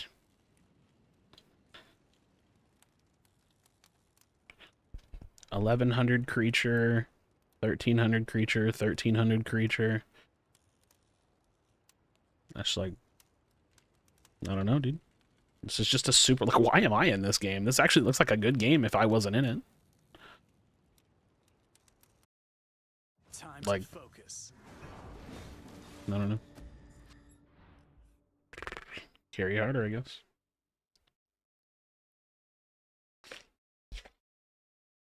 I guess I gotta carry harder. I don't know. I don't know what I'm supposed to do. I don't know. Oh, the Ometa City MMR is widely off from internal, from what I've seen and heard from internal lately. Well, if that's the case, I guess I'm just a shitter. I don't know. Like, I mean, I guess I'm just bad. I can do well in tournaments, but I guess I'm just bad. Your gain on average 5.4 MMR for a win and lose 8.37, 787 losses. You tend to lose more games than are in your favor than other players at your rating, you tend to lose more games that are in your favor than other players at your rating, and tend to win more games against players that are weaker. If you compare that with Glizzy, plus 7.08, 1560 wins, minus 6.78, 1501 losses. He tends to lose more often, but the losses, or the less often, are in favor than yours. I don't know. Look, my MMR is super, super low internally as well. So do you just get these goofball games too? I don't know. Listen, I'll put it this way. I'm going to make it really simple. I don't want to look at systems. I don't want to look at numbers. I'm just going to make it really simple. And I'm going to do it from like a non-gamery perspective. Look, I'm even going to take my fucking headset off. You can call it a skill issue. You can say everybody has the same games, like everybody's playing the same game. You can call it whatever you want. When I play Pred, I don't have fun. Because the matches aren't fun. Because the people that I'm playing with don't build properly. They don't play the game properly. They're goofballing around the map, walking around. And again, you can call that a skill issue. You can say, well, Soul Reapers climbed up super hard. You can say over here, oh, that's, you know, they're super high. Like, all I know is that I can be on a top 8 team in the game, and I can win tournament matches, and I can perform well, and then I go and play the game, and I just get shit on. And so, like, the hardest thing is, like, I don't know how to enjoy this game when the developers... Now, here's the thing. You can find whatever reason the way I feel this is. You can assign it whatever you want. But the developers have a job, and the job is to make the game fun to play. And so, even if I don't give you the reason why I'm telling you they're failing, I can tell you that for me, they're failing, right? Like, for me, when I play the game, I don't have fun. So what is the problem? Like, how can I help them understand me and my wants and my needs as a player? How can I give them this feeling, right? How can I say, hey, devs, look, this is how I'm feeling. Like, what can I do to help you make the game more fun for me? And then actually help them make the game more fun. Because when I play the game, I just don't want to play the game. When I play the game, I don't want to recommend it to people. When I play the game, I'm reminded that they never produce content. When I play the game, like, you know what I mean? Like, what do I do? What do I actually do to enjoy this match, like this game? Because when I play, I usually perform well, but I just don't win. And so I'm not really sure what I'm actually supposed to do. You know what I mean? Do they play the game? Yeah, they play. They play. If you want to win pubs, you have to pick the 1v9 win champs. That there are only some of the games that not every champ is the 1v1. Kwang is not one of them. Kalari is 1v9. Zars is 1v9, etc. Yeah, I know, but the problem is, like, as a content creator, like, I don't want to play like 3 heroes all day long. You know what I mean? So, like, there is a problem, right? Like, there is a problem here. The problem here is, like, the game is not fun. If I'm forced to play in a way that I can 1v9 every game, the game is broken. Does that make sense? Oh yeah, let me draw y'all the thing. So this is like, let me show y'all matchmaking. Like let me give you an understanding of what matchmaking should look like. I've done this before. It's not going to be the most crazy thing to understand, right? Try to keep it like relatively consistent, whatever. Fuck that little square. Okay. These are matchmaking buckets, right? These are MMR buckets. You should have ranges, like, you know, I'm just going to do like X to Y range, right? Like, fuck it, I'll make it easier on myself. A to B range. Like bottom of B, so like B minus or fucking bottom of B to fucking C range. Like bottom of C to D range. Bottom of D to E range, right? Like, these should be the buckets, and these walls right here should be the hard walls, right? Like, you should have hard walls between matchmaking, and the only thing that breaks these walls is like long periods of time in wait queue, right? Like the only thing that should break these walls are like really long wait times. So like, let's say this is like 2K or like 2001 to like 2500, right? Like, this is the only game that should be made within like a 8-minute period. And if after like 8 minutes, it opens up a little bit more, it comes over here and starts pulling from these players. You know what I mean? I have this convo with my team all the time here, but counterpoint, the issue is that it is in ranked mode as well, right? I understand that that's the counterpoint, but the game's not fun. So how do you make the game fun in lieu of a ranked system, right? Like at some point, like you have to put a divide somewhere where you say, okay, we've decided that this is going to be the clown fiesta and this is going to be serious, right? You know what I mean? Like you have to have the clown fiesta somewhere and like serious games somewhere. And you know what I mean? The irony is I might not even qualify for the serious games. I don't actually know because I just play solo. I don't ever queue with anybody ever. I lose a lot of my games nowadays. I used to win a lot. Now I just can't. I just can't win anymore. The system's just too shit. So, you have to remember that the content can't be developed at the speed you're expecting from Riot because the team isn't as big, then the game will die. Like, as much as I hate to admit this, if they can't speed up, this game is doomed. And that's not like by my standards. It's just literal. Like, if they can't find a way to speed up, this game will die. And I've said it before. I'm pretty certain this game's going to die. I'm pretty sure that this game will probably kill over and actually shut down in about 2 years. I don't think that this game has the legs. I think that the game has promise, and you can see that with the open beta, right? When they do open beta, you can see that the people flood in, that it has a lot of potential. People are excited about it, but when you get past the excitement and when you kind of peel back the layers on what's actually there, you realize that there's not really anything there. You know what I mean? Gigs, when have we been wrong with calling games deaths? Okay, for context on that comment, me and Gigs have basically been game hopping for years. Every time we say a game's gonna die, it happens. It sucks, but we've been doing it for like a decade. Like every time, like me and Gigs will find a cool new game to play, and then we're like, fuck, this game's gonna die, and then it dies, and we're like, well, that sucks. Pred's blown up low key. I mean, a paid streamer, I don't know who ZK Mushroom is. I'm assuming it's a paid streamer, but a paid streamer being on a game is not a blow up. That's an advertisement. So there's really, it just feels bad to like to have a bunch of criticism and to like hope that they do something about it, but know that they won't because we've already watched them for 15 months not do anything. Destiny 2 streamer, yeah, that's not a blow up. That's a paid advertisement. You know what I mean? That's not a blow up. That doesn't really mean anything at all. Again, we've seen like the numbers are going up. Don't get me wrong. Like they have gone up. Like we can see the Steam charts only. So it's 1/6 of the data that we have, but you can watch the Steam charts and you can see that the game has interest because people are excited to try something new. That will always be the case until the game's no longer new, right? So like you'll look at the Steam charts and you're like, wow, you know, they actually hit a new peak today. So the game is driving interest as long as they're marketing. But if the game doesn't just get better, these numbers will fall eventually. And so I don't know, maybe their plan is to market and just dump, you know, hundreds and thousands of dollars per month into marketing. I suppose that could be a viable strategy, assuming they have the capital to waste like that. But the reality is, like, at some point they're going to stop marketing. At some point the game's numbers are going to plateau, and then at some point when those players get bored, the player numbers are going to dip, right? I know that this is not an accurate number of the player base. This is just Steam. This is 1/6 of the platforms. I'm not trying to claim that it's more than that. It's just the only thing we have to look at, sadly. So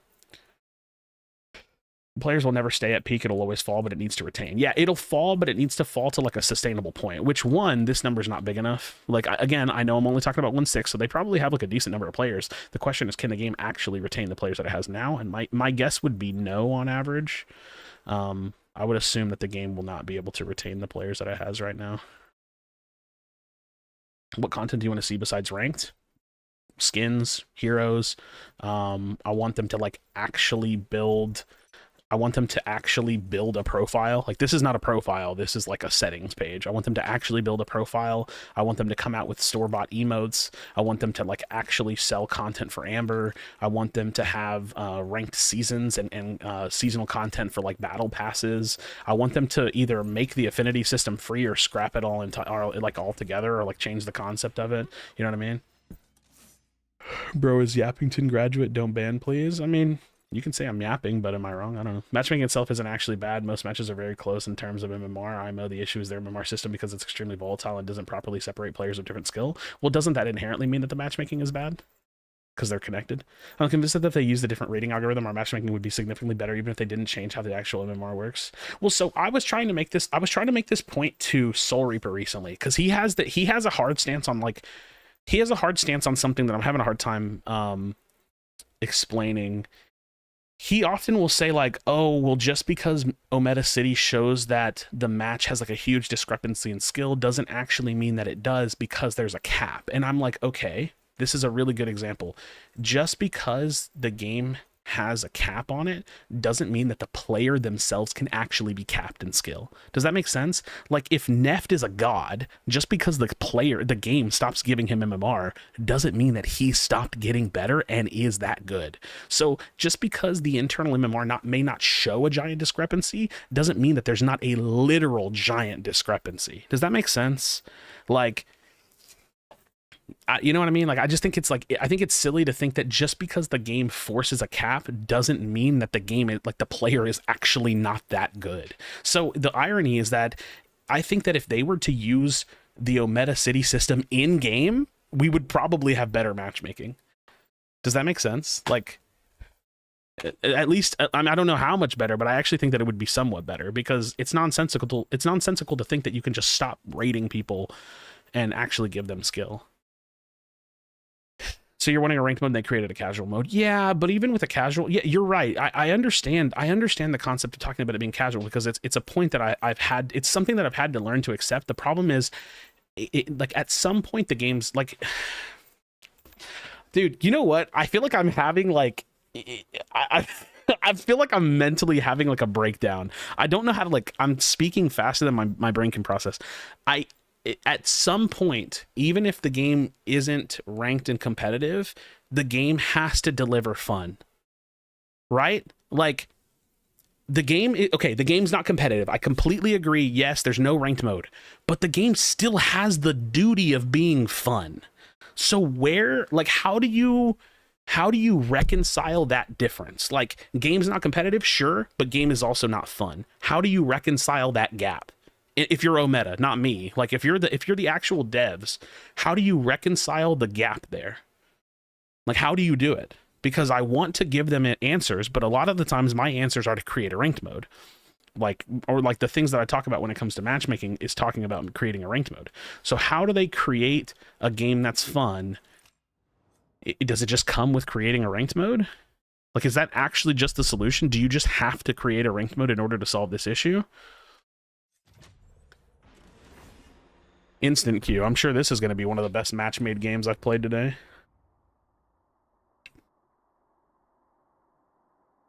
Fuck.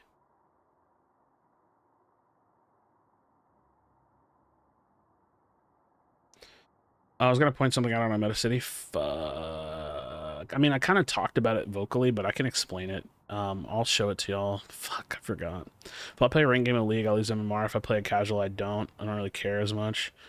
Here, I'll show you. I'll show you the thing about Ometa City that I like. Again, I think that there's probably an answer for this. It just doesn't make any sense to me, right? So this is something I was showing to Soul Reaper recently. Oh wait, y'all can't see my screen. Okay, let me take someone who's actually, like, fucking active. That's another thing. I feel like there's a lot of people that fucking are on this leaderboard that don't ever fucking play. All right, perfect. Bondrew, perfect example. All right, Bondrew is incredibly high rated, right? We agree. We all see this. He's very, very high rated at 2568. He's 18th on the leaderboard. This player's really fucking good, right? Bondrew, when he plays games, fuck, dude, this guy's a fucking scrimmer. He's like plus or minusing all over the fucking place. It's like 3, it's minus 14, it's minus 3, it's minus 7. There on the first page there was a plus 11. He's plus or minusing all over the goddamn place. It's like it's quite literally just like all over the fucking place.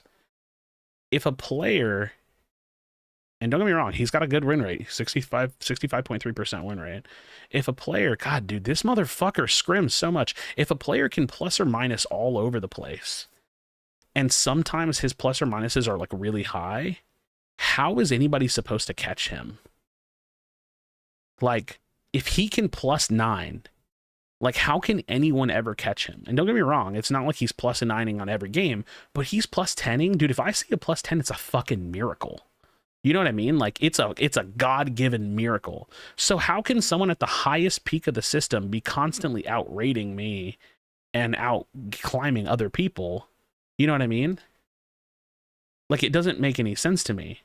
Like, I have games like, dude, +8 is super high to me. +4 is pretty average. I'd say +7, +9, again, another really, really high game. And it happens.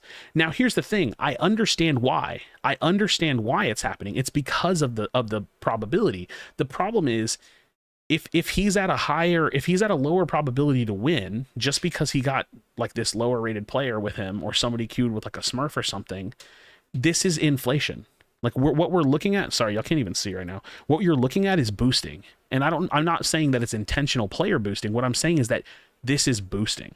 Like it's a system boost, right? Because this person, like one of the highest rated players in the game, is getting paired with low rated players, right? So I don't know if this is a Smurf. I don't know if he's queued with someone. They have 850 games played, so I don't know if this person is queued with someone. But my point is that this is boosting whether or not he intended it to happen or not. And so when you look at shit like this, it's nonsensical because he's going to have games where he's climbing high and he's one of the highest rated in the game. Can I get on a call with you? Yeah, absolutely I can. I'd be more than happy to. I don't mind. I think this stuff is like really interesting. Hello, buddy. But hey, what you can't see in some of these games is party. Yeah, I know. Yeah, I know. But that's so my. If 2 or 3 of those guys are stacked together, the internal matchmaking system stacks them together, right? And inflates their MR and it puts them in the game against the other team. And it puts Bondruid on their team to match him in that game. Right? Exactly. So that's you're basically explaining the exact issue I have. The issue is that it's not Bondru's fault. It's the game's fault for having such an egregious like inflation of their MMR when they stack. So what ends up happening is that Bondru wins a game, which is like it is just a game for him, right? Like it's just any other game, but he wins a game that the system itself sees as like, oh yeah, that's a low probability to win, and then he gets boosted for it. But he's already at the fucking peak. He's already at the fucking highest of the game. So how can a person that's this high up get boosted up in fucking points when I play, I'm gaining like fucking +4? So again, you have players that are on average being on lower probability to win. And if I don't have that same experience, and let me show you something. I don't know if you're still on my stream. Yeah, let me show you something. This is what my chart looks like. I'm always higher than my average. On average, right? Like I'm almost always higher than my average game. So the reality is that when I gain points, I gain a little bit. But there are people that are way higher than me that are gaining way more. So how am I ever supposed to close the gap on a system like this?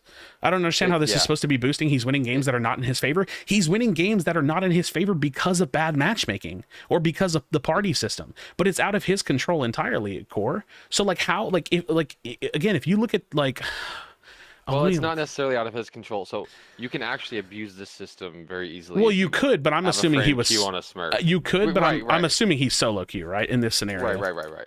Yeah, no, you can very easily abuse the system on a stack of Smurfs, but so like, again, you have one guy queue on his main account, you have a couple of friends queue on here. Smurf I'll share screen so you could like keep up with what I'm saying too, just for the sake of.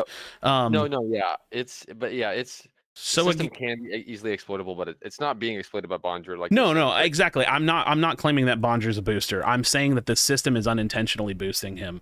Because of the way that Ometa does matchmaking. Exactly. So again, I look at a person like Glizzy Goblin, and Glizzy Goblin. Listen, I don't know who these people are. I don't mean to speak on them personally. It's like play your game, do your thing. I don't give a fuck, right? Glizzy Goblin has a 51% win rate. He only recently got above 40-something% because I remember not that long ago when he was low. But if you look at his statistics chart, dude, he's like in line or like under some of his matches. So on average, I have to assume that this person climbs more than me whenever they win. I have to. But the thing is that doesn't make any sense because he wins far less than I do. So when I win, I gain a little bit, and I'm not even that high rated. When he wins, he's gaining a lot. So it's easier for some people, just based on random matchmaking, to climb than it is on others. So now all of this to say, this is all leading to a very specific point. It is a fool's game to put a matchmaking system, an MMR rating, on top of casual matchmaking. It's a fool's game. That's why when we look at these systems, and again, Core, I feel like you take it personally sometimes, and I don't mean it to. When people say, "Oh, Meta City ranking means nothing," this is why. because it Yes. can't mean anything. It can't possibly mean anything because like, yeah, and don't get me wrong, it does. You know what? I think it's unfair to say means nothing. It just doesn't mean as much as it seems like it means, right? Like, okay, you don't take it personally, good, because I don't mean to hurt feelings. I think for what it's worth, let me say this. I think the tool that you've created is phenomenal. I think that the fact that you can build all this is incredible. I appreciate your work ethic. I think this shit's phenomenal. It's just that this part of it just doesn't work. Like it I've works a seen- little bit, but not really. I've seen screenshots of somebody on a Meta City being at 1900 MMR, and then on the internal MMR of Omeda, they're at 12. So it's like, on Omeda City they're at 19, but in internal MMR they're at 12. Well, the crazy So thing it's is like- that you can make assumptions about your internal just based on the games you're playing. I can tell you right Yeah. now, my internal MMR is low. I don't really Yeah. know why, but it is, and it sucks because when I play, my games are ass. But you know what I mean. How So is there such a discrepancy? It can get to discrepancies based on the caps. So there's caps and then there's parties. You can have parties that can inflate your MMR on Omeda City. Oh, sorry, your internal MMR that can just ruin your. If you stack a lot, it will ruin your Omeda City MMR, and you will gain internal MMR at a slower rate than you will gain your Omeda City MMR. If you're starting out and you stack a lot. So because your first 100 games on Omeda City are way more important. Yeah. yeah, it's just like again, like when I end up giving the oversimplification of like, oh dude, this is a bozo system because like I see the cracks, right? Like when you see the cracks and you know what's going on, it's just kind of like what's there, like how can I take this seriously? And also my bigger concern is not just Omeda City. It's like, dude, I just want better matches. So this has nothing to do with Omeda Right. City at all. I just want Right. the game to be fun to play. Omeda City's website is amazing in every regard. It's just you should use the MMR on Omeda City as a rough estimate of your actual MMR, a rough estimate. And then just Yeah. take it as that. It's just a rough estimate. Don't take it as gospel, and just, hey, if you want to say, hey, I'm a diamond on Omeda City, great, fantastic. When ranked comes out, just try to get to diamond and ranked. That's it. Just take it out as that, and that's it. Because if you get to diamond on Omeda City and you get to when ranked actually comes out and you can't get past plat, it'll be okay, Or if you get to diamond on a Meta City and you get to diamond when ranked comes out, fantastic, great job. In some cases it's going to be very close, but in some cases you might be pretty far off. So, everything else on this website is fantastic, but the MMR is the only thing that I'm like, that's the least important thing on this website in my eyes. Everything, all the stats and the graphs and Yeah. the kill tracking, objective structures, all of the statistics on this website, item builds, everything like that is amazing. It's all fantastic, but I just wouldn't pay as much attention to MMR, which is the thing everybody pays attention to. So it's unfortunate. Yeah, well, I mean, I also think like, I mean, as far as like marketing your website, I think that like adding these like ranked badges and calling it right, like, dude, this shit's Yeah, it's this shit's cool. addicting, right? It's absolutely course. addicting. So I totally get that. It is just a little like wacky.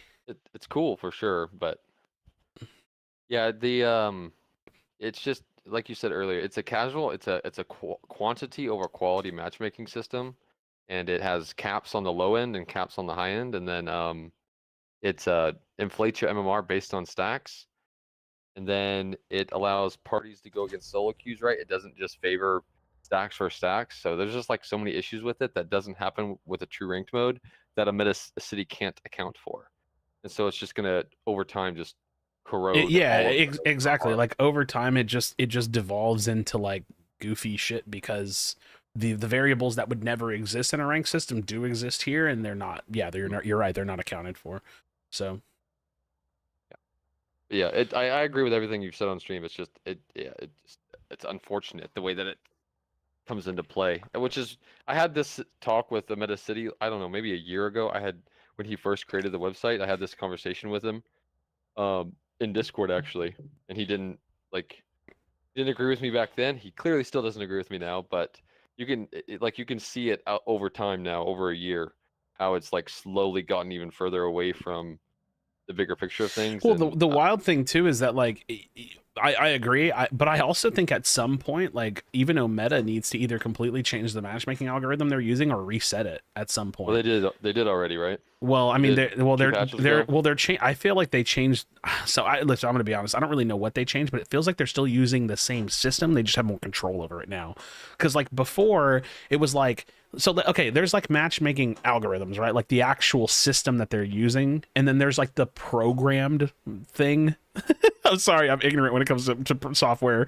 No, you're good. So they were using a service, like they were paying somebody else, and then but it was using X system. Now they're just not paying somebody else; they're doing it themselves. But I think they're still using X system. Like it's still like now they have control of the steering wheel, but I think that they're still using the system. I could be wrong though. I don't know. Oh, they might have done that. I didn't read the full post of it. I just assumed that they were revamping their the way that they handle the matchmaking system in its entirety. It was supposed to be more quality matches, better quality of matches. So I thought I read in their post at least it was better quality of matches, which is why. Well, I think it is like on average, but like on average, like I don't know that they it slowed matters. the expanding of the brackets, right? I know that they did that for sure because it used to be where once you hit 10 minutes, it was all hell broke loose. Anybody could be matched versus anybody. The highest rated player could be placed against brand new players. They got rid of that entirely. So now the highest rated player can no longer play against brand new players. It has a specific range. It no longer goes outside of that range. Which is why you have people now getting 20-30 minute queues. That's fucking crazy. I never have. God damn, that never happens for me. I'm not saying I want it to, but like, holy shit, that's crazy. I had those 20-30 minute queues before, but when I had 2 days where I played nothing but Feng Mao, and apparently I tanked my internal MMR, and import said that I like tanked it into a new bracket. So well, the craziest thing is if I didn't fucking piss off J Shreds, I'd probably just ask him what my internal is. But the crazy thing is I want to understand how. If a matchmaking system is supposed to find a player's skill, and again, I might just be full of shit with what I'm about to say, and I'm so sorry. But if a matchmaking system is supposed to find a player's skill, how is it possible that I can qualify top 8 for a tournament, but I can't fucking get good games in the actual game? Like, am I not a 1v9 carry player enough, but I'm a good team player? Because I think that could be potentially true. Real quick, Dr. Healy, again, you cannot take Omega City's MMR. It's not the same as the internal MMR. I'm a Masters player that does not have very high internal MMR based off losses.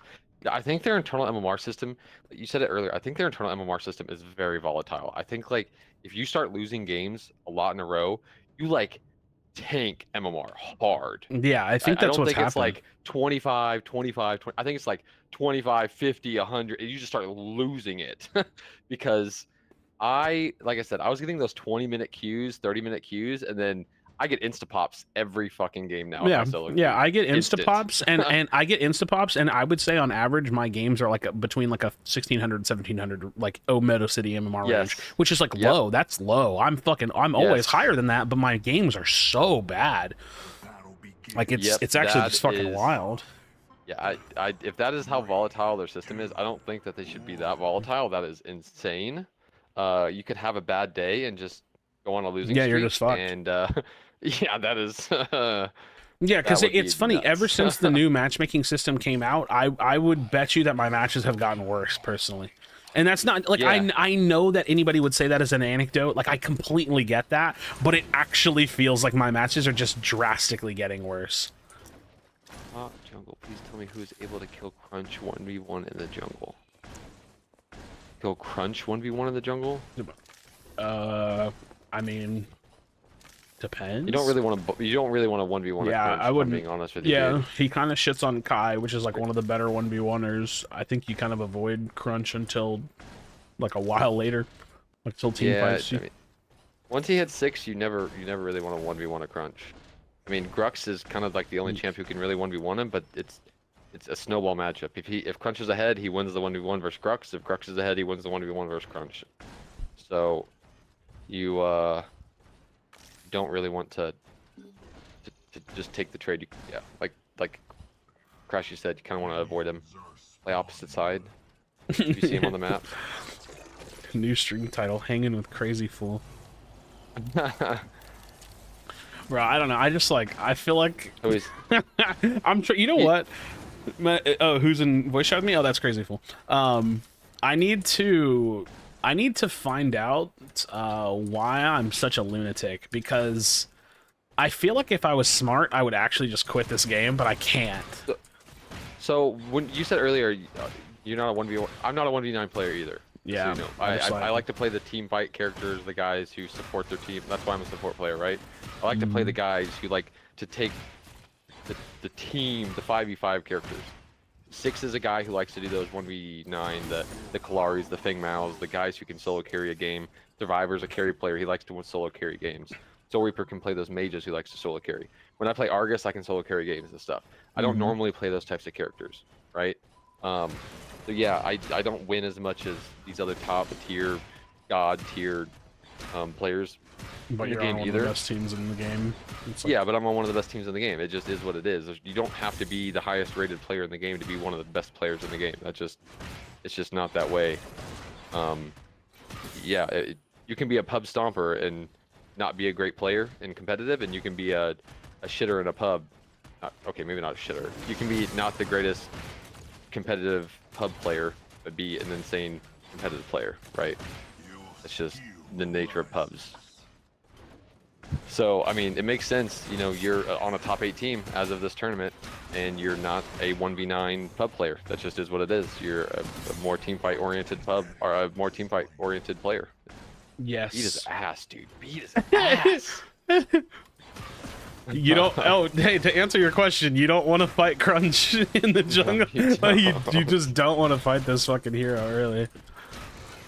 He's wacky. There's some characters like Feng Mao can actually 1v1 Crunch pre-6, but once he hits 6, there's just like no one can fight this character. Yeah. He just CC locks you to death. Most Yeah. characters can't fight him pre-6 even. But Quang can fight him pre-6. If you want to fight Quang, if you want to fight Crunch pre-6, Delight, you play Quang. You can fight him pre-6. You can play Feng Mao. You can fight him pre-6. Grex can fight him pre-6. But after he hits level 6, Quang instantly loses. Feng Mao instantly loses. And then Grex can still fight him if he's ahead. If he's not ahead, he loses. Once Crunch is not very good in team fights. He's a 1v1er, so you have to start beating him in team fights. But once Crunch is behind, he kind of sucks. So just beat his ass in team fights. He is definitely a pub star though. If you get good on Crunch, he is a pub stomp character through and through, because coordinated in pubs is hard. True. Yeah, I'm right there with you, Krashy. I suck in pubs because I like playing as a team, and it is definitely not easy to do that in this game. Well, so do I, and it's like I see the difference though, because like Soul Reaper's like, so I was talking to him last night, and I was like, I told him, I was like, if this is the way like a rank system would feel, I'll literally quit the game. Like if I'm supposed to 1v9 games like this, I literally won't play this fucking game. And he was like, this is exactly what it's gonna feel like. I'm like, then I'm quitting the game. And I'm like, but I don't agree with that. Like I don't agree that it should ever feel like this. Like this shit feels like ass. I won't say exactly. It's gonna feel like it's gonna feel a little bit. Yeah, I mean, well, there's gonna be a discrepancy because that's the point of ranked, right? Like you climb over the people to get to the higher rank, but it shouldn't be such a discrepancy that it feels like you got to carry people that don't even know how to build. You know what I mean? Like I don't know if that's a, I don't know. Right. It definitely feels better to duo queue in this game. I don't ever like doing more than duo queue. I will 3 queue every now and then if like one of my teammates are on and it's like, and they don't really want to solo queue, then it's like, all right, let's just duo queue. But we don't ever 4-stack. It's duo queue, or whatever. So it's like duo queue is way more fun than solo. That way you can always have one other person you can count on in the game. Yeah. And that makes the game feel a little bit better. So if you find that one person on your team that you're like Dr. Flick or something you can queue with, it does help out quite a bit. Yeah, I will say, so to Will's question, he said, like, why don't you 5-stack? For me, the reason why I don't 5-stack, the reason I don't 5-stack is because what I view 5-stacking is stealing fun from other players. Yes. Like, you're literally just taking your fun, or their fun, and you're putting it in your pocket because you know that they can't possibly have a fair game compared to you when you're 5-stacking. And so, like, I just, like, it's weird. Like, would I have fun just stomping and winning all my games? Yeah, probably to a reasonable degree. But I feel like I have standards for what the game should be higher than my own wants. And, like, and also, I don't really want that. I don't want free wins. I want fun wins, right? So it's like, if I'm just playing the game, winning in a stack, playing with my competitive team and constantly smashing the majority of my matches, I don't think that that's actually good for the game. I think that that's actually a really bad thing for the game. I think that it would force other players to potentially quit or just like not have fun matches themselves, and I don't think that that's cool. I also think that like in the early days of Pred, there was kind of a 5-stack culture, and we actually got away from that, and I'm so proud of this community for doing that. Because I couldn't fucking stand one. I had to bitch at Ometa to please get me the fuck out of 5-stack games, and they actually kind of did it somehow. I don't know. Like I still think it happens, but it's not as bad. But like, dude, there were 5 stacks. Yeah, good, because I remember there were games where I was like running into fucking he stacks, and I'm solo queued, and they're 5-man invading me level 1, and it's like that's just so cringe and criminal. And I'm like really glad that they just don't do that anymore, like the players and the matchmaking. So in OG Paragon, it was the most insanely massive problem with 5 stacks. And sorry for always like, Crazy, why are you complaining about 5 stacks, dude? It's not even that big of a... He actually doesn't understand the problem with 5 stacks because he never had to experience it with Smite. Like, 5 stacks in OG Paragon was like 5 of the best players in the fucking game just sitting there trolling the fuck out of you, just ruining the night. Just playing together entire night. That's what stacking is. Dominating the game. And it was just not, you're solo queuing, just playing into them every single game, just getting dominated every time because you have just randoms on your team most of the time. And that's what this game started as. This game tried to handle it in a weird way, which I still don't like, because it just like super inflates your MMR the more people you... Oh my god, FaZe did not just do that. What's up, bro? What? Oh my god, FaZe. Oh. Well, so this game, like, back to what I was saying, this game like super inflates your MMR. So if you have a duo queue, it boosts your MMR a little bit. If you have a trio queue, it boosts your MMR a little bit more. Quad queue, it boosts it, and if you 5, it like giga inflates your MMR. So if you 5-stack with 5 high elo people, you're like never gonna find a game, ever. Yep. And that's why it's like people don't really 5-stack anymore, because you're going to be sitting in queue for like 30 fucking minutes. And good, because I remember there was like some period of time where I like it was like a predcast and like import was on there, and I was like saying something like, dude, like I said. What did I say? I said something like, do you think 5-stacks, like high-rated 5-stacks, should be able to play games? And this is literally import. He was like, no, fuck them. And I was like, thank you. Yes. I was like, that's exactly the answer that you're supposed to have. Because just because there are 5 people that want to play the game doesn't mean that they should be afforded the ability to run around stomping matches for free. Like, you don't deserve, you didn't reward, you shouldn't be rewarded with free wins because you showed up and you're 5 people. Like, that doesn't make sense. Like, I think 5-stacking... I would have preferred they fix 5-stacking a different way. I don't think that they should have giga inflated MMR, because you have like these little Timmy like shitter 5-stacks. Yeah, they're just like trying to have fun, play with 5 friends. It's like, well, is there not a way to do that where you just like turn that on at a certain point? Like, hey, if average 5-stack MMR equals X, then turn on giga inflate. Like, they should have just made it to where 5-stacks play versus 5-stacks. That's also fair. That's just what they should have done, because then it would have just grabbed the closest rated 5-stack that's in queue. And yeah, they probably would have been sitting in queue just a little bit of time, but right now, if they do this, there's a lot of time where it's like a full 5-stack of like 1200 or 1100 MMR people will get put into a game of like 17 to 1800 MMR solo queuers and just get their ass beat in, because they're just not good players against decent players, and they just don't know how to play the game. Even though they're a 5-stack, it doesn't matter, right? Yeah. They're just getting boosted up 800 MMR, and it just... a silver player going against a full team of diamonds, it doesn't even matter that they're also solo queue. They just get their ass beat in. Yeah, so, and that sucks, because that also ruins the game for them. Like, there's so many things about this game's matchmaking and the systems that they have employed that are like actually ruining the game. And like, I try to speak on it, and I think people, like, don't get me wrong, I have to take accountability for my shitty delivery. I said it earlier today on Twitter. I know that I don't really speak in like an approachable way, but that doesn't mean that what I'm saying isn't true. And it sucks, because when you look at it, when you actually look at it, it's like, dude, like, I promise you, I'm not just like raging and doing this bullshit for nothing. Like, I can point to the things that are going to hurt this game, and these matchmaking issues are part of it, a huge part of it. There will be people that will look at this game and choose to never play it because they had a bad experience in the matchmaking, and then they were like, fuck this, I'm out. And I can already show you accounts that's happened to. I will say, though, that I think as a 1% player, because I agree with you. It's aggravating at times for me. It's aggravating at times for all of my teammates. Like today, me and Survivor were duo queue, Soul Reaper and Six were duo queue. We were queuing into each other for like 5 or 6 games, and just one team was just so much worse than the other one, and it was just unfun. Even though 2 people on each team were top tier players, 3 of the other people Yeah, you're playing a 2v2. outclassed, right?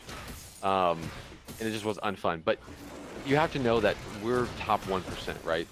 99%, like, well, I should take the bottom 1% out as well because it's not fun for them either. We'll just take bottom and top. 90% of the games are actually like really fucking good, right? So 5% of the top players are not having a good time. 5% of the bottom players are not having a good time. But 90% of the middle, from what I understand, are having a really good time playing based on the new matchmaking changes. So it sucks for us, and it sucks for the bad players, the super bad ones, because I had a really interesting conversation with like the 200 MMR players, a 200 MMR player in the Pred Discord, trying to talk with one of them. It sucks for them, and it sucks for us, but for the middle ground, it's like a really good time. So it's like, what are they supposed to do about it, Krashy? They have 90% of their player base having a really good time, and 10% is well. So not. okay. So I have the answer, and it's an answer that's like it's a literal answer, but it's also like a non-literal answer, a literal answer to actually solving the question that you're asking me. Because I'm not going to give you an answer that actually solves the issue. I'm going to give you the answer that actually fixes the entire game. Develop the game faster and give us the shit that we want. Because if you don't, the game sucks. So it's like and I've said this before. All of my issues with Pred, they always come down to the exact same talking point. You're too fucking slow. The game is too goddamn slow to have fun with, and even if you have like the casual player base, even when they're having fun, at a certain point they're gonna look around and be like, fuck, I'm kind of bored. Like, and so it's like, fuck, dude, like at some point, like after 15 months, that's why I'm pissed. It's like every month that goes by, I get to add it to my bitching counter. Like it's like how are we this deep with such little content? I don't know. I'm gonna You're beating ass in this game, by the way, just so you know. Yes. I will say that you have great point. I agree with this point entirely. I've been on the they're developing way too slow train for a very long time. I want them to develop faster for sure. Import's been in my stream a lot lately, and I've been talking to him about this point, and he's in agreement with it as well. He's like, yeah, it's just it takes a long time to implement a really good ranked mode. We are trying, you know, it's just we're not trying to implement one of those ranked modes. He didn't really specifically say OP. I'm just going to go with the subject of OP because OP implemented one of those quick, we're going to have a ranked mode, like those quick implementation ranked modes that has like a lot of flaws built into it. That isn't a great execution. And so they're not trying to do one of those ranked modes that has a lot of flaws. So hopefully when we get one in the upcoming months, if it happens, it's not I do think that if, like, I'll put it this way, if they release ranked and it's a flop, that's gonna be rough. I really hope it's soon though. I know they keep saying like summer, but God. Yeah, but summer's so broad. I feel like that's like I feel like summer means like 4 months. Like it's like 3 to 4 months, and it's like, oh fuck me, that's bad.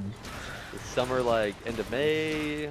Is summer beginning of June? Is summer August? Like, like, what do we say? What do we mean summer? It's definitely concerning.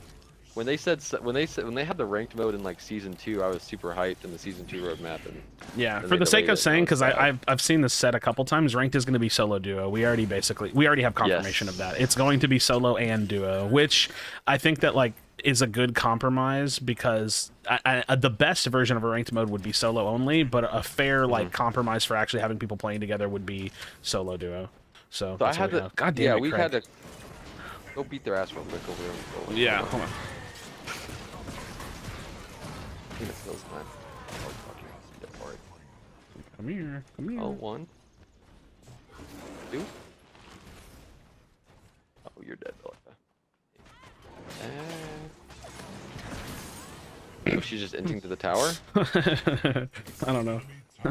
Yep. Hippo she is. character sitting on an office chair Oh, and they both thanks. transform into a mecha chair hippo hero. Wait, what, Craig? What do I do with this? Thank you for the $50, dude. What are you doing? Stop. Why are you popping? Oh yeah, you're probably just on Twitch. That's a YouTube $50 dono, dude. I don't know Let's go. why, bro. I appreciate you. I'm gonna suck you off. Oh, hello. Hello? Huh? Yeah, I don't know, man. I do. You know what's frustrating though? Well, I could name a lot of things, but it's so bizarre because check Discord later. Yeah, I saw you message me. It gets very intriguing to be the person that I am in this community because I wish I could explain it to you, but I don't like being this way. I feel like this is not a choice. It's like a thing that's happening to me. You know what I mean? Which sounds yeah, so I get goofy it. because technically where the choice is, where the personal accountability is whether or not I actually keep choosing to engage. That's me. I am choosing to keep showing up and play Pred. Yes, that's true. I agree. If I didn't like it, if I really, really didn't like it, I could just leave. But at the same time, it's like a lot of what I say has a lot of merit, and it's just frustrating that like the way that things are happening is just the way that they're happening, regardless of like any feedback or regardless of like any of the the thoughts that we might have. Like it's just all of these like it just is kind of it's happening this way, and like even though I feel like I have a lot of experience and even though I feel like I have a lot of thoughts and like you know, things to offer them, I can't actually change anything. And so like it's maddening because like I want to actually change things and I know that I can't, and it's like, well, Yeah, fuck, dude. I get it. I totally get it. It definitely is frustrating. I don't know. It's just one of those things. You just gotta hope and see and pray that it gets better. I don't know. I will say that hopefully with the ranked mode, there is a couple of things that I'm hoping that they do implement. Like you said with solo duo, with are you OP, thinking? with OP, they did implement, like, you had to play your placement matches solo queue, and you had to play, if you hit masters, you had to play solo queue. I hope they do. I think that systems like that are good. It's like a compromise where it's like you can have the cake and eat it too kind of thing, where it's like, yes, you can have a system that like is super competitive at the highest end, but like, let's be real, not everybody's gonna make it there anyways. And then you can have a system that's like, well, yeah, you can still have your solo duo queue. Like I would love to see things like that for sure.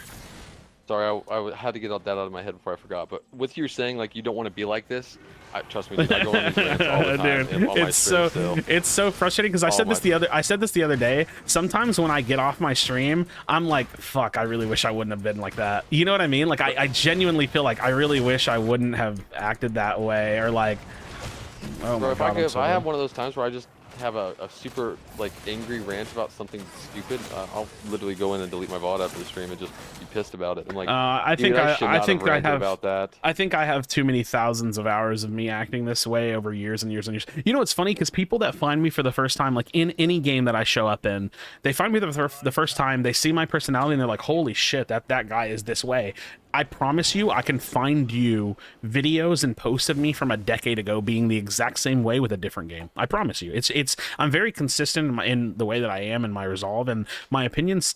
The worst part, and I hate that I say this because this is where the arrogance kind of kicks in. The worst part is that like 9 times out of 10, when I have an opinion about like the future of the game or like the direction a game's gonna go, I'm usually right, and that sucks because when I'm right, that usually means I get the outcome opposite of what I wanted. Right? Like I never actually wanted the game to die or the game to go downhill or the game to XYZ, and then like you look back at the history of games behind me and it always did, and it's like, well, that sucks. like I've played past MOBAs, dead. I've played past like competitive shooters, dead. I've played this, I played that, dead. Like everything is like, well, fuck, dude. Like, and then I've like used that like decade plus worth of competitive gaming to cross-reference all the things that I think did and didn't work versus games that are still around, and it's like I just feel like I've seen the patterns. Like I've seen the patterns about like what works and like how much time you actually afford yourself when you're developing, and like all these things and all these systems that are supposed to work. And I don't disagree with that. I've been in that same boat for a long time too. Me, Involve, it's a guy that we won PCC 5 with, our mid player in PCC5. We've been bouncing game to game for a long time. Going, yeah, this game's gonna die. Let's go to the next. I mean, it that's dies. literally like Game a goes friend to of the mine that next. was in chat earlier is that same guy for me. Like he so there's a friend in chat. I don't know if he's still here. I had a friend in chat named Gigs or Gigabyte, and Gigabyte is that same friend for me. And me and him started playing Pred on the early access, or like before the early access, that like beta or alpha or whatever it was. And so we start playing Pred, and both me and him were like, holy shit, this game is good. It might have the legs. It might go the distance. It comes out in early access. We play it for a little bit. Both of us were like, damn, I think this game's gonna die, because we were both like, they're not really doing anything. I thought that this game would have a ranked mode by now. Like, dude, I thought the game was gonna be full release like 6 or 7 months into early access. I'm not gonna lie, that was maybe a little overzealous and naive, but like I thought the game was gonna be done. Like it felt like the game was That's what their solid. hope was, if I'm being honest with you. I think their hope was like 6 months, but they definitely did not develop into. I'm here, yeah. That. Yeah, well, like it just turned into like this. It turned into this like. We have to redo our back end, and we have to redo the UI, and we have to be compliant, and like, oh fuck, like we ran into this, and then oh no, this developer got fired, and like, oh no, like it just turned into shit like over time, and it's just like, well, that sucks. Like, I'm not happy with that. Like, Yeah, I will say that it's a little bit deeper for that for me, just because like Paragon was the original game that I was like I quit my like grind game.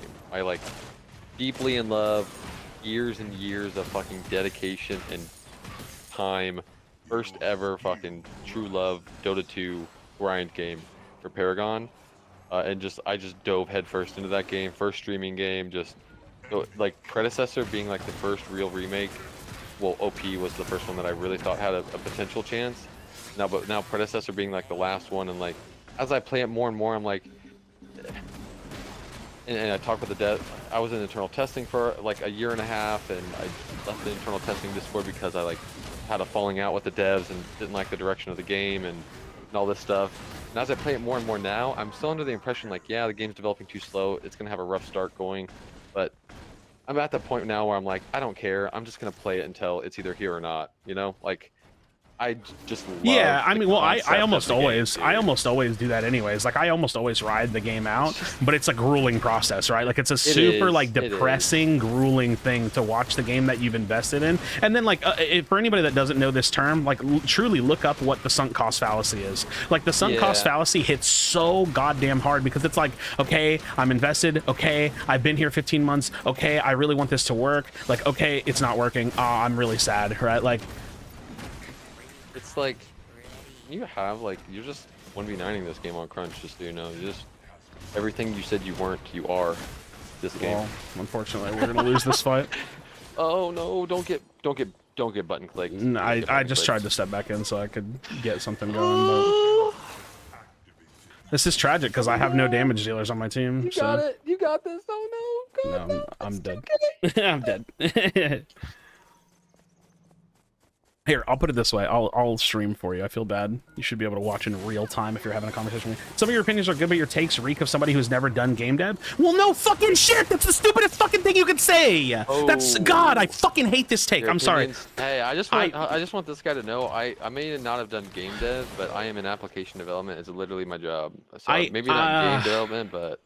I hate the argument from authority that people try to give when it comes to having an opinion about games, because let me put it to you this way: teachers don't necessarily have to be at the peak of the field that they actually teach in. There's a level of competency that can be gained through experience that doesn't necessarily have to be gained at the very peak or at the top of the thing that you're actually doing. Of course, I'm not a fucking game dev. I am the consumer, which is the other part of game dev that is required in order to have a successful game and a successful business. That is the stupidest fucking thing that anyone ever says as an argument against me. I can't stand when it happens. It drives me fucking insane. I just overheated and died and threw my game.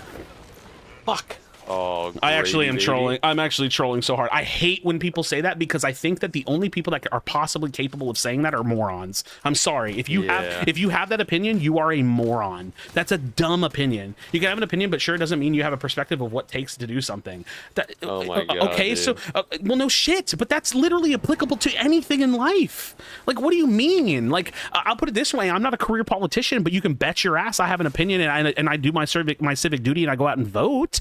Does does that? What do you fucking mean? Like, is my opinion now null and void because I'm not within the field? Like, do you think that my vote doesn't fucking matter? It's so stupid. That's such a dumb fuck thing to say. I'm not a woman. Do I not have an opinion about abortion? Is that not a valid thing for me to say and to have? Oh, that was not a.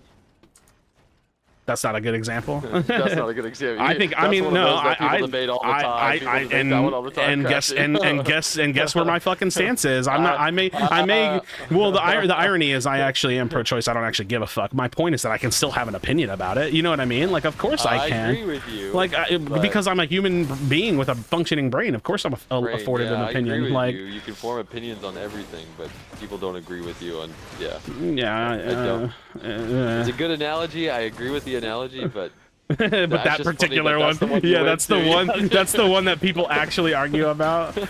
Fuck me, dude. Well, guess what? The people arguing that one are fucking morons too. So let me slap that stamp of approval on it. I mean, I don't know. I'm almost always just like pro. Do whatever the fuck you want. You're an adult. I don't care. Like, yeah. I don't need to control your life, nor does the government. I'm just gonna, you do This your guy thing, can't I do my talk thing. critically That's where about I'm at. anything without raging. Well, I mean, I think the fallacy is, Okay. I think the fallacy is thinking that that's a relevant detail to my point, right? Like, first of all, like, the rage is kind of tuned up because I'm on stream, and also I think it's fun. But second, like I'm not like seething and like foaming at the mouth, right? Like, I think it's obvious to tell like what I'm doing, right? Like, it's not a complicated concept. But they're OP. Just so winnable. Come here, fucker. Come here. God fucking damn it. Fuck. Oh, what? Easy? No. Not easy. Oh. Mother of fuck. Oh.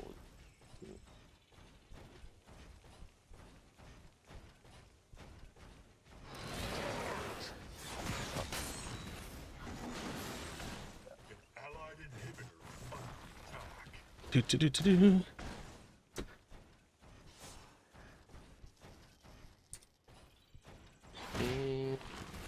No! No! No! I'm better than you! I'm better! I'm better! Oh, Zaris wants that booty. No, dude, I'm so much better. Fuck, dude. Here's the thing: you're saying I want them to release things correctly, and then raging when a game studio takes time to do something without having experienced yourself doing that thing. It's unfair to only have to take. Wow, it wasn't released 6 months ago. Bad. You need to be fair in your takes, looking at both sides. Okay, well let me put it this way: my take that comes from it needs to be faster is not a take from experience. It's a take from experience in playing other games that have died, anecdotally speaking, because they didn't do things faster. So you could say, yes, I don't have experience building the things and knowing how much time it takes. I don't care. I don't care how much time it takes because I recognize that if they don't figure out a way to do it, they're doomed. So you can say, oh, well, you don't know that. Promise you, I do.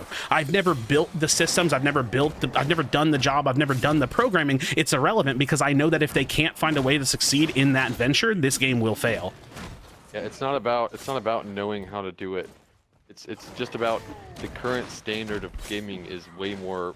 It's higher than what it used to be 15 years ago, right? And it's when and League of it's Legends and Dota and all them came out, the standard for a MOBA was very low because they were the initial MOBAs, right?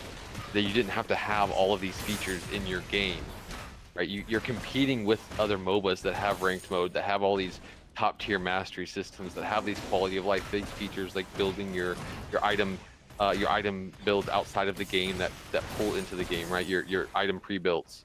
You have these awesome skins in the game. You have all of these awesome quality of life features in the game built. You're competing with these games. You have to have them built if you want to compete. You don't have these low standards anymore. It's a different time, right? So if you're going to compete and you've had your game out now for 15 months and you still don't have any of these quality of life features and you still have all the bugs that are currently existing with the features you are releasing, like the spectator mode where these you know, community ran tournaments are having nonstop replay issues, trying to do community ran tournaments to get eyes on the game, and as they're doing it, it's bug after bug after bug after bug, and they have to make excuses for these bugs.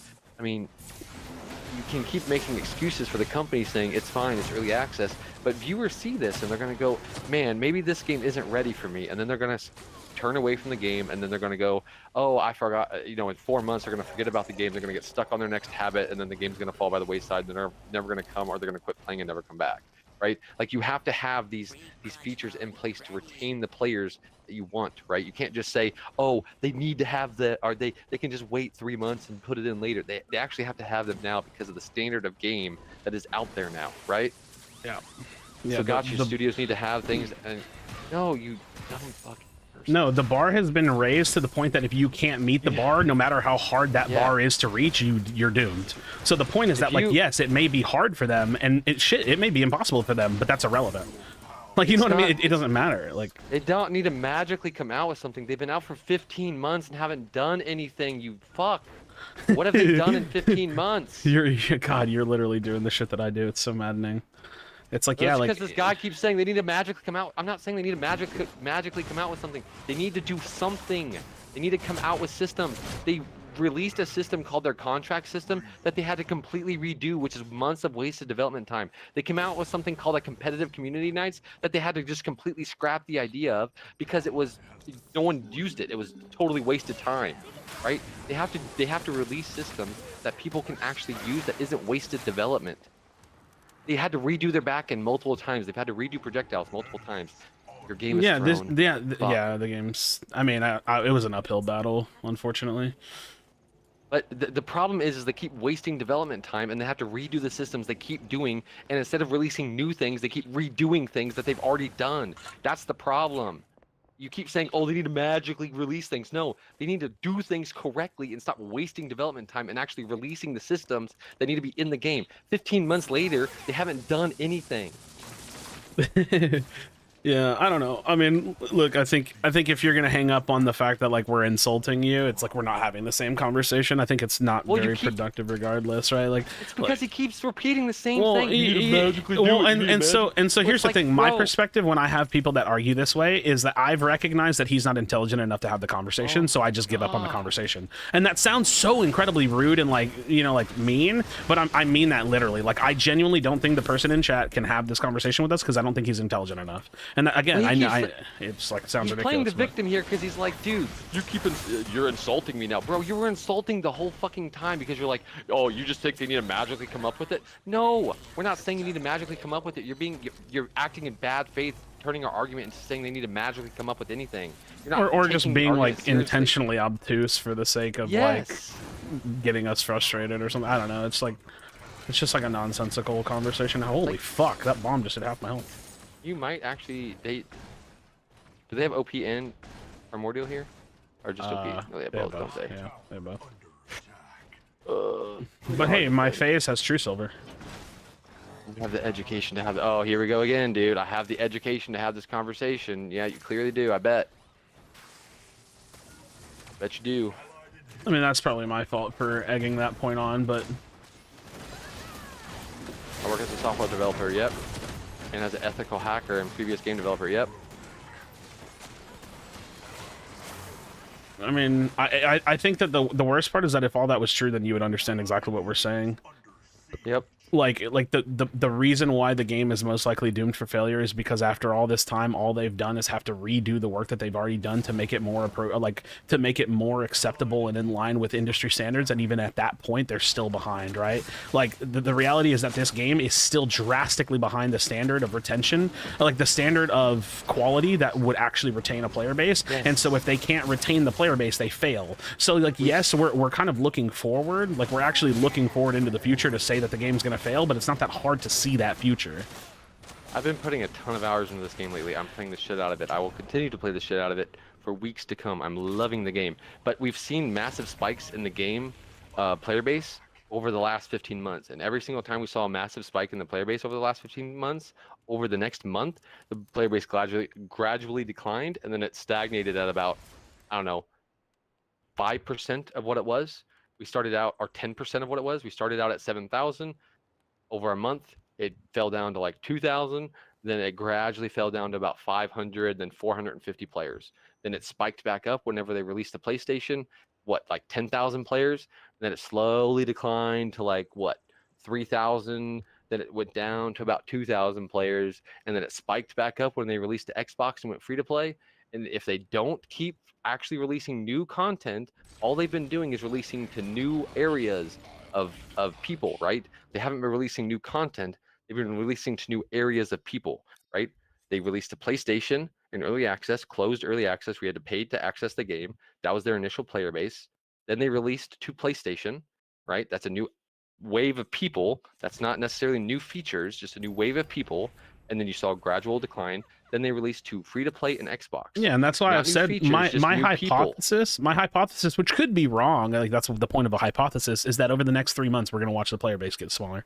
Like that's Well, I think that's like a fairly educated take to have.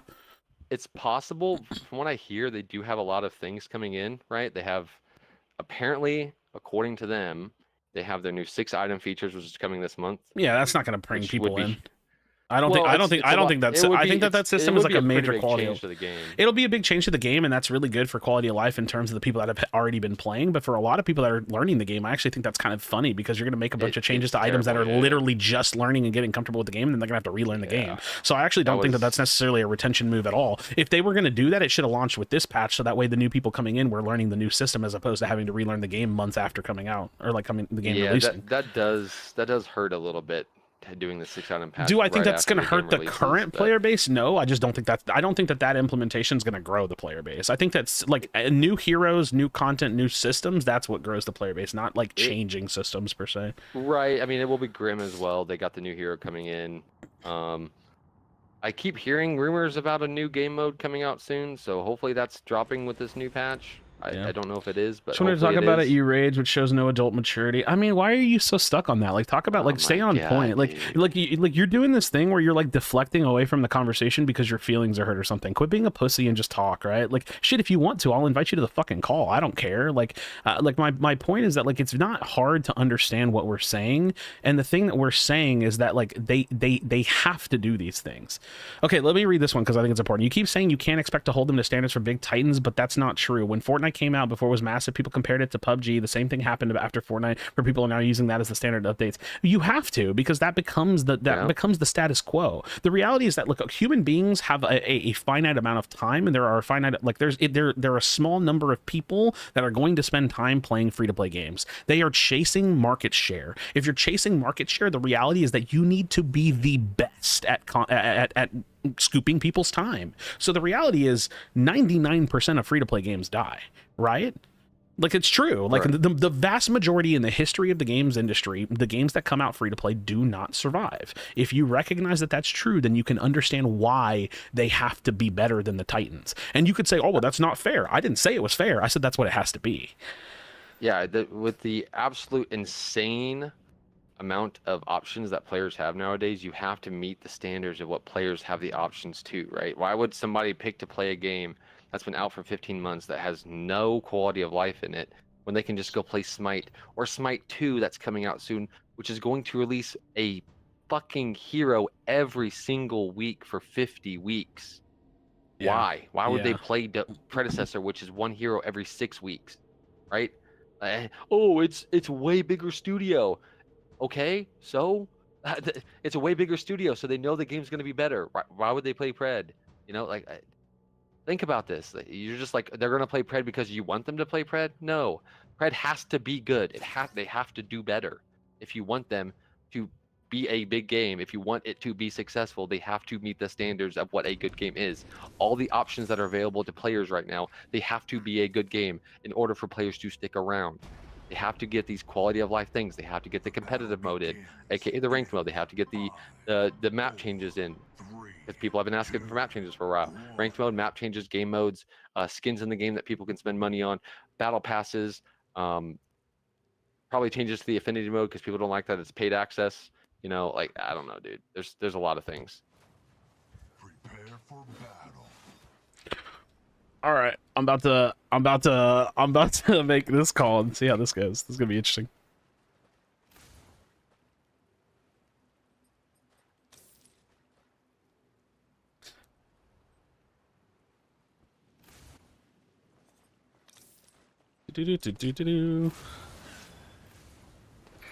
All right, fair warning, chat. I'm making a call with someone I don't know. If they say some out of pocket shit, my bad. All right. See if they answer. Hello? Hello. Please out. All right, turn it down. They're good. Okay. Okay. Go for it. Let it rip. No, I'm not even like rage. No, I know. I'm just saying, like, as far as your point, like, I think it's easier to talk to people on voice. It's more personal, anyways. So much easier. It's like it's hard to get across what like even people are trying to say when it's like over text, because it's like True. You're able to discuss so much faster on like when you're actually talking, because I don't disagree with a lot of what you're saying, and that's what I was trying to echo. The big thing is that my brain is dying. The big thing is that you're holding the small studio to a stand. Yes, I do agree they've made mistakes, and I do think that they've tried to rectify their mistakes, right? And I do think that they've done a good job of, as a studio has grown, of rectifying the mistakes they've made and changing process. But I think that if any game wants to be successful in this day and age, that is a small games dev studio, and we're holding them to the standard of game dev studios who have hundreds of more developers and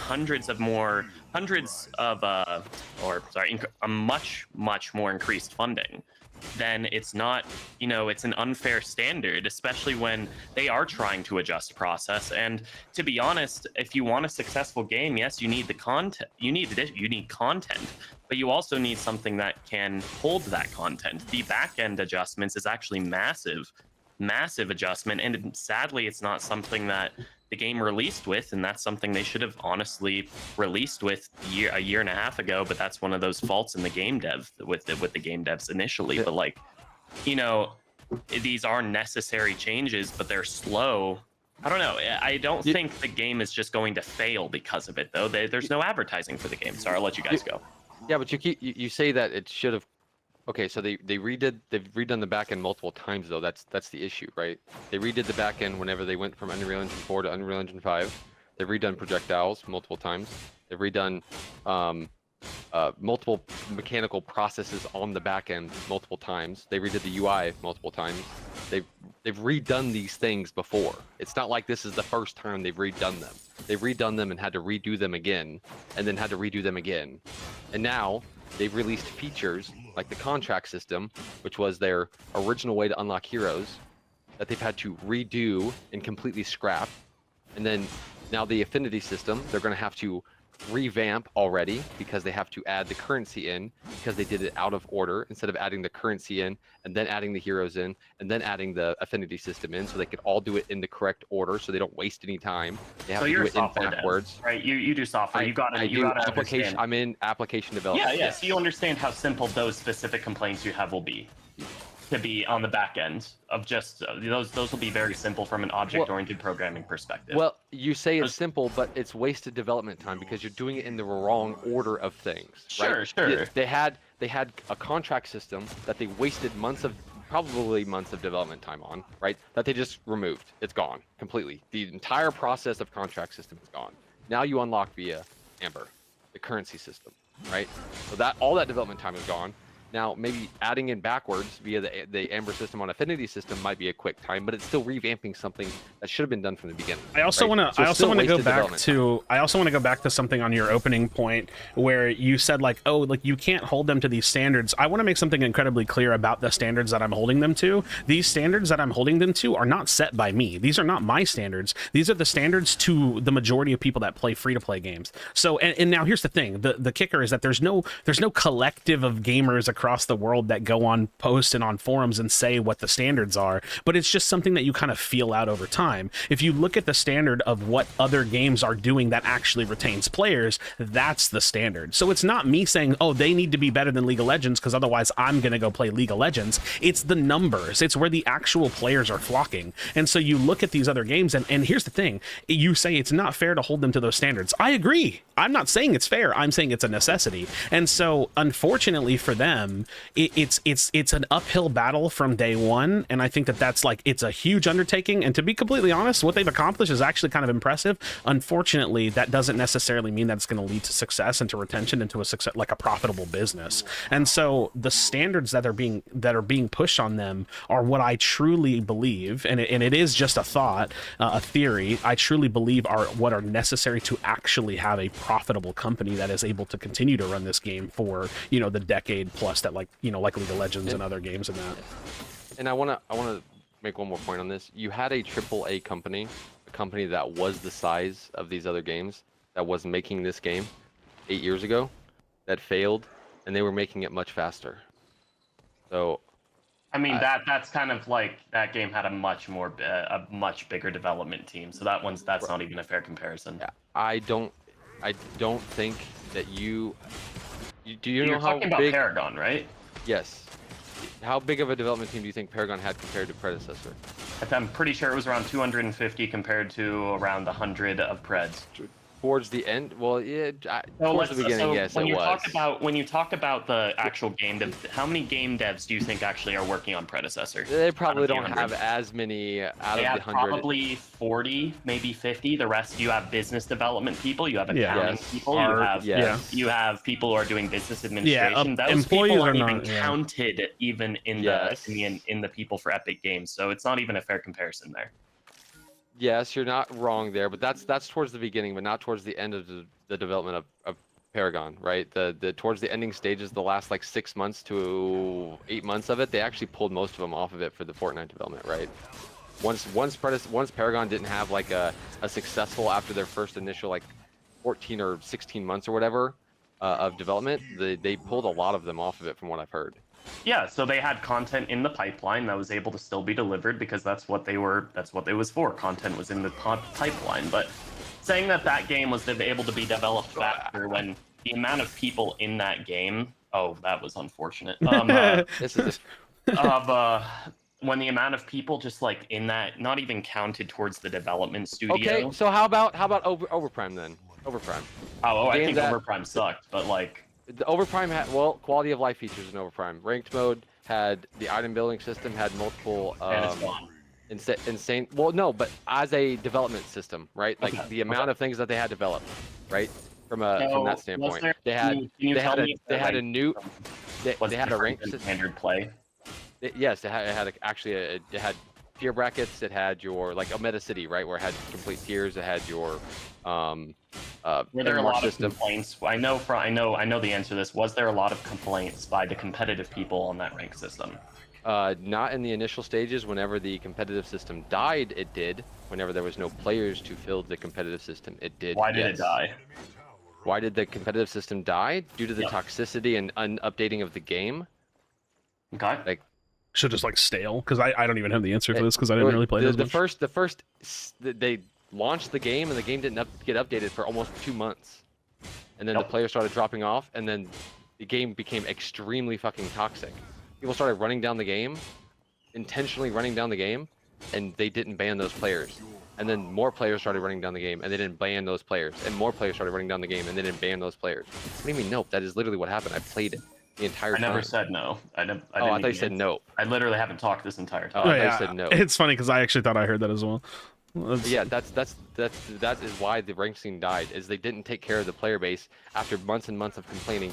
We had players that literally ruined and stream sniped streamers for weeks and weeks and weeks, and the streamers would go into the Discord begging and begging and begging the developers to ban these guys that were stream sniping them and hard inting their game. They would make Smurf accounts, stream snipe the streamers, and int down their games on purpose repeatedly over and over, and the developers would not respond or ban these players. And so all of the streamers from Smite, Weekend, Incon, the E-Guy, Evelon, or whatever his name is, all of these guys started quitting the game because of this, because none of the developers would respond to them. And then slowly the ranked queue started dying off. And that's and eventually Overprime's they fault died. for selling their game to a mobile game dev studio that literally just wanted to milk them for money, to be very frank. But Do you realize that predecessor's monetization system is by far worse than Overprime's ever was? and I'm not comparing, I'm just literally talking about the goal of the mobile game development studio. And I don't mind Predecessor's monetization system, honestly, but like, I think it definitely needs tuning. But there's a reason this game isn't being advertised at all. It is Like, and being that's one thing advertised. that- They're constantly they're probably pumping hundreds of thousands of dollars a month right now into advertising Whoa. because they're spending money on paid advertisements with streamers. Like right now, I don't they're think it's hundreds of You don't- thousands.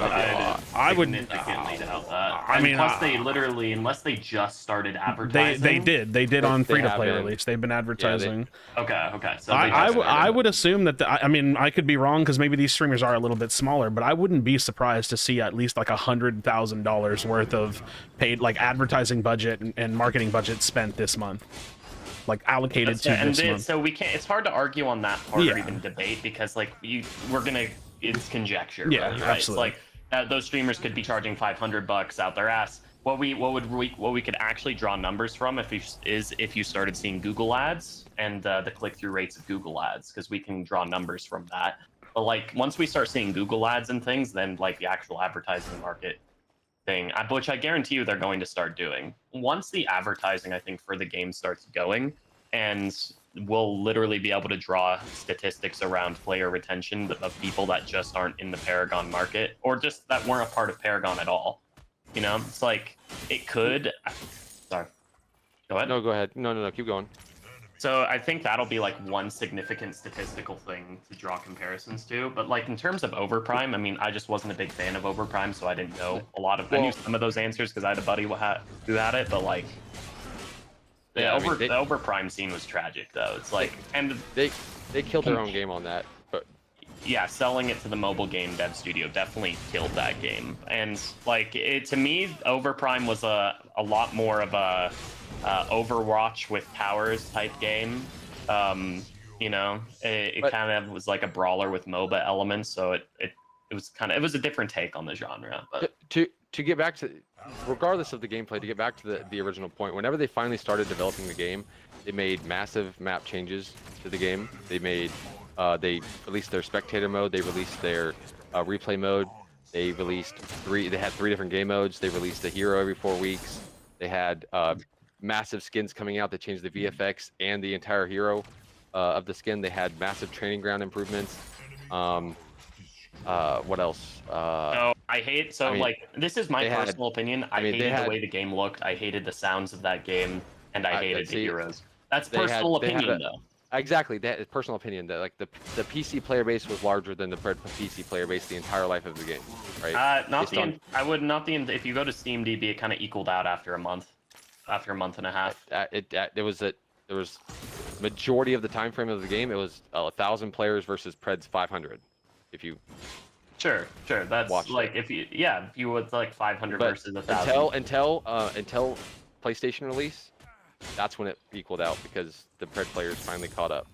But that's not including that's not including PlayStation players. Right? No, that's not including Epic Game players. The whole Epic Game player base, which you could see on the NARB app. Overprime also had Epic Games Store. There. So. And we don't know those numbers, but I think the biggest, the debate of like where we're going off topic there. But yeah, I don't agree with how Overprime did a lot of its development, honestly. But that game just wasn't for me. What I'm getting at is, from my understanding, is they had 50 developers, right? I'm not including accounting, none of that. They had 50 people working on the game because all of that other stuff was handled by the overarching company. From my understanding, their HR, accounting, blah blah blah blah blah. So they had 50 developers. They developed at probably double the rate that predecessor is. But do you think they actually had help from the massive mobile game development studio? Probably minimal. I would assume minimal, other than no just evidence of support. Do you think they had an extra bit of? Do you think they had much more massive funding? They have 10 million. That's what the cap was. Once they hit 10 million, then the mobile company said you haven't reached the threshold for players and you're done. That was their funding, was 10. That's why the game shut down. The thing is like it's hard for me to be objective on that specific topic because I think what they developed was absolute trash. It's like That's just my. Well, I think that's an irrelevant point though, because like the mobile game studio who is a tried and true business, at least to some degree, in terms of making a product that's worth playing, or like making a product that's actually going to generate revenue. They had standards for themselves, right? Like they had standards and that obviously those standards weren't met. Exactly. And so, but like we can use that same conversation to be had about like if that company who was it that made it who was funding it? Sorry. The publishers? I forget already. It was Netmarble. Okay, if Netmarble had standards for what they needed to see from a game that they're publishing, that they're working with to try to be a successful title, and Overprime couldn't do it, then the only thing we don't have that's holding that same noose around the neck of predecessor is the back-end company. They just have more in their own development or their own investment that they're like sitting on that they got from other people. So like, which is a mistake to sell your IP to that. I think that's irrelevant to the point of Pred, though, right? So yeah, specifically, what is the point? What is the point? Well, my point is you're talking about development speed, right? So with 50 developers, they developed at twice the speed, had more quality of life. Actually send me to show that was 50 and wasn't more, because like the thing is, we can debate that. But I mean, we can debate. Do you have proof? I don't have proof on predecessor numbers either. Yes, because you can go look at their hiring and you can go look at their public statements of how many people are working on the game. Maybe go look at that, but I mean, yeah, I think they have like a listing that said like on their careers page that says they have like 70 or 80 devs, right? Like yeah, like you can or like or employees. Sorry. Then there's like 30 contractors, right? That people keep saying. Yeah, and I'm pretty sure they've even said that on like various predcasts and such as well. Like, yeah, right. And so it's like we can look at that and actually talk about those numbers and be like, yes, hold that. But if we're just like, man, Overprime had, I'm gonna throw a number 50 out there. I don't have any numbers to back it. Wow, 50 is what I when I was talking with the developers. That's what I was being told. Around 50 developers. That is my conversation with the developers that I had on numerous occasions with them. It's around 50. Nice. Between 40 and 50. That was a very nice double execute and get the third. Boom. Oof, nice. Easy. You get the fourth? Oh my god. Quadra, dude. This man says he can't 1v9 games and just does it. Fucking playing Fangman. I don't know. I've been labbing it, dude. I had to. But no, it's just I don't know, dude. It's just if predecessor is I love this game. I've been literally putting non-stop hours into this game. Yeah, I want I this think game that's to succeed. one thing we all love. It's just they are extremely slow, and if they have to keep reworking systems non-stop, it is so, in like, 15 months. In 15 months, they have almost nothing new in the game. They have done great things. They've released on PlayStation. They've released on PS5 and PS4. From my understanding, those are some of the two biggest requested features. Right. Well, you say that, but honestly, it might not have been necessarily a good thing because you get just because you get it out to those player bases doesn't mean it's a good thing. Yeah, it's the issue with Fault had. Agreed. You get it out to they got it out to Xbox, something that no other remake or original Paragon was ever able to do, which is unique to them now. And then so you got the PlayStation, you got the Xbox, and then after that you have the contract system, which had to be redone. So now you have the currency. Again, if you keep on talking about that being redone, like that would, let's just say that's like those systems being redone. I want you to think of just variables being stored. The biggest thing probably is the UI, right? But the UI effort, but like from only out of game perspective, UI, by the way, which has no effect on gameplay at all. But I just want you to think of like how much that system actually took to develop from a math perspective and from a variable perspective. You know that didn't take a lot of time. And just like you and I both can sit here and talk about how, there's no way you don't think that system took a lot of time. No, I mean just the back end. I'm not talking about the UI parts. The UI definitely was a waste, but I'm like redoing that specific system. The redoing of it isn't what took time. It was the wasted time and effort in developing it. The redoing That's of what it. I'm saying. That's the problem, though. It's the wasted time and effort of doing the system and then scrapping it a month later. Gone. So is it a and this is the thing, is it a problem for a studio like this, when outside of in a vacuum, right? When we're not talking about a game that needs to be successful, and this is the problem, as Krashy was stating, but it's not actually wrong for them to experiment with systems. It's not wrong Correct. for them in an alpha state to be like, why the fuck are they releasing something and it didn't fucking work? No, that's not. Correct. It's like, right, they did something, it didn't work, they redid it. That is Correct. expected in game development, and raging about it is, especially in an early alpha state, it's like, yes, is it unfortunate? Yes. I would It's agree very with you if unfortunate. there wasn't insane amount of examples on how to do it correctly and why the contract system was bad. Because the only company to do a contract system was Valorant, and Valorant got rid of it because it was bad. Okay, so They so had yeah, this is number of examples why not to do and the system and that also they and did. also specifically when it comes to the contract system, when they came out with that system, I like took to the Discord to talk to the devs about it, and I was like, this system on paper is bad, it's not going to work, I guarantee you rework it. And they, like, I think it was Jay Shreds was like, oh, you're wrong, it's the same as a free-to-play currency. He was like, it's just formed different, you just have to let us try it because we want to try it. And I was like, dude, you can do that. I made a diagram, I posted feedback in the Discord, I made a Reddit post about it, I made a video about it, and I physically pointed to the thing and said, this is why this system will never work. And what was the inevitability? They reworked the system for a free-to-play currency. I said it one for one, bar for bar. They did the exact thing that I said was going to happen, and then it happened.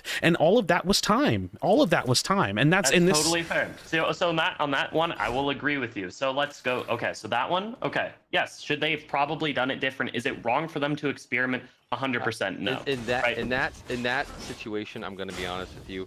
You have Smite, you have League of Legends, you have Valorant, which showed the contract system was bad.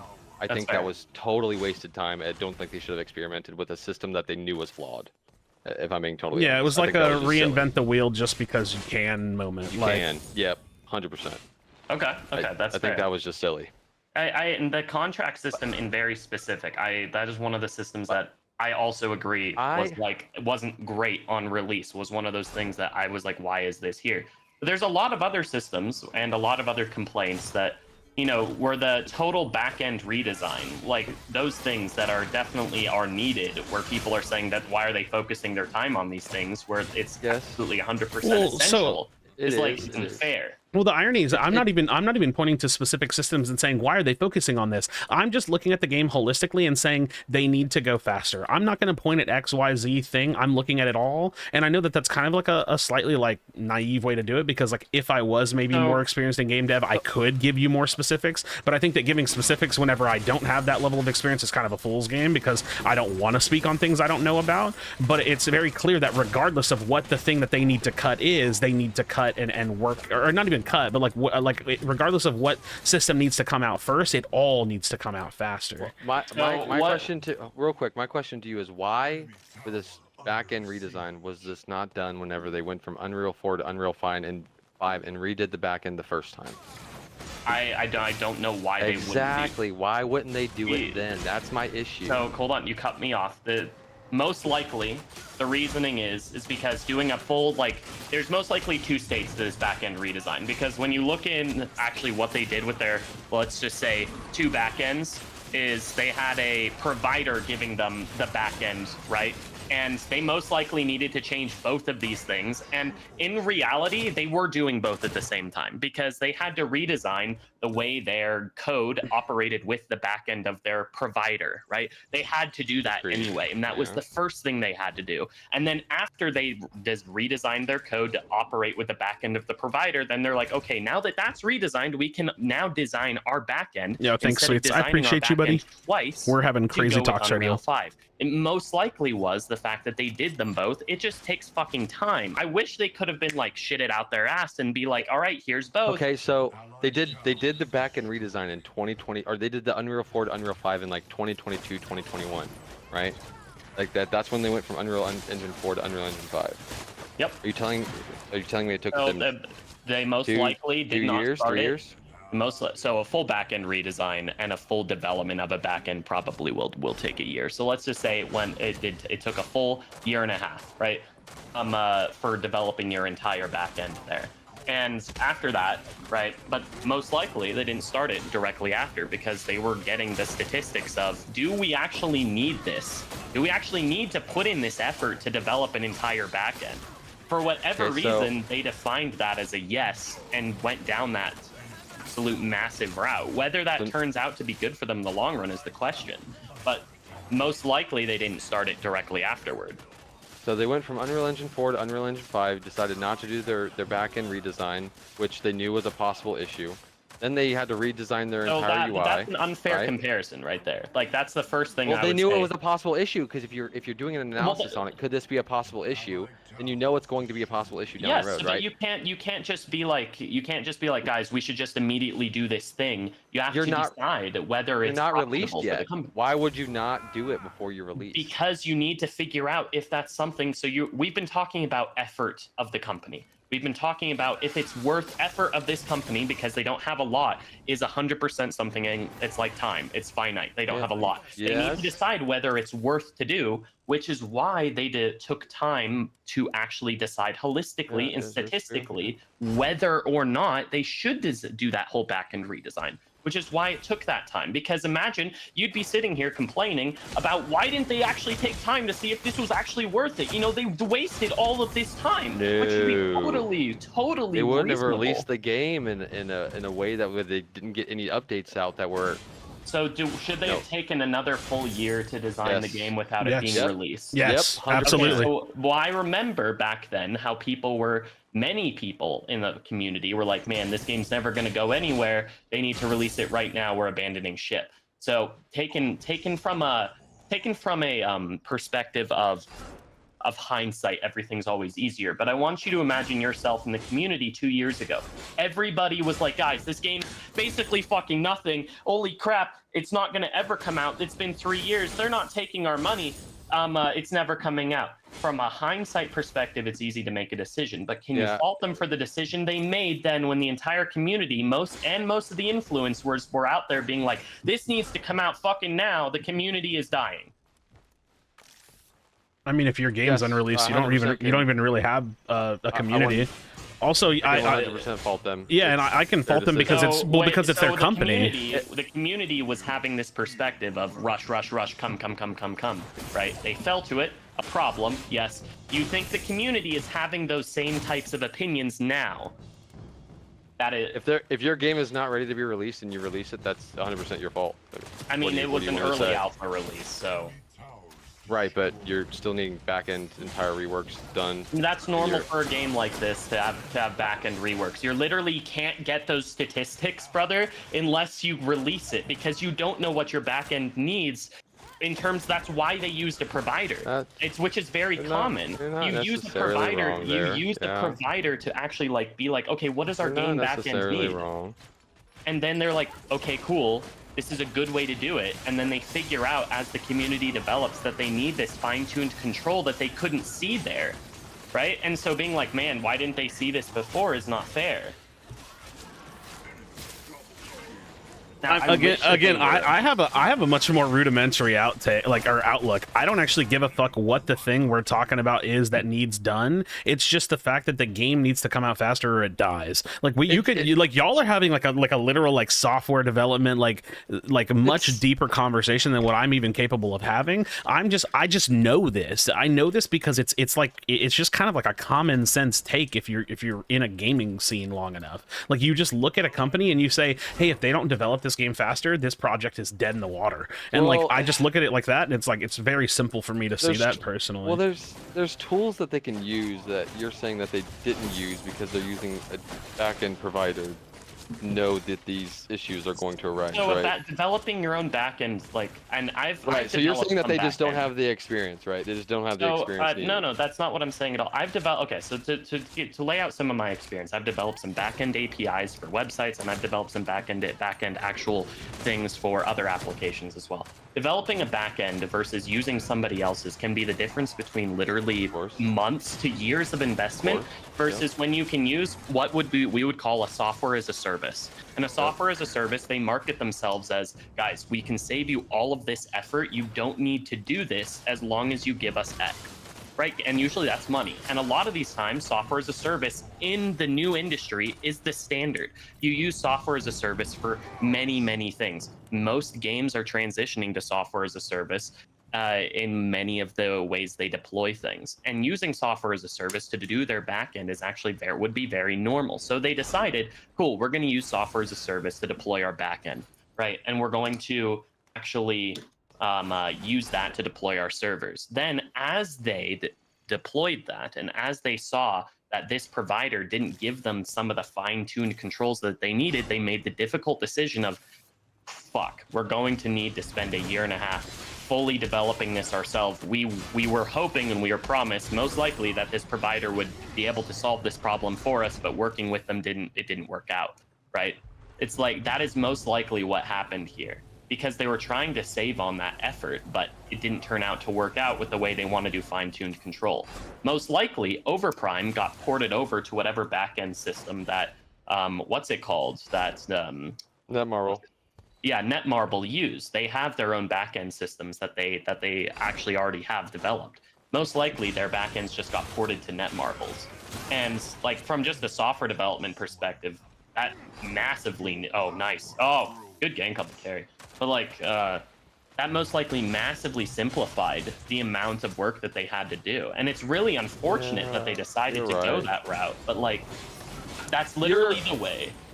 Sorry. No, you're not wrong in this situation. I'm trying to, yeah, I gotta think you're not wrong here, but it's just like, I don't know, man. I feel like, I'm trying to think. You're good. We have these tools here. We have these tools that would allow you to I'm trying to think of how we have done these in the past. Statistical analysis and things Yeah, we have these tools that should allow you to kind of like understand these situations before they arise, right? Like you it's have hard the to ability know to do those this. requirements, though. As you know, it's hard to foresee requirements before you actually know what those requirements are. It's like, and like we have tools to do some of that, but like you're never going to know what. Oh, wow, you guys really turned this around. Yeah, Fuck this yeah. game's over, dude. 1v9 Nice Krashy job. coming at you. That's He's fucking having a holy crap. conversation. That game with that gank on the carry won you that game. Holy crap. Yeah, they overstayed. But like it's hard to know the requirements, and this is one of those things where, you know, that is easy. It would, in hindsight, it would have been beautiful if they would have done this in their early days. So I But wanna- software as a service is like, sorry guys, sorry if I'm. I want to Very good. read a comment if y'all don't mind, because I think that this one's like kind of enlightening for me.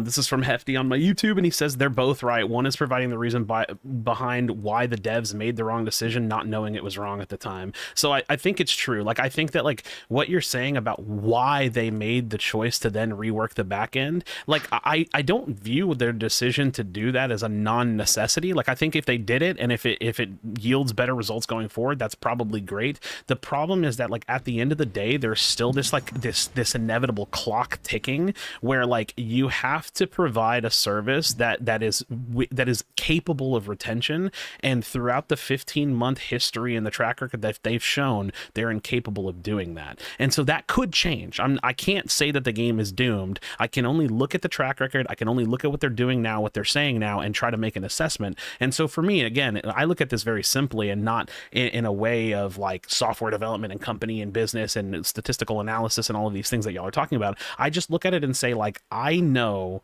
based on the matches that I'm playing, the way that it feels, the content that's in front of me, the path that I have to unlocking and grinding and playing and yada, yada, yada, that this game cannot retain players in the long term unless this game improves over time once they've actually started the influx of players. The problem is that process happened a week ago. Like they have now opened the doors. They have now allowed players to come in. But when I look inside this game, it is very clear that this is an unfinished project. You go on Reddit, you see posts about is there a ranked mode? You go on Reddit, you see posts about what do I spend my amber on? You can see the bits and pieces of information trickling through the community of the new players that don't understand where the rest of the game is. And so in the last 15 months where someone like me has been like, dude, you need to hurry up, you need to go faster, it's all coming to a head now where the people that you were waiting to get in the game are now here, and now they have to make a decision about whether or not they want to stay and continue to play. And see, I agree with you there, and that's not where I disagree. Honestly, my disagreement is usually in the treat in how we're criticizing the devs, and usually it's, man, the devs are stupid. They are XYZ. Why did they do this thing here? Man, they must be morons, right? And that's usually the discussion that comes of this. And that is specifically what what I hate to see from people, especially when you haven't done a lot of this stuff, and it's those nuanced things of, man, they decided to go with software as a service that didn't work out, so they decided to go with this. That's like a business fundamental thing that, as he said, wasn't a wrong decision at the time. It's one of those unfortunates, and like it's not. So I And think to that point, I can do something that like maybe would even seem out of character for me. I think that I can own up and take responsibility for my delivery and the way that I speak about this game, because there's essentially two versions of me, and maybe I'm a bipolar fuck. I don't know. I need to go get diagnosed. Same. I say that because my father has a lot of mental illnesses. So but like he's actually bipolar. So maybe I'm a bipolar fuck, but there's like a mode of me, and there's a mode of me where I see red. I'm like a fucking raging bull and I can't turn it off, and I say shit that I actually don't mean. So I do this thing where I tend to backtrack and kind of correct the bullshit that I've said. And so it's very easy for me to say, dude, these guys are fucking idiots, they're doing the wrong shit, yada yada yada. It's not literal. My literal take is this. I'll give it in like a much more like confined, or like a much more level-headed perspective. My take is that I actually believe that the work that they do is good. I believe that unfortunately the talent or the experience or whatever it is, because I can't actually tell you, because I'm not experienced in game dev, and two, I'm not inside the room, is whatever is leading them to do the work that they do at the pace that they do. Unfortunately, I don't believe, based on my history, based on anecdotes, based on just like being a consumer in the free-to-play games world, mobile world, whatever you want to call it, is going to yield a profitable company in the long term. So no, That's it's not for me to sit here and say they're shit, they're idiots, blah blah blah blah blah. I do that, and I more often than not regret it, because it's not, for one, it's not kind, and for two, it's not even literally how I feel. I do just think that if they don't find a way to fix this, and that's even an oversimplification to say the words fix this, if they don't find a way to create a product that can retain players, they unfortunately will be in a very tough situation. And based on the 15-month track record that I've seen, and based on where we actually are come time for the game to release free to play, I'm not seeing that change. And see, on those that, sorry, don't mean to interrupt. No, you're fine. No, I was more or less done. Just fair. On that, we can find common ground, especially. And one of the original points that I had stated was people having a viewpoint on something when they don't have experience, right? And what I meant by that was criticizing and calling them idiots for making a specific decision, like back end, right? Stuff like that is what I specifically meant, not on your ability to have an opinion overall on whether or not it's going to succeed. Because that, yes, of course, you can have an opinion on that based on statistics, based on looking at patterns, of course. That was specifically what that take was about. And okay, then, that's fair. But the one encouraging bit of news there, and because if we look at things in a giant chunk of time, and if we look at only that giant chunk of time, yes, I agree, it does look like that. But at least if we look things in a vacuum over the past 6 months, I would think that over the past 6 months, they have become a lot better about their communication, and they have become a lot better about not making promises that they cannot fulfill. They've become a lot better about actually releasing systems on time. They've become a lot better about promising systems that are experimentally going well, right? And so if we cut out the before as a learning period that unfortunately I do think they had to go through, and this past 6 months does show at least that there is hope in that long run, at least to me. And that's one of the big things, that it does seem that I would pinpoint it like last November, December, that that a major shift in the tone of the developers happened. And I hope that it's not too late, but I do think that it can be successful, especially with that new tone shift and how they are approaching things. So I have a bit of a devil's advocate to that point. One, I think that yes, that's true, but there is like an unfortunate, like I said, devil's advocate to that point, which is that, like, yes, they maybe are not like over promising, and like maybe their communication has gotten a little bit better, or they're not like they're not doing these things where they've overextended themselves. But ironic enough, that's actually put them in a position where now what they do is they just leave things incredibly vague or gigantic windows, or don't promise anything. So for example, like, so we leave early access season 4, is that what we were early access season 4 to go into open beta, and so people are like, oh cool, we're open beta, like, is this season 1? And they were like, oh well, we're actually just not going to do seasons. And we're like, oh okay. And then like every time a season ended, they like dropped a new roadmap, and it was like the start of a new thing. And it's like, yeah, we're just open beta now. So now we're just like in open beta, and then they kind of gave like a roadmap. There's like I'm gonna pull it up on stream because I know I can find it. It's like they gave a roadmap, but they don't want to call it a roadmap because the word roadmap has like large implications. So it's like they kind of gave a roadmap, but if they call it a roadmap, then people are gonna hold them to this. But this is the roadmap. So let me move my webcam. Like, this roadmap is like coming soon. There's a green light on open beta. That was March 28th. Then you have the next one that doesn't have a green light. That's 6 item slots. Then you have new game mode. Then you have ranked mode. Then you have and more to come. So it's like, yes, they maybe aren't over promising, but the reality is that it just means that they're leaving things open so that way they don't have to fuck up, right? So it's like, and that's not even a terrible thing. It's just kind of like, well, that doesn't really mean that they're like doing well. They're not going to do what they did on old roadmaps where they commit to dates, right? No, they can never do that. They realized that they used to list out all the things that they want to do, and then they would commit to dates, and then they would not meet 50% of them, and then they would just get absolutely roasted on it, like rightfully so, to be honest. Because if you commit to something and you don't reach 50% of it, like, you should get roasted on it. So that what they're doing now, which is, it's a necessary change. It might not seem like it's good, but it's probably a necessary change for them. Is they're just saying, hey, like the March 28th free to play, like that was guaranteed for them, which they did. Yeah. They're like, hey, this is March 28th, we're going free to play. But now they're never going to commit to a date again because they don't ever want it to be pushed back and then get absolutely roasted over the flames again. For not meeting a deadline. Yeah, and so. also, and again, this has, I don't know, this is probably just like more of a personal qualm than anything else. I was like super, I can understand, sorry, I'm getting ahead of myself. I can understand that the perception of what is happening, or like the way that the health of the game looks, is going to be different based on the individual and when they actually got involved. So like, for example, like we have this stream going, people are watching and listening. I want to make something incredibly clear. There's probably a lot of y'all that are listening who are like new console players or new free-to-play players on PC and console, and like, these complaints can't possibly make any sense to you because you don't have the context of time, right? Like, you don't have the context of like, we've actually just been doing this for 15 months, and like, I could show you videos of this game 15 months ago. I promise you, minus like some of the visuals, which are like mostly just like deeper shadows and some more colors, the game's going to look the same. Like, you're not going to even know that much has changed. And that, like, when we look back at that and we think about like one of the main complaints that like a lot of like, I would just say like a lot of the community has, we look at the game and we say, or like we look at the map and we say, wow, the map is kind of bad, would like to see some map changes.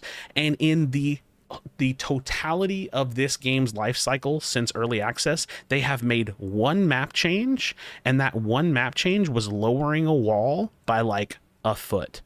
That's what they made. And so like, you have a large community of people, and like high rated players, you know, people that watch the streams and community who have asked for map changes, and we give very specific examples of like what we don't like about the map and what could be improved, and they just choose not to do it. And so when you have Crazy Fool earlier saying, what have they actually done? That's like where that perspective comes from. Like, what are they actually doing? Because what we're seeing them do is like a whole lot of fuck all nothing.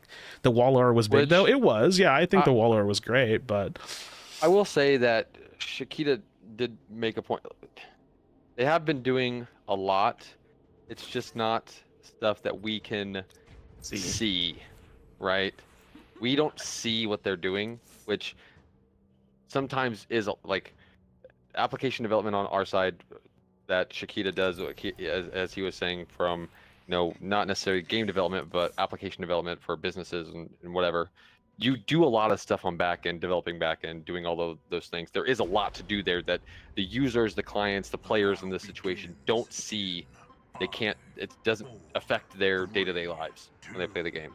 There I is a wanna. lot being done there, but it's just unfortunate that everything that they're doing right now is being revolved around having to rework Yeah, I it mean, it's not for like I think console it's or not like I think that they Xbox. actually clock in and chill, right? Like, you know what I mean?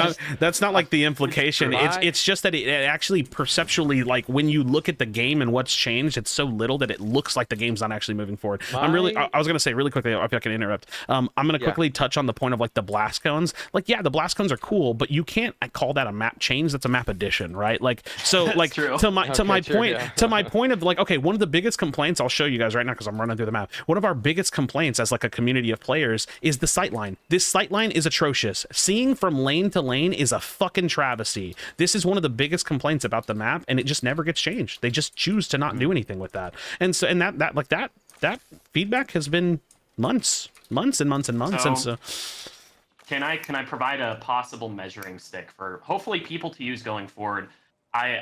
This could be absolutely bonkers, and it could be totally not true. And I want people to, like, if it turns out to be, then it's unfortunate. But let's take a measuring thing of look at the release timing of things as over the past year and a half they've been developing their own backend and the things to supplement that. That definitely took a lot of developer time, and that's really unfortunate that it did. So now over the next 6 months, whatever it is, define a measure and be like, have things actually sped up? Have they started taking feedback into account? Because then we'll actually see. We'll actually be able to see, did it make a difference? Did it actually, did they actually shift focus, right? That we can actually prove that being like, and it looks like it might. They said they're going to start releasing, 5 skins, or I forget how many every patch, right? I don't know the difference between, or I think it was every month.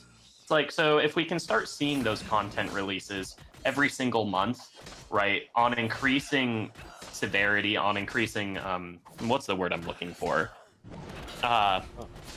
increasing, not rarity, I don't know what I'm trying to say. I know what I'm trying to say. Saying. Yeah, I get what you're saying. I can't think of it either. The time frames are decreasing between releases of things. Then we'll actually see, okay, cool, all these critical elements are done. Because let's be honest, if those critical back-end developments, which they had to do, aren't done by now, it's really unfortunate because the game will die. And that is where we find common ground. I just don't find it productive to insult the developers for having to do that, right? But the biggest thing is I hope that they're done, and it sounds like they are done. And I hope they are, because I hope that we can take a measure of content from now, since the release of that full backend system will be much faster. And also, I don't know, I hope the community's done this, and I know that you guys have a bigger pipeline to the devs. Create a sheet of literally just everything you think should be changed.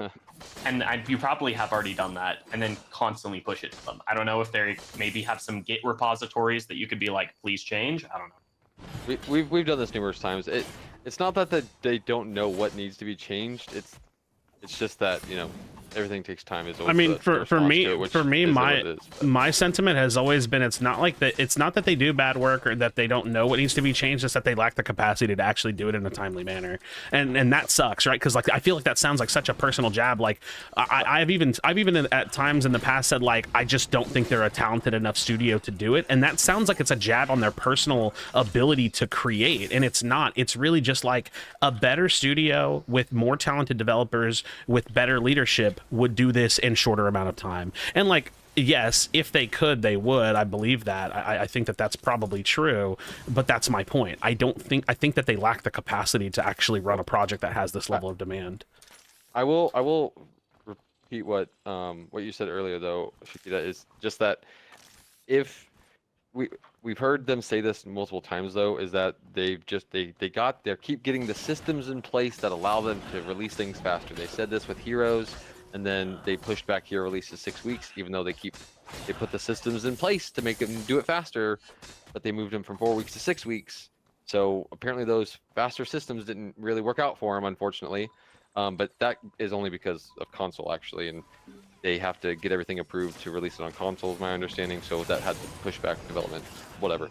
But so we now have 6 week releases instead of 4 week releases. And so now we're getting the systems in place so we can do other development things faster. So we keep hearing this, we're getting the systems in place, we're getting the systems in place. So I really do hope this last time we now have all of the systems in place. I do agree with you on that. We've done we now have the UI, the massive rework to the UI. Obviously, there's still some things to the UI that they need to work on, yes, but hopefully all these systems are in place now and they can finally get things out at a reasonable time frame, and every single big patch on a 6 week cycle from here on out has big changes. Not a shitty change where it's just balance. I mean a big patch every 6 weeks. Speaking of patches, on that, we find common ground. Crazy. It's like I honestly find common ground with you very heavily there. It's like 100% agree. Because but I hope that because they switched from early alpha to open beta, that also signifies that change of cool. Our release timelines are now going to actually be shortened. Or we're actually able to focus and optimize now because we're not in an alpha, a testing state of all of our systems. We are now in a beta state where all our systems are supposed to be constant, right?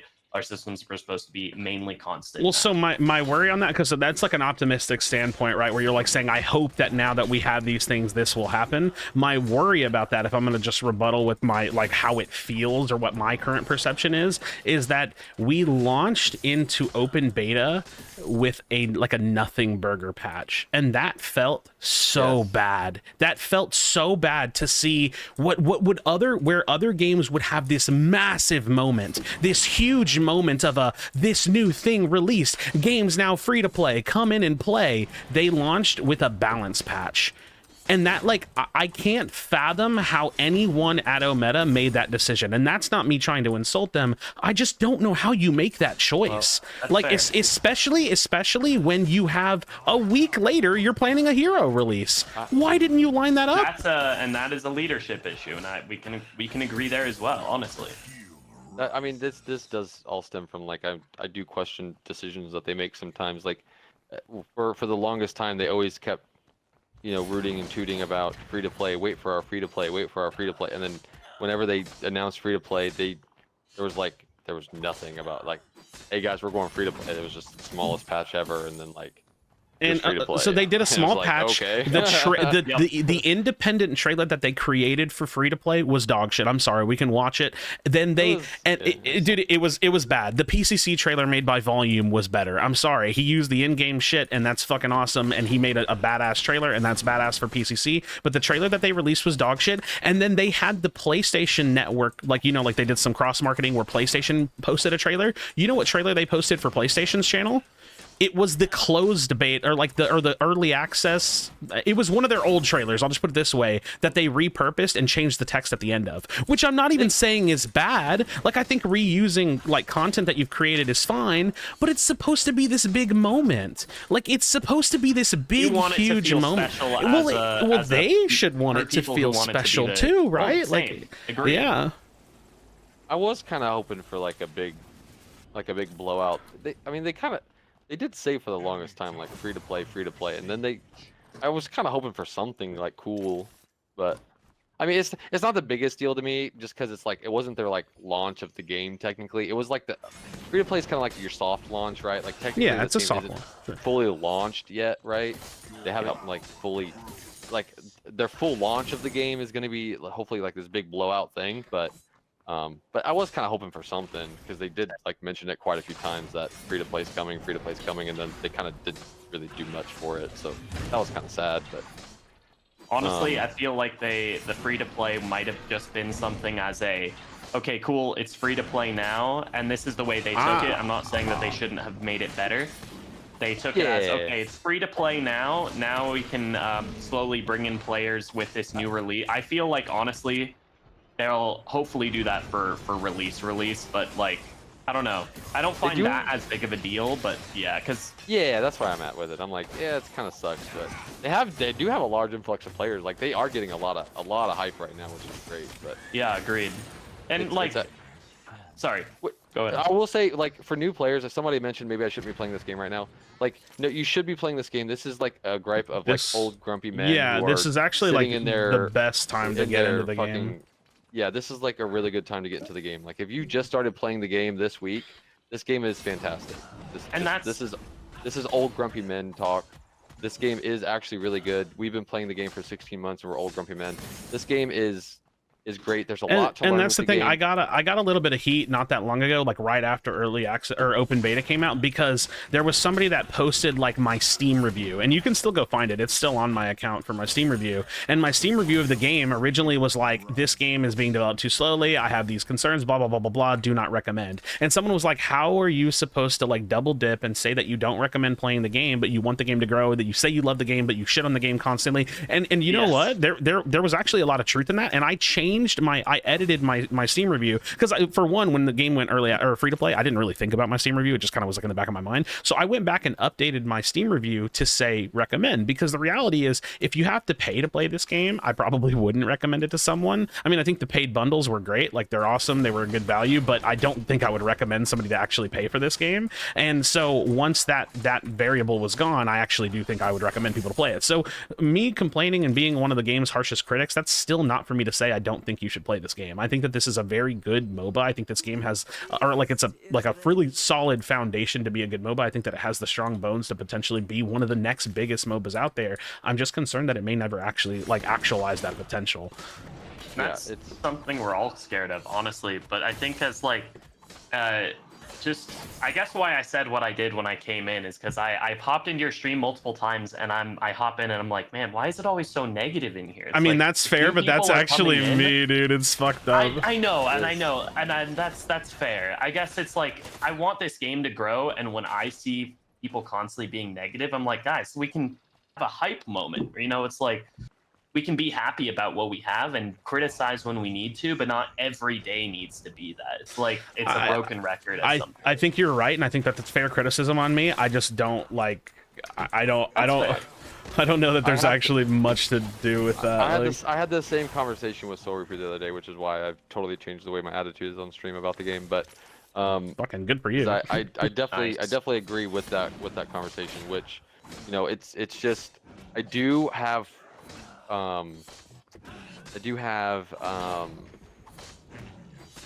opinions on, you know, how they decide decisions they make, obviously, but it is a little, you know, concerning at times. But prio,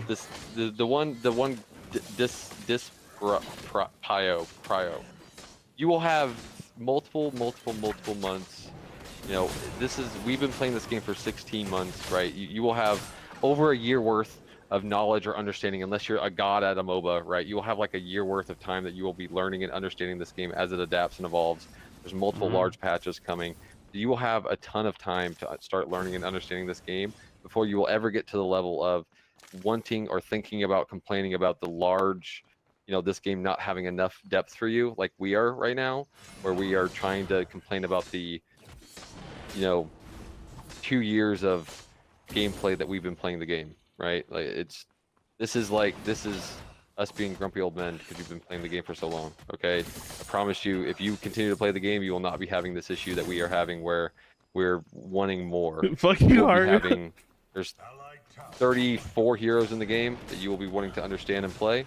You'll have a insane amount of time trying to understand the map, trying to understand how the map rotations work. If you're a jungler, the buffs, how OP works, the evolution of the objectives during how it goes on the map, how Fangtooth works. So just give it a chance, keep playing it out. Don't listen to the grumpy old men sometimes. That's so true.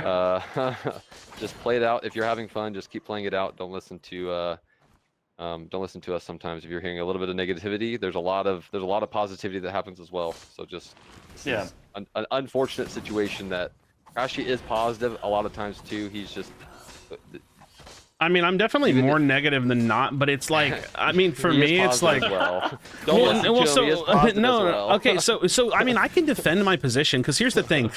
Okay, I'll even like, I mean, I'm not the best critic. Like, I'm not. I don't have a good temperament, and like, you know what's crazy? I used to like get annoyed when people were like, I'm an asshole, it's just my personality. And I don't really view myself as an asshole. I just kind of like have a lot of fucking conviction with like what I say, and I don't like I don't have the capacity to turn it the fuck off. Like I understand that. I just have this opinion, and I also like want so goddamn badly for the game to do well, and I know that everybody does, and so I'm just the other side of the people that want the game to do well and have, you know, XYZ thing to say about it, and it fucking happens to just honestly at the end of the day we both think the same thing. It's just like, yeah, it's two sides of the same coin. We want the game to do so well, like, because Kill him. when Paragon died, like I genuinely cried. Like it was one of those. That was Infinite Crisis to me, fond. unfortunately, because I had my game that was like that. Yeah, it was interesting. But one thing that's like kind of off topic but is the announcer.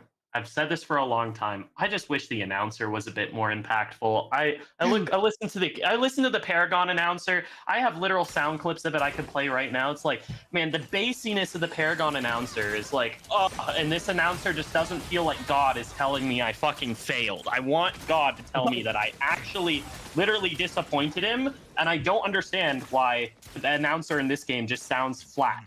I hate it. That's one of the biggest things. I want announcers like Smite and Dota where you can just get all these. You can equip a random one, dude. Oh my god. That would be really cool.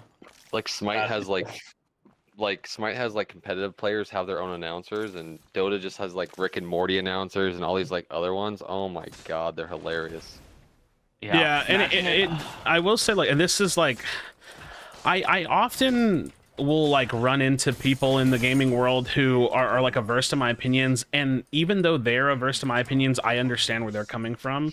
And like, so for example, like, dude, it's like a common like misconception about me. They're just like, he doesn't give a fuck about the game. He's like rage baiting for clicks and views, and like all of that is just so nonsensical, because like I promise you I have way more to gain from the game doing well than I have to lose. And also, I'm not doing this for views. Like I do this as a hobby, like in my free time, and I go to work every day, you know what I mean, or like, you know, 5 days a week. So it's like the concept that people are like convinced that like I'm just like this rage baiter playing a character thing is like, it's just so goofy to me. Like I just happen to be fucking insane, and that's the way that I express my opinion on the game. You're good. I understand you now. It's just a miscommunication. Well, I mean, but I also, like I said, I understand the perspective of like, god damn, like all this dude does is complain. I mean, for one, that's literally not true. I do recognize that I complain a lot, but I also think, like, ironic enough, like I think the game has a lot worth complaining about. So it is like a weird scenario where like, yeah, I would like to complain less, but I think that the game is like fighting a massive uphill battle that they've just like yet to solve. Like they're so like far behind what I would like expect them to be at right now. Yeah, that's fair. Well, maybe not expect, but hope. Right? Yeah, well, yeah. Hope based on the amount of time that they've actually invested. I definitely think that that's like a pretty big thing for me, is like I see the time invested, and I understand that doing work requires time, but I also think like given the amount of time that the game has actually been being playable publicly, I think that the game should be further along, and especially now that the game is free to play publicly playable, I think that it's more concerning, because it's like that's a big thing. The fact that like people can actually jump in now, the fact that we saw, okay, what did they say? They said 400,000 players before free to play, and then free to play they said 750,000 players. Well, the problem is that I can guarantee the retention on those numbers is going to be atrocious.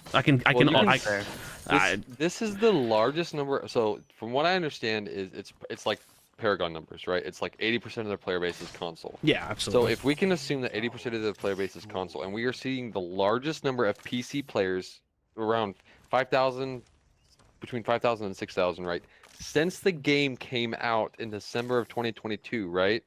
Since the game came out, that means we're probably around like 15,000 concurrent players playing it at any point in time. Mm-hmm. This is by far the largest number of players that Pred has ever seen at any point, right? So this is where this is the point where I'm like, okay, at this point in time, what we said earlier, they have to fucking kick it into gear. Everything needs to be in place, and 100%. every patch from here on out has to be insane. Like Has Yeah. to keep engagement they have to keep engagement because Nuts they patch after released their nuts cards. patch. The fact Yep. that they Exactly, the they floodgates released are for open. PS4 and Xbox, if they did that and they did not have the cards in place to keep up the game development, and that means they have a steady content pipeline already prepared. You know, that means they have everything else done, and that is a massive leadership fail. Allied towers. And that's one of my bigger concerns is that I think that they've I think that they've basically like blown their load on the game now, and I don't know that like the coming months is gonna be good enough to retain people that are playing. Right, but like, I mean, it might not be, but this is where it's like do or die, right? Yep, This is we're at this that is, point. And this that's is the so unfortunate. I want this game to succeed. Like, I am done being put through, like, it's like an abusive girlfriend. It's like, you know, okay, keep on coming back. oh god. You know, it's like I can't keep getting put through this. This is where Soul Reaper had a great conversation on this. Me and him have talked about this like since the game released. Is we feel as though they should have taken the Smite approach whenever Smite released, however many years ago, 12, 15, however long that was. They probably should have focused on getting all of these things ready to go before they focused on console. That way they had a game in a good state, a ranked mode, you know, custom matchmaking, so they weren't in this time crunch situation. That way, whenever they dropped it to PC or whenever they dropped it to PlayStation and they dropped it to console, that they had these systems in place to the larger player base to retain them, so they weren't on a time crunch. But I mean, we're kind of late for that, so Yeah. you know, time to kick it into gear. Yeah, no, they better already have that. Honestly, that's a big thing. They better already have that because, like, and that's more of a leadership thing that would be, right? Because like Yeah. the leadership of the company needs to be able to have the foresight of, you know, content pipelines need to be there before we, as you said, blow our load and get everybody in the game. I just want to keep playing these PCCs, man. Dude, they're this so weekend, fun. I said this earlier in our team chat. I said this weekend made me love and hate Pred more. Like I equally love the game more than I did already, but I'm also reminded that like I'm just like not allowed to have the version of the game that I want because it doesn't exist, and that sucks because like after 15 months, like I never in a million years thought we were gonna be where we are with Pred after 15 months. Like I thought we would be much further along. Like I just expected that.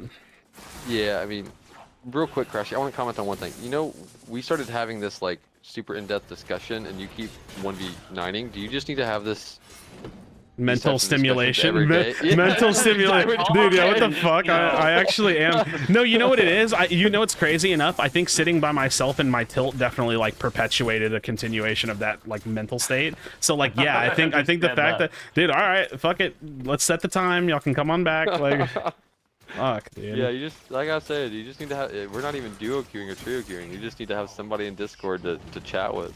I actually brain off the game. I actually do Yep. think I should probably find someone to just like fuck around with, because this should game have is a duo this queue, man. game is a tough one, bro. Like Pred can be a fucking animal of a game to play. Yes, it can be. Well, if you ever need somebody to just chill and play and talk the game with, I am more than love to do that. Oh, yeah, dude. Why, if console makes up the majority of the player base, wouldn't you want more people playing if it takes into criticism? Because I don't think the game is good enough to retain the people that will inevitably come in, right? Like, I think Yeah, that's so the concern. Yeah, so what Smite did is they got the game into a really good spot with a lot of the retaining systems in place, like the ranked mode and the mastery systems and all of these systems in place to retain the players before they drop it to the largest player base, because you don't want your largest player base to see the game and go, hey, this doesn't have the systems in place that I want. I'm gonna come back. I'm not gonna play it. I'm gonna come back later, because it's actually kind of hard to get players once they stop playing the game to come back and play it, to get them reinterested in the game once they write it off. So they had the systems in place, and then they drop it to the largest player base, and then you get those players, right? But yeah, that's why usually you do it that way. So, Or you'd think about doing it that way, but they did it the other way, which is fine. It's just hopefully they can keep them. what would be the ideal game state, like your dream game, Krashy, for this to be in right now if you could just flick it into existence? much more content to actually like pursue to unlock. It would have like a functioning like solid ranked mode, and like a steady flow of like new releases or content patches, heroes, whatever, to better retain people.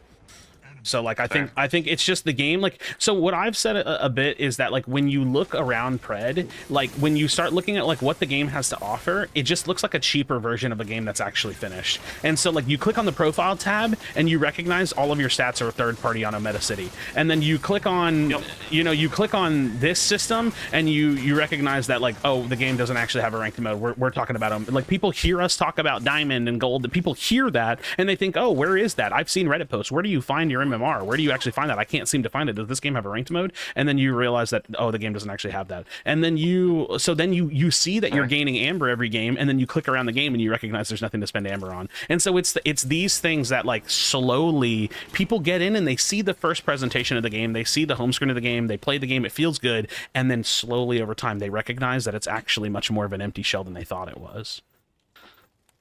Right. You want your players to feel like they're being rewarded for playing your game, right? Like, even though like you go to your job every day, you get rewarded by getting a paycheck, you go to school, you get rewarded by education, blah blah blah. When you play video games, you want to, like, the new concept when you play video games is you get rewarded, right? You play Call of Duty, you unlock your attachments, you unlock your skins. You play League of Legends, you get your skin shards, you get your chests, you get your hexdex keys.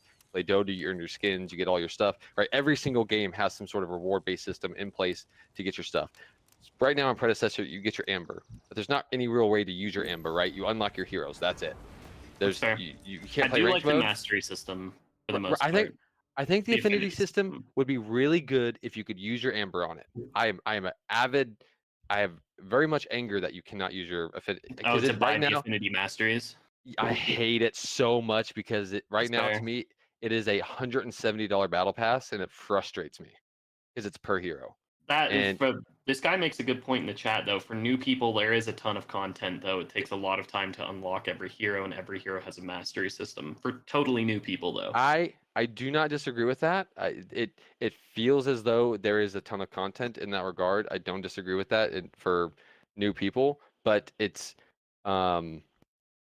I don't think once you start unlocking stuff, it's not like the mastery systems are. It's not like it's different, right? For each of the heroes, you're unlocking the same thing for every hero, right? It's the same jet trail, it's the same backing animation, the crown, yeah, sure, it's the same crown. It's just so I'm kind of jumping in late on whatever you're talking about specifically, but I can tell you're talking about affinity. I'm just going to toss in my point with affinity. I think that when you click on the affinity page, first of all, it's hidden. That drives me absolutely fucking insane. It's literally hidden in the menu. I don't know how they thought that was a good idea, but when you find affinity. Let me just explain why I have a problem with affinity. Affinity is a system that looks good until you realize that it's best engaged with when you give them money, and it's also a system that you literally can't avoid. So like if you were to go to a free-to-play game right now and you were to see that they were advertising a battle pass, first login it pops up battle pass. That's a common practice, right? You can literally go, oh, let me look through this battle pass. You scroll through it a little bit, you look at the tiers, you look at the cost, and you make a decision, right? Is this worth my money? Is this worth my time? Maybe it is. Cool, I like this game. I'll invest in a battle pass. In this game, you quite literally don't have a fucking choice. Like, they force a battle pass on you, but you can't even unlock the content unless you pay for it. That's common practice, but it's the fact that you can't actually avoid it at all. So then, not only are you not capable of avoiding the system, because you know what, I don't really want to pay for it. You actually have to. And if you wait, you have to? You have to. No, I'm so confused on the point. Okay, the point I'm making is that when you play a character, you are forcibly putting experience into the affinity system. That's like saying when you have a gun in Call of Duty, you're forced to level the gun up. Yeah, the problem is that in Call of Duty, if you want to level the gun up, there's not a faster way to do it by paying $5. There is, but I mean, is there? I don't play Call of Duty. You can get double weapon XP and things like that. You can, but that's done through out of game purchases through. You can also buy it directly, but yes, yeah, I agree with you. I didn't know you could. Yeah, but. That's not sure. Every game will track your XP and show what you could get if you unlock it. My point is that like you're forced to engage in their affinity system, but the affinity system literally yields more content and better results for your time if you pay them. That is most games nowadays. Let's be very fair though. You but know what I mean? My I issue don't is think that so. the affinity is per hero, and it's a $170 battle pass versus a $20 that's battle my pass. point. It's not a battle pass that sits on top of the game as an option. It's a battle pass that's forced Right. on you, and then if you choose to not pay it, they're creating forced free content. they're creating a problem and selling a solution, like and additional content. It's to me, it's like I don't necessarily have that same take. To me, it's like you don't have to buy it if you don't want to, but it's you if let's say I'm a person, I play just a handful of heroes, 4 heroes, 5 heroes. I play every now and then, but I'm investing 50, 60, 70 games into these heroes. I'm now level 7 on these heroes, or 6 even. It doesn't really matter. I get them up to so far. I'm looking at all these affinities. I'm like, man, I get so far. I'm playing 67. Oh man, I kind of feel like I make the affinity. Man, I play these heroes so much. I feel like maybe I should just get the affinity on it, but I can't use my amber for the hero that I already have unlocked.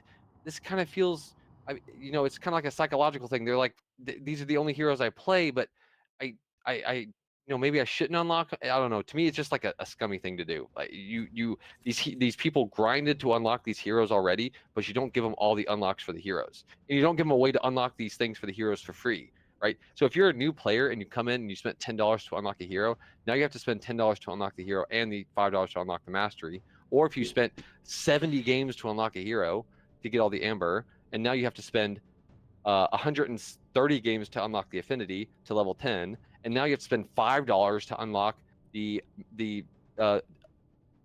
paid content side of it because you can't unlock it with amber. It's just like you're making these players.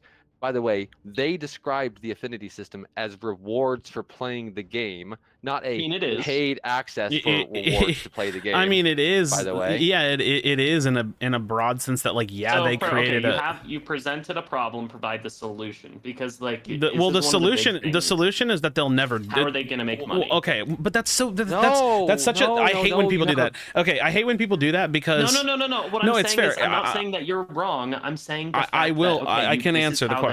I can answer the question. Okay, so first of all, I'm going to read Broker because I actually think Broker said something good. He said, I don't get why you say you got to spend money in the game. I've been playing it and I still don't see why I should get affinity. So you don't have to get affinity, obviously, but if you dangle a fucking shiny carrot in front of someone's face, of course they're going to be enticed to potentially bite at it, right? So there's nothing wrong with that. No, absolutely not. Absolutely. So I think that the concept of them, people are always like, dude, if you don't yeah, of course they're a free-to-play game, they have to make money. I completely agree. There are ways to create and spend their resources, their time and money to feed into retention and not necessarily get a return on it, and then there are ways for them to create things that are actually meant for revenue and purchases. So what I've been trying to say about affinity this whole time, not just now, but over months of talking about affinity, is that the system should and could have been a knockout slam dunk, knock out of the park for them in terms of creating a system that every single player that touches this game would look at and say, wow, I really appreciate that. I can just play this and unlock all this content.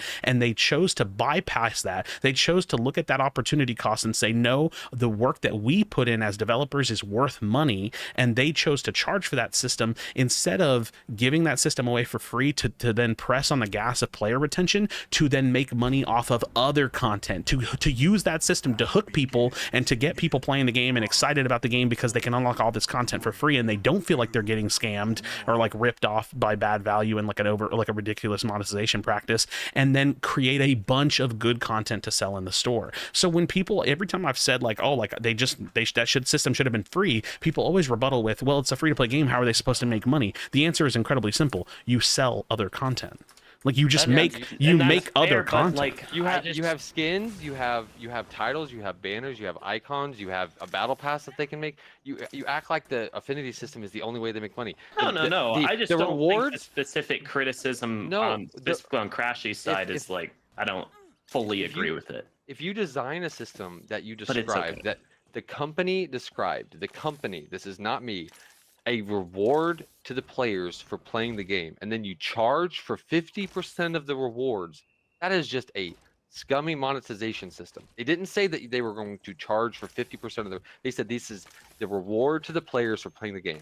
I mean, on a single technicality, game, they're right, but we all get every that it's like a single- shitty thing to do. every single game rewards players for their time invested into playing the game. And they wouldn't have even given the mastery skin away for free if the Yeah, that was community shitty. didn't fucking uproar about it. Yeah, that Yeah, was shitty. and that's even- that's going to be one of those details that gets overlooked as time goes on because people don't know Yeah, about it, but everybody's it's like, so oh, but fucking they did crazy. They did give it for free. I'm like, but they didn't want to. And even when No, the yeah, I community remember. uproared about it, you guys don't realize the absolute fight that the people, the streamers on the backside had to do for it to be the skin, because they didn't even want to make it the skin. They had to fight for it to be the skin. They didn't want to make it the skin.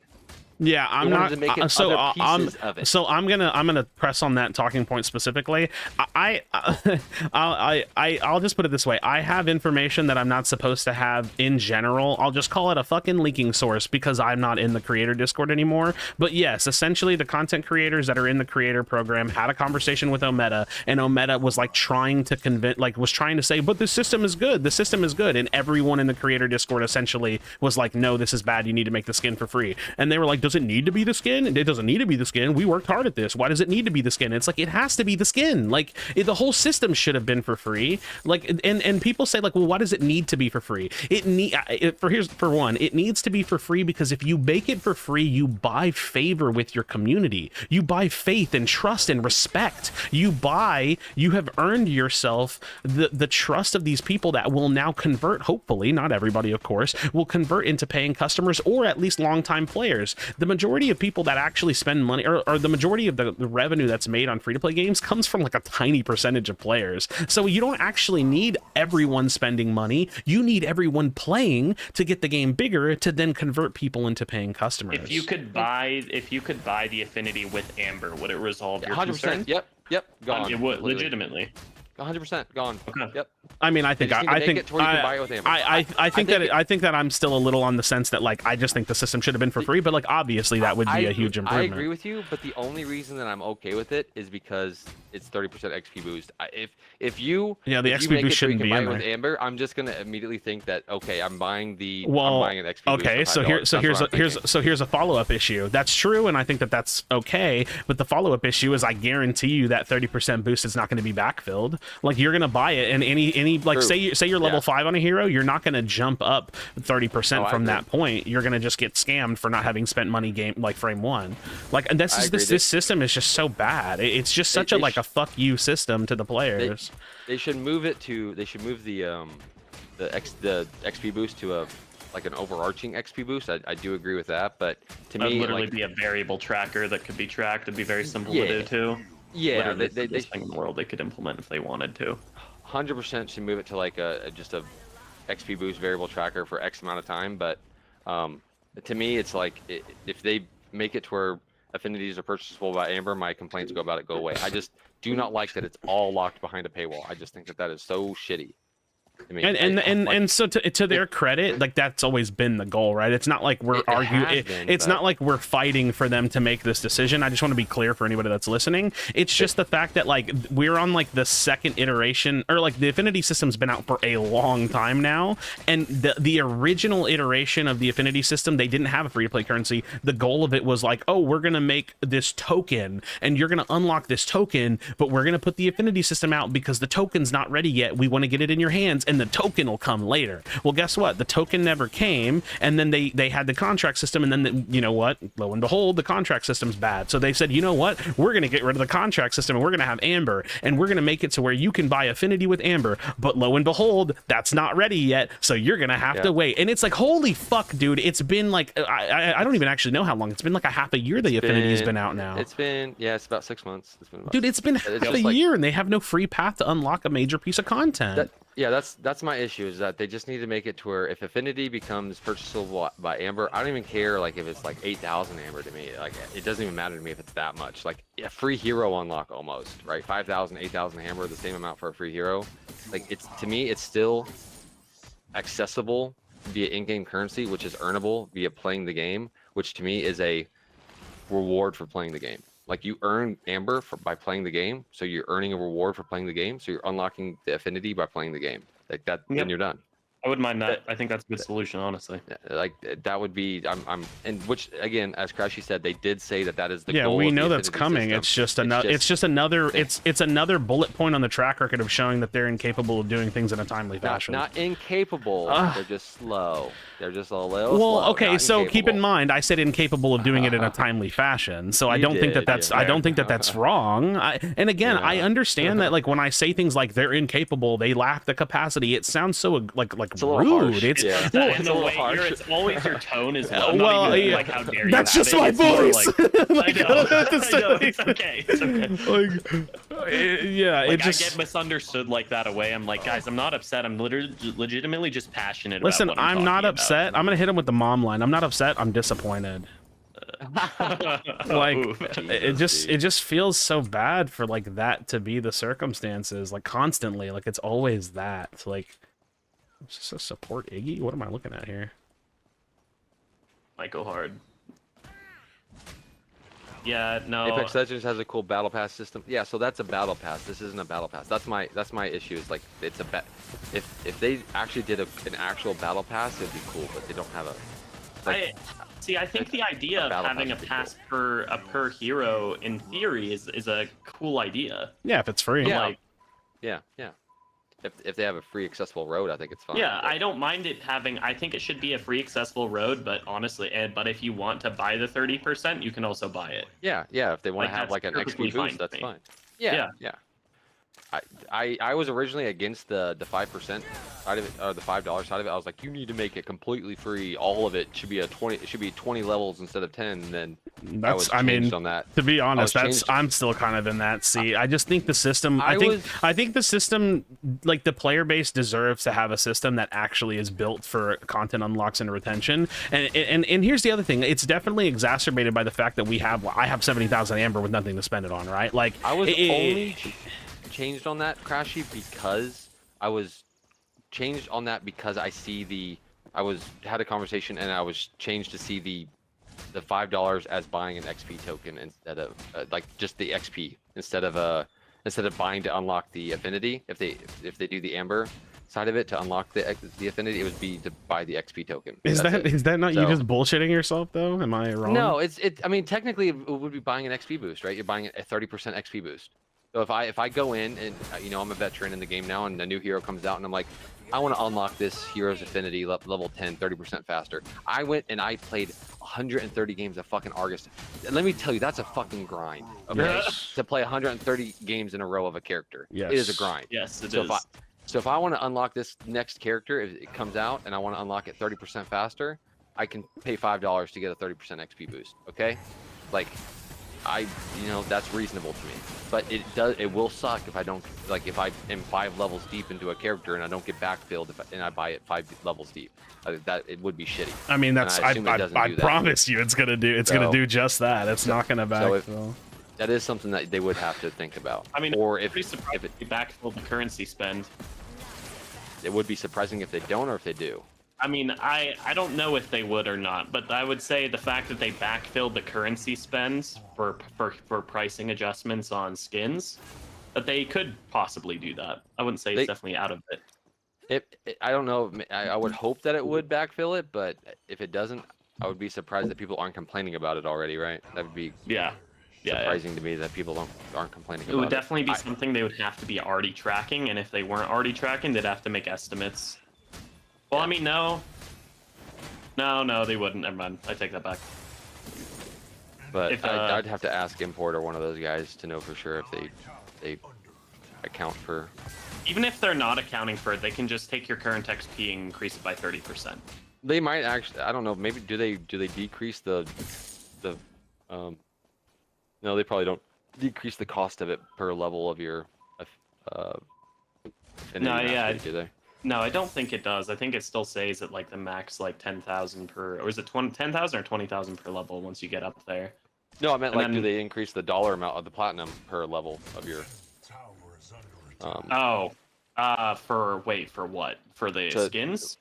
No, to like unlock the affinity. If you have like a level 5 character, is the platinum lower than having a level 1? I actually don't know that, honestly. SE, yeah, 100%. That should be. I think should be it. in there. I'm assuming that. Wait, so you're saying is the character lower if your affinity is higher? No, no. So- What he's saying is, does the cost of your is the platinum cost to decrease if you have a higher level in the affinity already? So if you're level 5 on your affinity already, does the decrease in cost go down because you're yes, level it 5? does. It does. I'm pretty sure it does. If it does, then they account for it in some way, then, right? So it's no longer $5; it's now $3 or $2 because you have a higher level of affinity. So they account for it in some ways. Then you're only spending $2 then. Yeah. So then they're accounting for it, which is a good thing. Yeah, they could easily backfill too. So honestly, if they're not backfilling for the 30% XP gain, then But yeah, beside the point, as soon as they get Amber in the game, I won't complain about the affinity anymore. I will be happy with it. That's fair. That's fair. And I I, would just like- want the game to yeah. succeed. I do too. I do too. There's a lot of little things that I would be happy with. Hopefully this next patch, there's a lot of things that come out that will make me happy. But Yeah, the Grim patch. Isn't that next week? it technically is. I'm Should be Tuesday. Yeah, it's gonna be interesting because is it next week or the week after? I Because thought it was it's Tuesday. I'm pretty wasn't sure it? it's Tuesday. yeah, because they already announced the trailer, right? So yeah, it's a week before. So yeah, it's Tuesday, which is like 2 weeks before the PCC. So if this is the Quick 6-item grind. patch, bro, everybody better get to scrimming. Oh, I don't know if it. I don't know if it's 6-item patch, but we'll see. I suppose. I think 6-item was that next patch, wasn't it? Or was it this patch? They said sometime in April, I think. So it could be this one or the next one. I don't know. That's fair. That's fair. Okay. Well, if guys, it- it's been an awesome time talking to you, honestly. for sure. Buddy. Yeah, you definitely reopened my eyes to some things I was definitely overlooking. So No, I appreciate yeah, it. same here, honestly. That's why, like, good discussions change people's minds on both sides. So this is honestly a good discussion. I'm probably gonna go take Adderall and go code something or play Pred. I don't honestly know. Hell yeah, dude.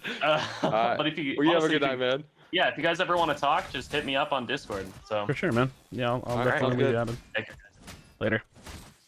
All right, friends, that was Shikata. I don't have like a thing to point to and say this is who he is and this is what he does. He's just a guy that had an opinion and was actually had the balls to come and talk. So I fuck with that. Great discussion, honestly. He held his points very well on the game development side of things, making sure that we're not too harsh on game developers, as there are some things that we can't And- see on the front end. And that's know? the part that like when it comes down to okay, so I actually made a tweet like yesterday or was it today? I don't even know. It was earlier today. I made a tweet where I basically said like to the community, like at the bottom of my tweet, I was like to the community, I'm sorry that I'm so incapable of like controlling my frustrations, and I mean that genuinely. Like you said it yourself earlier. Like you have rants on stream and you're just like fuck. Like it's almost embarrassing. Like and. I like I'm serious when I say like dude I wish sometimes I just wish my brain could shut the fuck up. Like I just wish I had like the better temperament, the better self-control. But like then again, dude, I love food, I'm fat, so I don't have the best fucking That's self-control. Like ooh, I know that feeling. yeah, so but like in all seriousness, it's like it's just not my strong suit, and so I definitely understand how like I rub people the wrong way and I'm like an abrasive fuck. But you know, it is what it is. It is what it is on that subject. Like I said, I had a conversation with Soul about it. He's like, especially with free to play coming out, trying to change my temperament because I had a lot of those rants on stream. I still have them every now and then, but I agree with you. Every now and then you have those rants and you're like, man, I felt like shit. Why do I have to have those rants? Yeah. And yeah, God, Well, it so does- my it thing does is like, feel okay, bad. so I mean, ironic enough, this is not me like this is not my turning point, right? This is not me saying I'm gonna stop doing this. I'm not. Oh, for I sure. know, Yeah. I know full well that I'm not going to say anything. Hey, it was me, Shikata, by Shikata on Twitch. Okay, got you, bro. Yeah, Shukata versus Shikata. So I know for me, it's not gonna change. I think it's more about me just like trying to be at least accountable to the things that I do that I don't necessarily even think are good, right? Like I don't think that it's perfectly acceptable to just be like a raging flaming asshole all the time. It just so happens that I am. So yeah. Not all the time, Krashy. You undervalue yourself right here. You're not all the time. And not, I Okay. mean, not all the time, but I'm not. By the way, again, you're just popping off this game. We just need to have you. We just need to have you a duo Q stimulating your brain. Bro, I'm about to. You know what I'm gonna do? Do you remember? I don't know if you remember. I say this like this is a common thing. For like a bit there was like these websites where you could like pay women to play games with you. Oh my! You're gonna I'm buy gonna me, fucking girl. Oh, e-pallet, no, dude. I think one of the no, dude. websites was literally called like eGirlGG. But yeah, Shukata had a great conversation there. I'm in application development, and I just totally overlooked his whole like server side of housing the back end on the server side of things. I was just like, we don't do that where I work. We develop everything in house, and I just totally overlooked all of that. Allied towers destroyed. Yeah, Good, it's funny good because during conversation right that there. section of the conversation, I like mostly was just like, my point has nothing to do with this. Like, I mean, it kind of does because like y'all were just getting so specific. It was more just that like I do think that the industry standard. You know what's funny? I actually think that the standard that they're held to is like unfair. Like I can It is even I unfair. can say like I wish it wasn't that way, but I also think that I can recognize that it just is. And so it's gonna be tough to see how they work this, right? Like, and that's not me saying like because they're bad. No, it's just tough regardless. Like it's actually tough to make a free-to-play game in 2024. I think that that's probably a very incredibly hard thing to do. So I mean, obviously I wish them nothing but the best. I know there's like probably a good percentage of people at Ometa that don't particularly care for me, but it does It's like genuinely come from a place of like It's why wanting Dota them to and do League well. are so successful, right? They were the first MOBAs of their time, right? So the standards back then were non-existent. Nobody knew what to expect of MOBAs back then. And then same thing with Smite, right? They were the first third-person MOBA. Nobody knew what to expect. And now trying to break into those scenes when League, Smite, Dota all have. Oh wow, that's. Dude, I got fucking farmed. When League, Smite, and Dota all have these massive games that have 12, 14, 15 years of game development behind them with all these awesome features, you have to compete with these awesome features because why would they play your game when they can go play this game with amazing features in their game, right? It's not fair, and you're sitting there going, well, they've been developing for 15 years. They have been, and I understand that, but you have to try and get these players that are playing these games for 15 years to come play your game, so you have to compete with it. It's not fair at all. Mom Jean said, I'm a girl that plays Pred. Didn't realize this could be a potential side hustle for me. I'm going to charge $5 a game. Oh, God there you damn. go. There you go. There you go, Krashy. My There you go. God. I am so incredibly single. It's crazy. So that's how Warp's got Boinks as his duo Q. Okay. Okay, dude. Oh no. I see how it is. Now we know how Warps is how he got Boinks on the team. Got it. That's actually crazy. The problem is what is when you guys rant. It's people don't understand. Y'all love the game. Like that's not coming from a bad place. Yeah. Maybe not bipolar, but whatever you want this shit to say live. Well, the problem is like how like I mean. I don't know how to do it different. You know what I mean? Like, and you know what it is? Me and you have talked about this, Crazy. They had my non-ranting version. That version of me is gone. They used that up. It was a resource, and that version of me is gone. Like, I gave this game a lot of time pre-rant Krashy that I actually had to invest in the game, and I think that like that's mostly gone. Like, they mostly used up the version of me that was interested in having like amicable conversations. Now, that's not for me to say like they have now awarded themselves asshole Krashy, but what they have unintentionally awarded themselves is like a less tolerant version of me. I don't think I'll ever have the same level of tolerance that I used to have. I don't think it exists because I have too much context now, right? And like look back at other games that any of y'all have played before. You get to a point where you actually are just like, you know what, fuck this game. And for some people, what happens next is different for some people. For some people, you literally just quit and move on. For others, you tend to like sunk cost fallacy and like fuck around on that game for like maybe years, right? You hate it, but you're still fucking there. And that's just me, right? Like that's the me, right? That's the me part of the spectrum. Like I just tend to like fuck about on a game even though I kind of hate it but kind of love it kind of thing, you know? Yeah, so having this conversation with Soul, because I was struggling with this really hard. I was just every time I turned on my stream, I was just ranting and just getting frustrated. That is me. Yeah. And yeah, so lately I've been really having a really fun time streaming. I've just been really enjoying it, and so I was getting starting to get frustrated again on some aspects of things. And with free to play launching, Soul and I had a conversation on in Discord the other night, and he's like, you know, because he's been like really trying to get me to stream again, because he really just like been pushing this on me for like a really long time actually, and he's just like crazy. You need to go into free to play, and I don't know if you've had this conversation with him or not, but I'm gonna give you the same advice he gave me. He's like, you really need to just try, and I know coming in it's gonna be a hard thing to do. It's a hard thing for me to wrap my head around him, because I told him that I wasn't gonna be able to do it. Try to come into free to play and this Xbox launch with a clean slate. And I know you're not going to have a clean slate, but you need to try, because you have this massive influx of players that just started playing the game, and they don't know of all of these issues that are coming with the game. Well, so I told these last 15 months. I told Soul, he didn't really say that to me, but I think I do remember him telling you that. Like, I remember him saying he told you that. Yes. So here's the problem. One, I don't think that I actually do think that I don't have the ability to do that. But two, I actually told Soul Reaper like yesterday or the day before that I think I'm gonna not stream this game very much. Like I as much as I would love to be live, you know, 3-4 nights a week, I don't think that this is going to change for me. And the funny thing is that when I record, I'm obviously not just like ranting and raging, because I don't post the videos where I'm fucking ranting and raging. And like, absolutely, like, I think that that's like, it just is part of the reality of this experience for me. I can't change this. Like, I have recognized that when I play this game, more often than not, I'm not actually having fun. And that's not going to change with a perspective shift, right? And, you know, one thing that people say in gaming a lot is they're like, oh, if you're not having fun, take a break. And I've always never really understood that advice. Like, I kind of do, because like you take a break, you can kind of get like a mental reset off of it. But at the same time, when your break is done, you come back to the same game, right? Like it's not actually different. Like taking the break didn't change anything, unless they did change things in time, right? So it's tough, yeah. Well, what I will say is, you know, like tonight, you seem to maybe not enjoy maybe you're not enjoying these fun matches that you're playing, but you're not focused on how bad the matches might be going. Right? Okay, so you know what's funny? I think if a duo queue partner, I genuinely think maybe the most positive thing that has come out of this stream is the fact that I didn't recognize that I was just like blindly enjoying the game.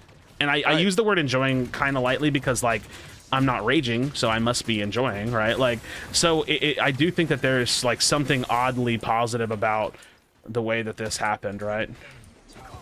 Yeah, exactly. So like, this is where me and Survivor duo queuing a bunch, you know, just find, you know, I don't duo queue all the time, but you know, I've just been kind of just chilling, and I kind of use my chat as kind of like a duo queue where I kind of just ignore the game sometimes. But you know, maybe find if you can't seem to ignore the game with your chat, like I have been trying to train myself to do. Try to, in like my MOBA parodies, where I'm just like tabbing out of the game and going to my MOBA parodies and just finding a fun little parody to play.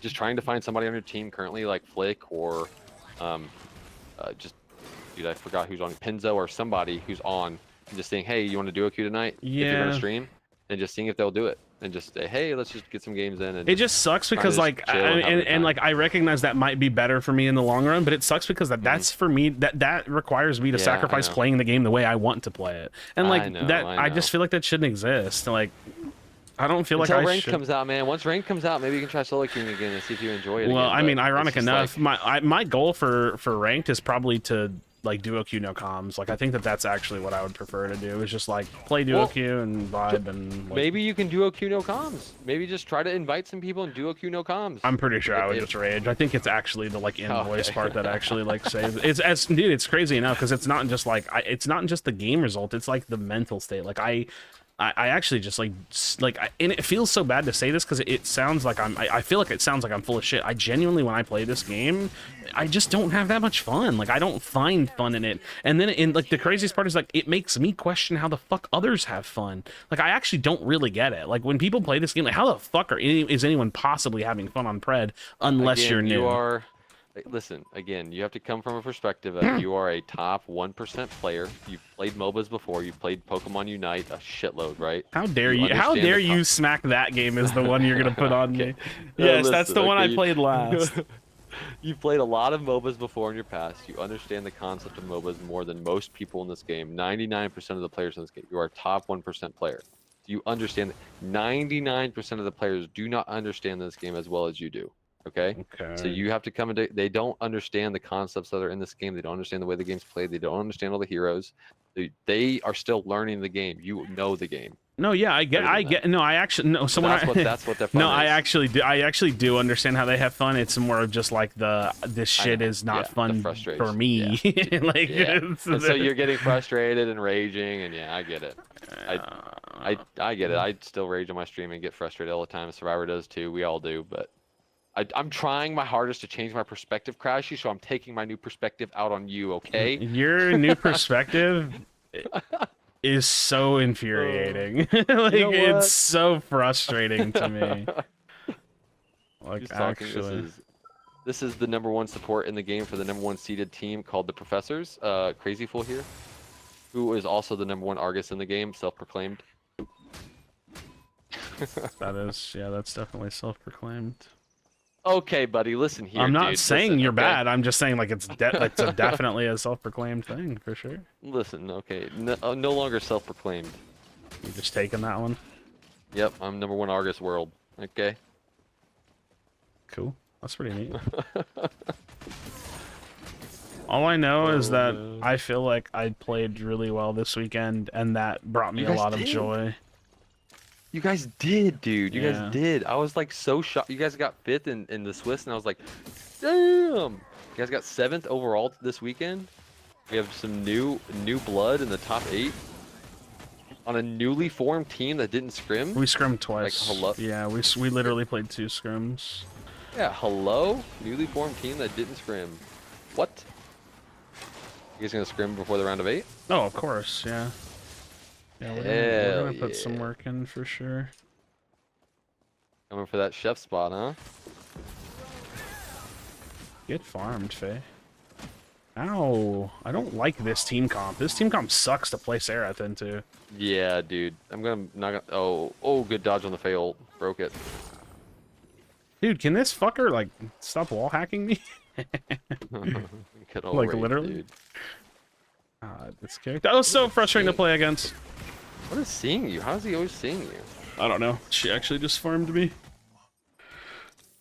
I mean, maybe his Jerome. Who's my team? Me, Pinzo, Neo, Flick, and Sky Pamster. Don't worry, crazy tournament day. I'm making you a top 2 support. Like, you guys That's almost crazy. didn't qualify from Swiss stages, okay? You guys need to worry about yourself. Yo, okay? That was some rough days. yo, relax. I'm kidding. They had a rough day. Lobber kept his power went out, and they just had a rough day. Is this They the start of a new actually- positive perspective? Fuck no. I can't be positive. I'm angry. No, I'm not gonna turn Krashy's attitude around. I tried. It's not gonna No, work. my you know why I've conceded the concept of like, yeah, maybe I can just be positive. It's like I'm 31. I'm an old dog. There ain't new tricks. I'm 30. You know what I mean? I'm learning new tricks. Soul Reaper changed my perspective. I had to think about it for a night because I told him the same thing. I was like, I'm not doing it, Soul. I literally can't, and I did.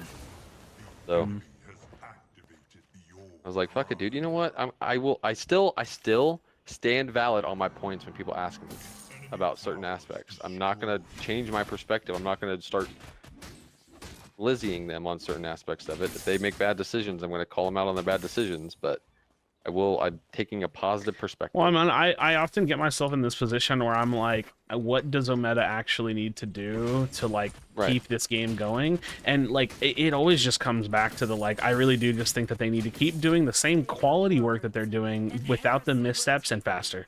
And so like, I don't know how they actually achieve that because that actually just made me too tall an order. But I think that that's actually what needs to happen, and that's like a little concerning, I suppose. Not that we don't enjoy the game. It's Well, that that's the we thing, are that's the- scared it's- that the game isn't gonna. Yeah, be it's successful, the opposite of saying we don't enjoy it. Like, I can say that I don't have fun when I play the game, but it's like I do have fun. I do enjoy the game. I just need to enjoy it like more. Yeah. We don't want to get in. We don't need to God get into damn all it, those dude! missteps I get again. fucking knocked back by Iggy. That's so discouraging. And our Howie was not in the fight. Howie? Cringe. Can you smite while queued? Yes, you Actually, can. don't play that character. You can. Oh, It's as soon as I came out of it, I got knocked back by the Iggy, I think, or I just timed it poorly. yeah, I actually don't play that character. That's unfortunate. What do you mean all the missteps that happened? Can I have a replay of context of what I said? I don't remember. Like the missteps of all the Ometa? Yeah. I mean, I could try to give you a recap. I mean, one, I think that I think they released early access too soon. Two, I think that they released open beta too soon. They had a season 2 roadmap for early access that they were supposed to release that was going to, what is this? Is this guy trying to base race them? I'm confused. They had a season 2. Oh shit, they're actually wait, they're actually basing to stop him. What the fuck? They could have won the game, I feel like. They had a season 2 roadmap that they basically failed to deliver like 99% of because they were supposed to like get a bunch of things done, but they couldn't. They had to redo the UI. So, ooh, I'm in a really tough position. God damn, I'm just getting farmed right now.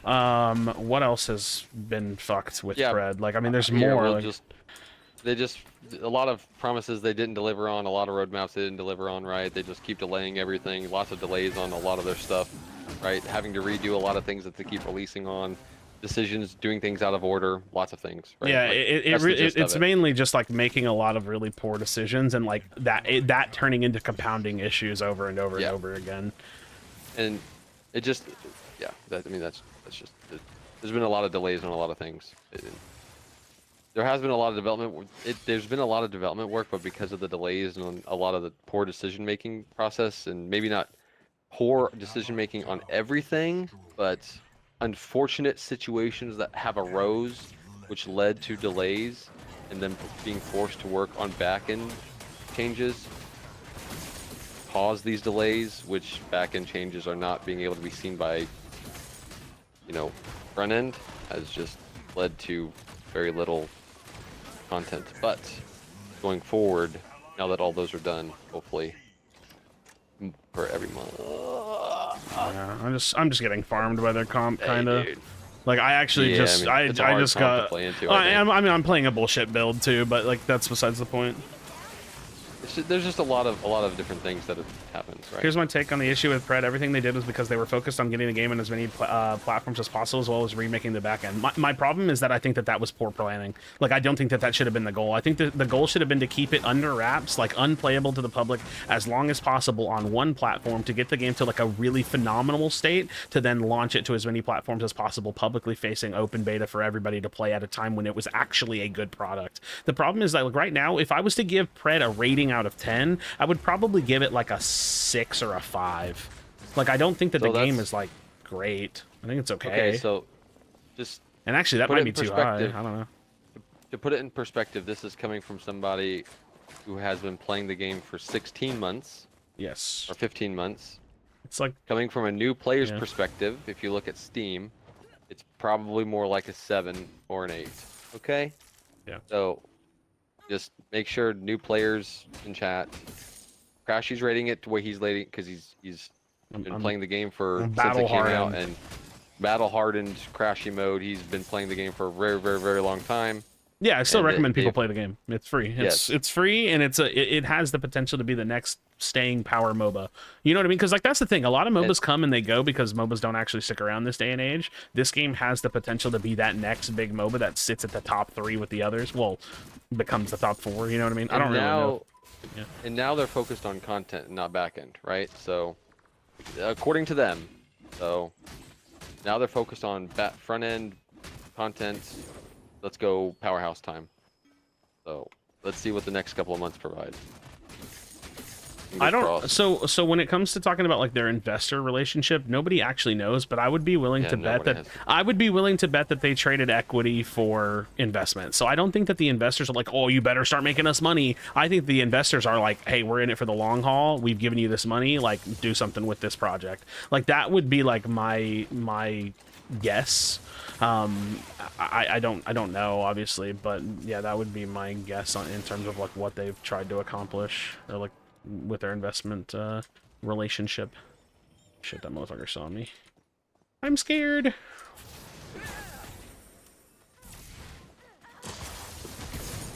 This is I'm not being offensive, sarcastic. at all. But we just, I think, spent like 3 hours having this conversation, and now it's just starting over again. Wait, is it? Somebody came in. Somebody came in at the very end of the conversation. And now we're starting to. The same questions are starting to be asked. Damn. Were answered. Yeah. It's just funny. Oh yeah, it's not your fault. It's not your fault. It's just funny. Why have I had 3 games where 3 of my teammates build Ashbringer? Did something happen? Did Ashbringer get a fucking buff? Ashbringer's the shitty like carry item that has cooldown on it built in or some shit. I don't know. Fuck. Yeah, they just need just a lot of like Or content. getting minion. Sarcastic. Yeah, no, the game just doesn't have enough content to retain players, in my opinion. So that's going to be the game's biggest issue, is that it's not going to retain players in the long run. I wonder if she's building that so she can maybe get more. Oh, your base is I dying. mean, yeah, we're getting minions, but they're just going to get orb, and then we were going to lose, sadly. Yeah, I don't actually know why she's building that. I'm trying to think of why, but I actually don't. Well, I mean, I just think it's like a don't know what to build that kind of item. I don't know. Wait, what content? Like more heroes or game modes? Well, it's like everything. I would say everything that the game, like everything that a lot of games have, you could like view as content. So like one thing of content, right, is like new game modes. Like that's additional content. Like adding in a bunch of skins to use in game, like that's content, right? Like those things are content. Ranked mode, for fun game modes, custom matchmaking. Skins, heroes, titles, borders. What the fuck was that? Did I get sniped by Wraith? My health was gone in one hit. I just exploded. The game has enough content, though. I mean, Ruby Grux. I mean, I'm assuming you're being facetious. Dude, I exploded. What the fuck hit me? I'm assuming Wraith sniped me through the wall. Oh my god. Does she have Obelisk? Yeah. I guess that bitch just smacked me in the goddamn face. I literally got like one-shotted. That's crazy, dude. That's actually wild. That was a weird game. Like, it actually kind of started off good, and then I just got farmed slowly because they had a lot of CC. They had so much fucking CC. I just, like, every time I went in, and I'm playing a bullshit build. I like to fuck around with her and, like, crit and shit.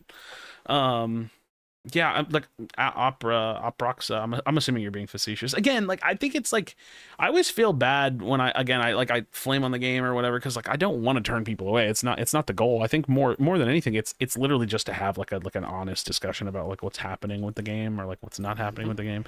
Like a lot of this game, like I'll put it this way: when I click on this game, like when I go to the game modes tab, it's obviously missing things, right? Like there's no casual game mode. The practice mode needs a lot of work. You can't swap between the heroes. Like I think it would be nice to like be able to like practice heroes that you don't own. You actually physically have to redo an iteration of the practice mode.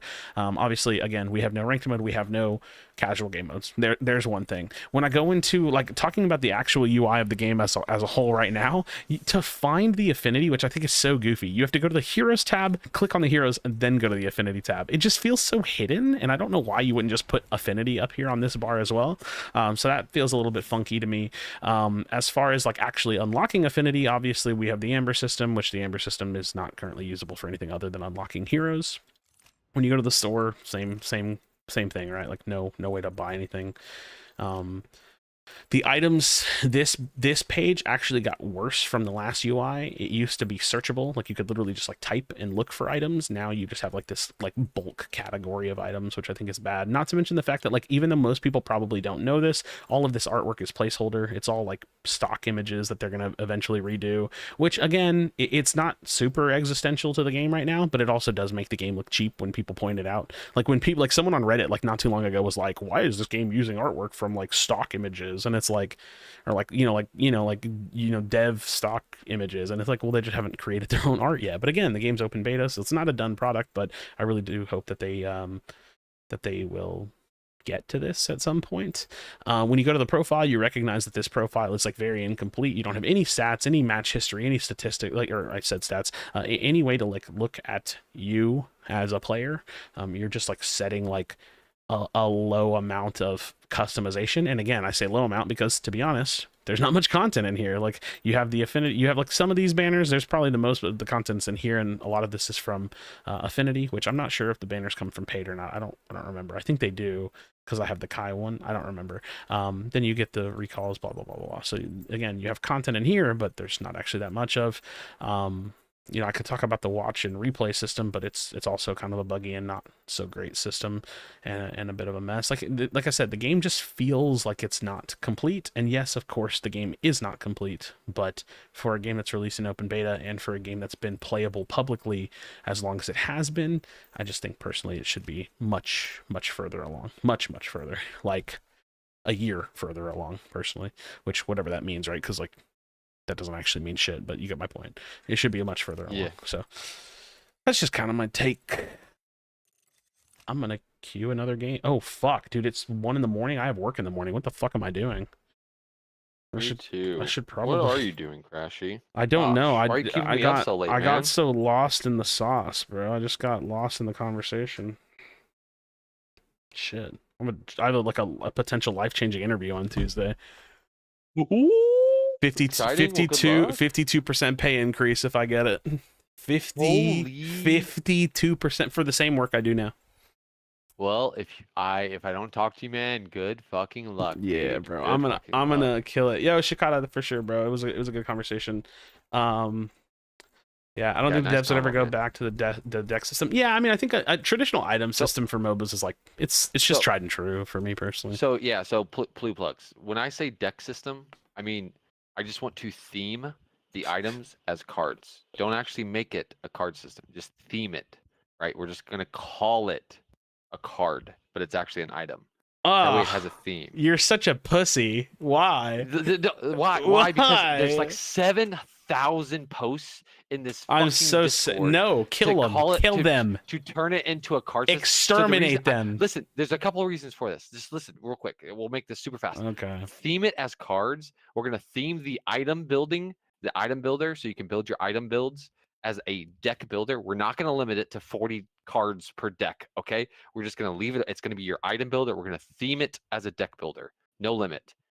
That way, if this game lives past 2 years and this game eventually becomes, Smite level, has, a LAN, whatever, if it lives, okay, they can do like collectibles. You came to this land. Here's a card collectible of Pacifier or I whatever. hate dude. this idea. And dude, stop it, dude. That I is so hate cool. it. What are you talking I about? hate this You'll idea. have You know why I collectibles, hate this dude. idea? It's Because cringe. I know it's why. cringe. It's cringe, but you're gonna have people that are not Paragon players that come play this game. They're gonna be like, "Why is this called a deck?" It's a Like, theme, dude. It's dude, a theme. ugh. That's it. It's a theme for the game. It's a unique theme, but it's an item system. There's no problem. It's just a theme, okay? Oh It's my a theme. god. You can build uniqueness around. Ugh. You can build on context in the Ugh. future. It's all it is, okay? I hate it here. Stop it, dude. Aberns, Blue Eyes White no, Dragon? Yeah, I am. exactly, I am dude. not interviewing for Ometa. That is unfortunately not the case. Alright, that's all I want. I'm just Card saying, dude. system, just, dude. You got me. I just see all these like million people saying go back to the uniqueness of a deck system and cards. I'm like, dude, please don't. It's so bad for MOBAs. You can't limit people's item builds. Please No, don't well, do also it. it's like pre building items in game is like not great. You know what I mean? Like being Yeah. limited to like what can you actually like take inside the game? Like it, like I don't know, Yes. it like limits and lowers skill ceiling. Who are you, bro? Hey, that's not nice. What Yeah, work what do I people don't do? understand I is when work you- in technology for a school district. when you limit somebody to 40 cards in a deck or 40 items in a deck, and you like, I'm gonna select this deck for this game, and somebody does something weird, and you don't have the item you need that game, and you can't go into the item shop and buy the item you need that game because your deck just doesn't have it. It is the most unfun thing because you get countered and you don't even realize you're getting countered it. And it's not because you just didn't item, it's because somebody has something weird in their deck and you just can't. You just don't have the ability to build it, even though it's in the game. You just can't do it because you don't have it in your stupid deck because the system won't let you buy it, right? Having limits on the items you can build because the system doesn't, it just only allows you to have 40 of the 100 items in the game is stupid. You need to have an unlimited, but you can theme it as cards to satisfy everybody's needs. Okay, you can theme it. Stop it, Crashy. It's not cringe. Okay, it's cool. I hate it. Stop. Don't be that guy, pal. You play Pokemon Unite for 10 years. Okay, relax. I don't know why I did this, but one of the players in my last game was on their 10th match. I mean, he was definitely queued with someone, right? Like, there's no way. Don't do this to yourself. Don't do this to yourself. I just had to look. I just had to look and see. Like, I had to look and see how that's possible. Don't do this to yourself, Krashy. Don't. Dude, how is that actually possible? Looking. Hold on. Oh, it's because these two people are playing on Smurfs. Yep. I'm gonna look, okay. another Listen, Smurf I'm account. gonna get this out of the way and just say it. If you Smurf on Pred, you're a fucking loser. Like I'm getting it out of the way. I don't care if you Smurf and that's you and you're happy about it. That's totally fine. Like it's your prerogative. If you Smurf on Pred, you're a fucking weirdo. But other than that, on Pred specifically, given the fact that this game has no ranked mode, like if you're Smurf, like, and even then, like I probably would never Smurf in a ranked mode. I don't know. All Smurf accounts and their main should be banned. No cap. Yeah, I don't know.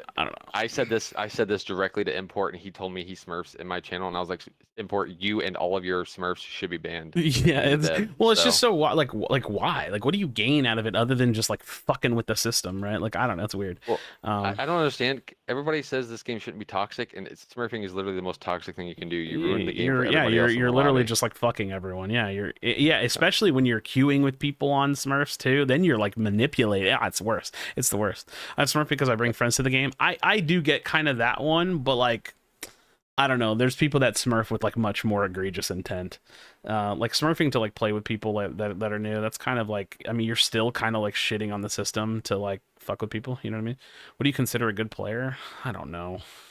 I don't. People that can win the majority of their games or like more than half their games, like for me, is like pretty decent. All right, Krashy, I'm gonna head out, man. I'm gonna go to bed. Yeah. You guys have a good night. Good night, Krashy's chat. You guys have a good one, except for Haru. I'm just kidding, Haru. You have a good night too. Bye, everybody. All right, Krashy, take it easy, bro. Bye. All right. Well, this stream was weird and like oddly nice, and I also streamed for 7 hours, and I have to wake up in a little bit.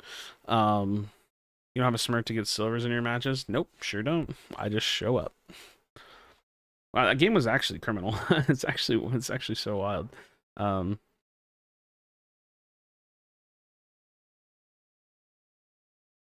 Yeah, it's actually so wild. All right, friends, I have to call it. I hope y'all have a great night. I'm not going to rate anybody because the only person I know up there is like Grady. And I don't really feel like rating Grady. So go show some love to the Pred category. Good weekend of competitive. I'm gonna recap some thoughts really quick. Good weekend. Me and the team showed up. We played really, really great. We only did 2 scrims. We did literally 2 scrims, which is like a total of like 6 games of scrims. And we went 4-1. And I am gonna bitch about PCC a little bit, so forgive me. We went 4-1 in the Swiss, and we went 2-1 in the group bracket. We got like literally like 0 recognition the whole weekend, which kind of annoyed me. They just like didn't really bring us up much until like at the very end. Lance was like, Krashy's team qualified, and I was like, nice, fuck, they finally said something. But it was literally like within the last like 20 minutes of the stream. So I don't know, it just felt a little bizarre and odd. Like, I don't know, there were some teams that were on stream for games like 3 games in a row. I recognize you, dude. Yeah, I know. I just mean like the official broadcast. There was literally there was nothing from the the broadcast. Like there were some teams that had like 2 and 3 games plus played on stream, and there was like even a rematch that was played on stream. Like the press tab and the midnight whatever game, like that was a rematch. They had literally already been on stream, and they just like they got on stream like twice, and like we like I don't know, just like they just like glazed over us. So that felt a little bizarre, but it's like I don't think it was targeted, right? It just felt like I was like, that's kind of shitty. Because like, you know, realistically speaking, like that's where most of our accomplishments going to come from. Like the finals is going to be hard. The finals is going to be really hard. So let's say we do get on stream, like you might just watch us lose. So that kind of sucks that it feels like I don't know. That sucks that like it might feel like we never really got. Yeah, what group we were group 4. We had Indecisive, Speakeasy, Jumping Jacks in our team. So we played Jumping Jacks, we beat them. We lost to Indecisive, and then we beat Speakeasy. I remember them saying they're only focusing on groups 2 and 3. Yeah, I just feel like I feel like even if you wanted to only focus on 2 and 3, you could have streamed like the final game or like a game from like the other groups. I don't know. It just is what it is. Like I don't fucking know. Like it. I just don't. Yeah, I don't know. I don't know what else to say. Like we just like the whole weekend. It just felt a little meh. Like I don't know. The whole weekend just felt like a little meh. Also, is that true? They weren't streaming any games from Group 1 and 4? Did they not? Like, were profs not on today? I don't really remember. Maybe I'm just getting it confused with Saturday and Sunday. They didn't stream any of their games from Swiss either, is what he's saying, which is why it's sad. Yeah, it's just like I said, it is what it is. I'm not mad at PCC. They do a phenomenal fucking job. I think that this game would be in a much worse state without them. So it is what it is. It just feels like, man, like I'm happy with how we did, and like I just also wish like it would have been a little bit more publicized. Like even if they didn't show our game, like they just didn't really say anything about it. Like I promise you could go back and look at it if you want. And again, I'm really not upset. It just felt a little like, oh, that's unfortunate.